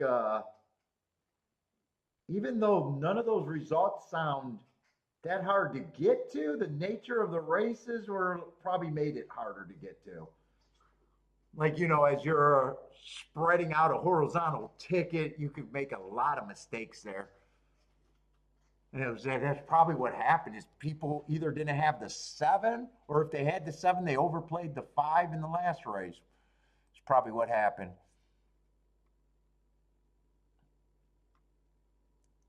That's why they're so fucking tricky. Like, let's see, what was the morning line of that sequence? I mean, 6 had a reasonable morning line.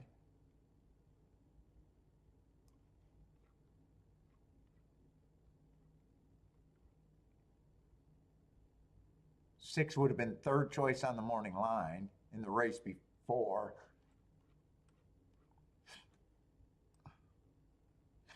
4 was just a 4-1 morning line.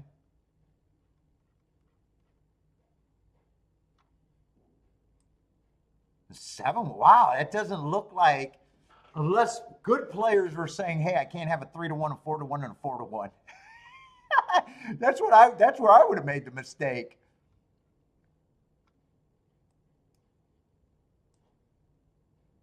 And shit, that 7 that went off at 10-1 was still a 6-1 morning line.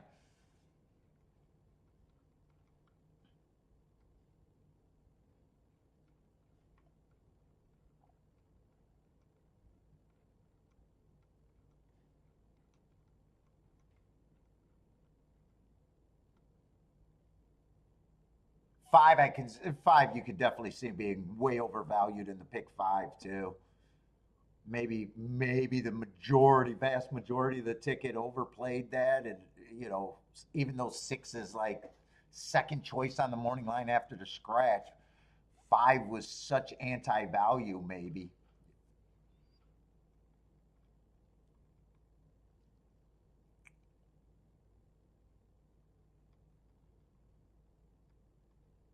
Yeah, because you look at the results and you're like, wow, that doesn't seem like. Was there a carryover? There might have been a carryover too, but I don't pay attention to that.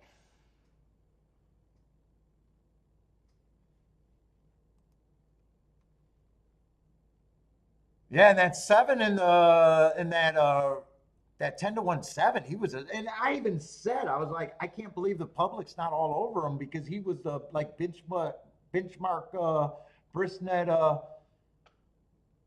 you know benchmark brisnet speed figure horse that I always assumed that the public was going to bet. I kept saying I was shocked that he was 10 to he was actually 13-1 for most of the betting, if I remember right.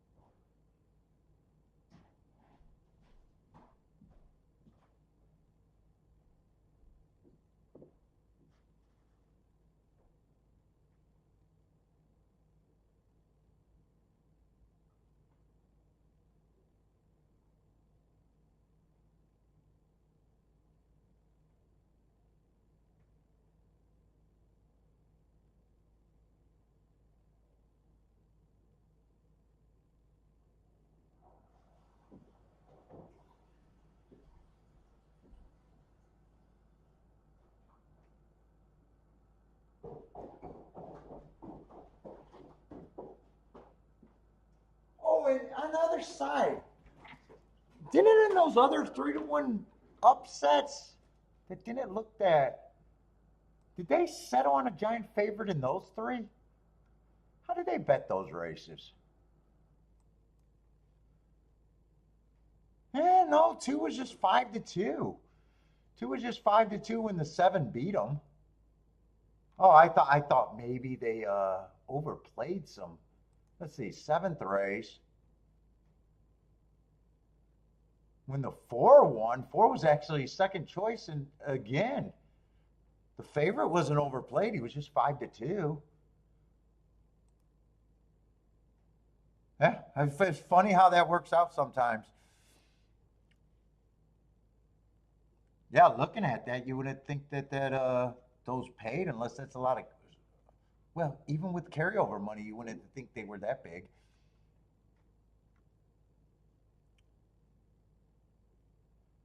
Let's see. I'm gonna try to do a betting line. Last race of the day. Let's see, no scratches. Like I said, we glanced at this race. There was some horses I could get to. 2 is no longer the overlay that I thought he was going to be. I still like him, but I probably think that he's priced right.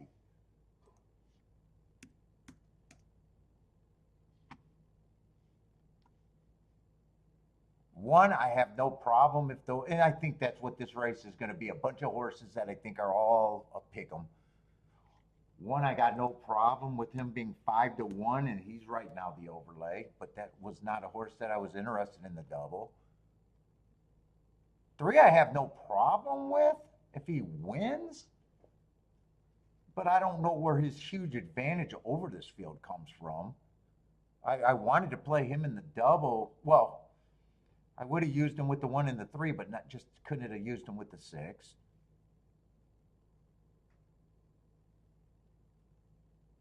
4. Yeah, I just think that this race is what I would consider a dangerous race. I think I had to play the double.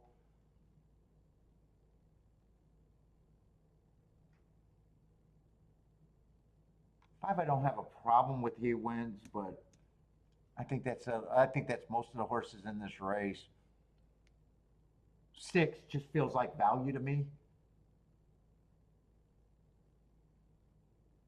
6 still feels like huge value. I would even gave him better than a 10. He's probably would have been I'm going to say that.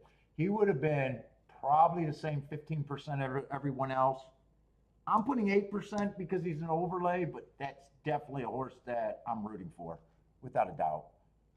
I would have gave him a better chance just off the last race. He would have been the same as the 1, the 2 price, the 3's price. I thought 3's probably going to end up being 15% too. 9, I just don't prefer sprinters stretching out. I have no problem if he wins. He was too far back on a turf sprint. That's not the running style, but his pace was fine. I have no problem if he wins at that number. 10 is the only horse, or I'm sorry. Yeah, 10 is the only horse. I skipped the 9. 10's the only horse that I just can't get to at this time. If he improves second race out and wins, there's just no handicapping that I could have got to him on. 11's another one at 19%. I don't have a problem if he wins. He's just the 19% that I wasn't interested in. Yeah, I got a race where unless I just want to make something try to happen with the 6 horse, I have no real opinion here. And there's other horses that are just becomes big overlays too, like the 1.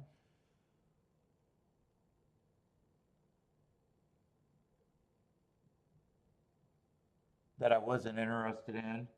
7's still appealing.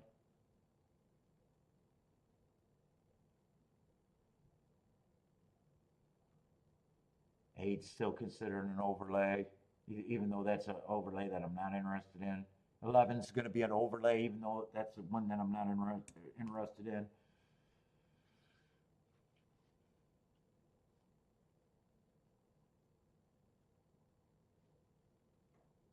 Let's see, I'm getting the 8 and the 9 mixed up. 8 I thought was the sprinter that I was putting at 8%, but nine's another horse.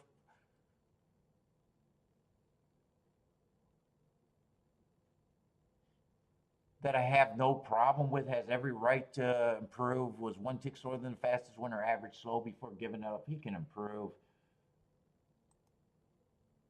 He's not 15%.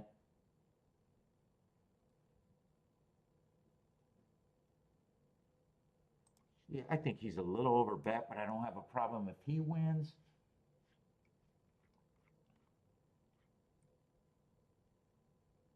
Three and away doesn't even get 24%. So I think in this scenario, I erase his odds, his odds, his odds.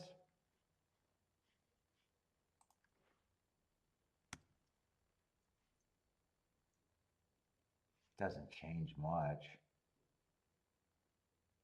They're not necessarily who I think is a big pick for, because six would have got the exact same odds too.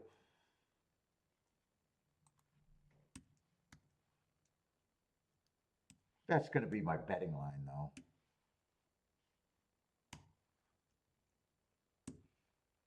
So, I mean, in this race before the double, I mean, looking at this race before the double and the exact, a two different way. Right now, 6 is still the horse that I'm mostly interested in, but 11 would be considered a big overlay that I could key off of. 6 is still.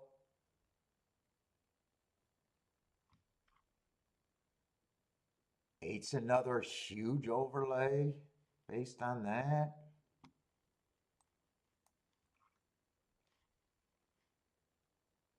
4 is not a huge overlay, but an overlay.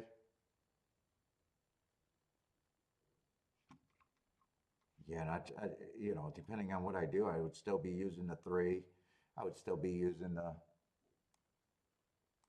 7. 1 still could be considered, but you know, now you got 4 horses that are considerable overlays.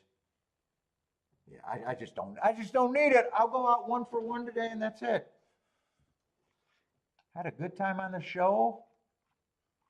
There was a couple other spots, or at least one other good spot, and maybe that questionable spot where I didn't realize I could have looked at one more combination. That one aqueduct was nothing.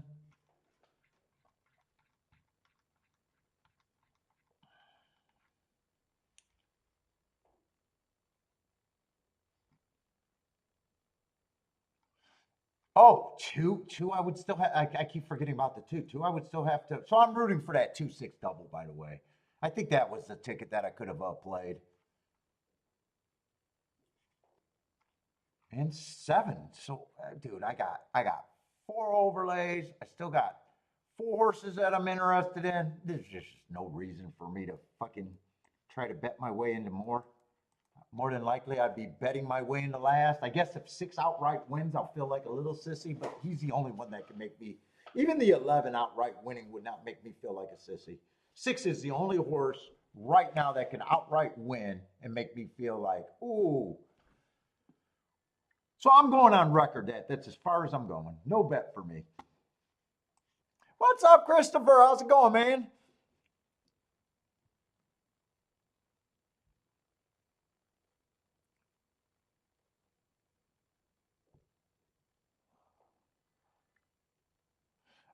You guys playing Turfway tonight? No one's asking me, but it looks like some of you guys are talking about trying to find a stream. I can leave the party on if you guys want. I'll be gone doing my regular shit. If you guys are interested, you guys got to let me know, and there's got to be a few of you.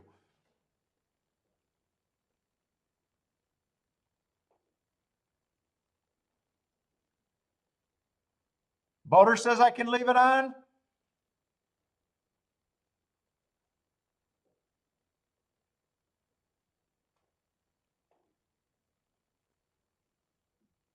Jennifer saying thanks, Paul. So is that a yes for Jennifer? Lloyd would be okay. That's enough. That's enough. We got it. I'll leave it on. I'll try. I haven't accidentally turned it off. Mike says yes.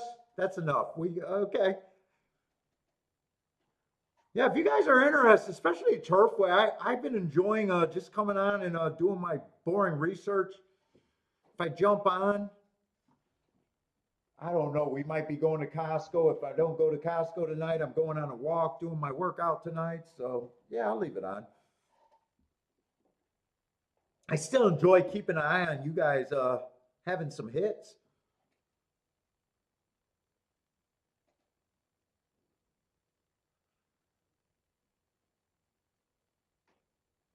And I think I'm at least at schedule, maybe technically, maybe even a little behind. So I might even be sitting at the desk and just having it on and cheering. Makes my marking not as boring.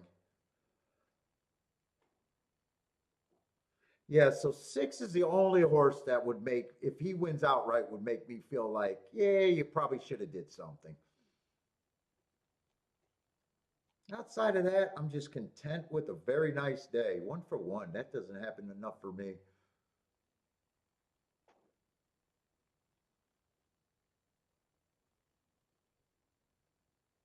And my 1 percenter is running. Yeah, that's just a horse that I couldn't make a case for anyway. 11's going to try.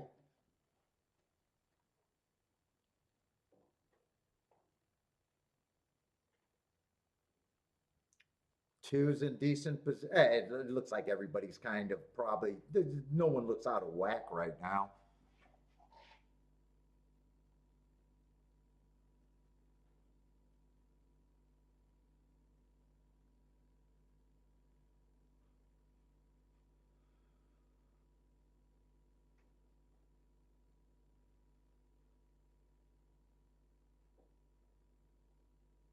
Two still in good position. 11 still has a shot. I would need definitely the 10 to go away. 10 stops everything. Two's the horse that I'm rooting for because that would have been the double that I was most likely to play the 2 and the 6. No harm, no foul. I would have been wrong on the doubles. I think 4, 6 came late, 2 tried. Just not good enough. I think it's probably 4-2. 6 came in a flash, but I'm not sure 6 got third even. 4 is a horse that was just not a big enough overlays compared to the other overlays. Like I said, I just didn't have an opinion. Nice race, obviously a nice race. Oh, 3 was between there. So it's going to be 4-2-6-3. So, of course, the only horse that actually surprised because 3, I was still interested. Other than it couldn't have been played with the 6. I think 4 is the, not even a, I can't even say a surprise.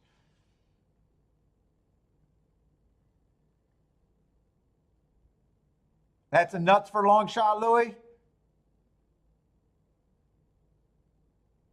Yeah, I'm going to say I handicapped that race. I don't mind my betting line and understanding what that race was, but 4 was not a big enough overlay to even think that that was the where I was going to be.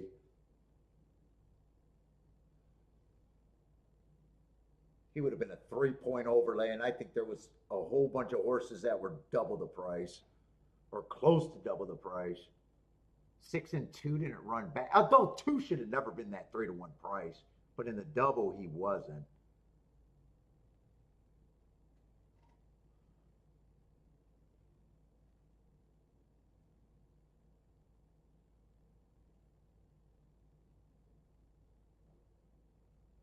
Four, 3, 2, 6 is the final result and kind of a nice fit. Well, I guess it's a nice, exciting finish if you're not running the race. 4 horses had a shot at the win. I guess if you were betting the race, you might say, no, it's not a fun result. Let's see, gas. The horse racing game is getting easier and easier. Were you one of the ones that said, thank God for the CAWs, keeping the game afloat? When I was saying, let's be thankful for the CAWs.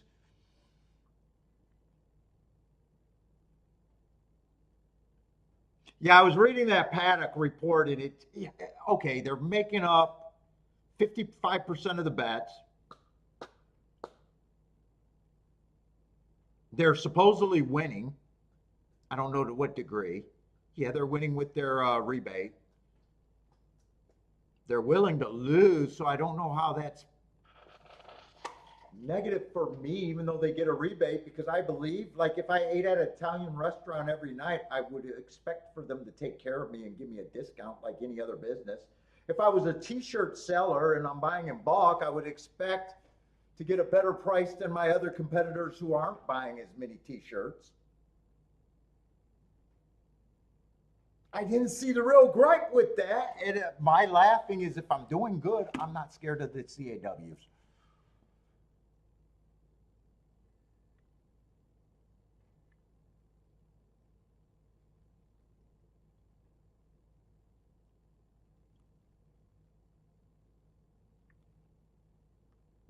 Now, if the tracks are sponsoring them, because it sounds like there's 2 of them and they're all affiliated with the track, that might be something that.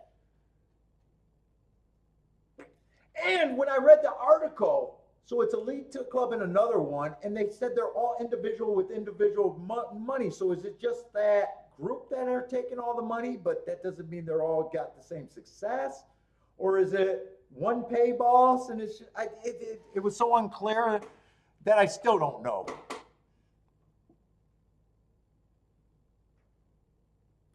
But gas, the game's getting easier. I've never felt more positive about the game each year. It's still the same game that I already said fuck work to.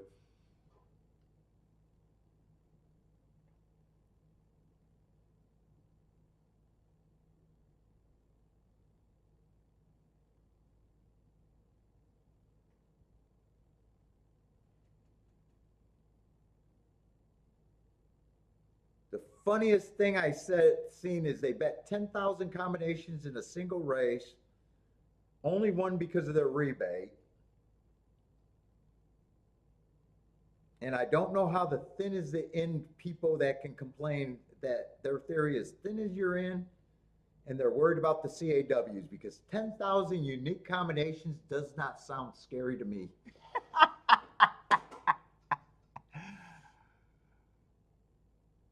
But anyways, that's enough for that.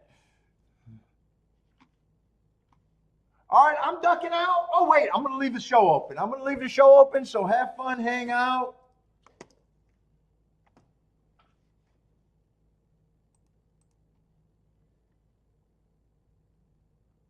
Hopefully there's not a big gap between Turfway and the last race. Let's see, Fairgrounds. I'll probably watch Fairgrounds, but I'm definitely done. Oh, what happened to my ADW? Uh-oh, did my mansion connection get off?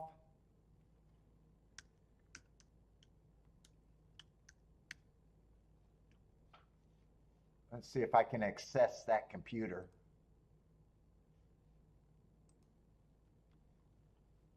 I got to overtake that desktop, right? That's what I got to do.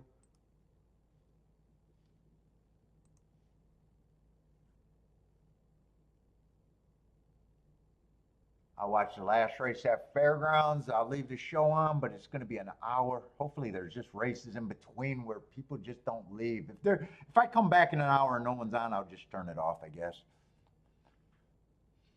But it'll be on. If you guys go get something to eat and come back for Turfway, it should still be on. Oh, by the way, was Fairgrounds all inside today or no?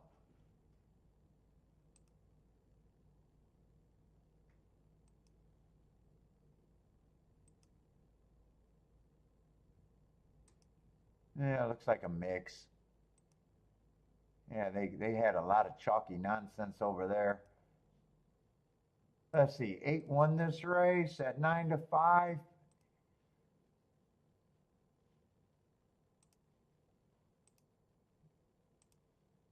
All right, take it easy. Good luck, everybody. Hope to see everyone tomorrow. I think tomorrow is going to be Gulfstream and Oaklawn.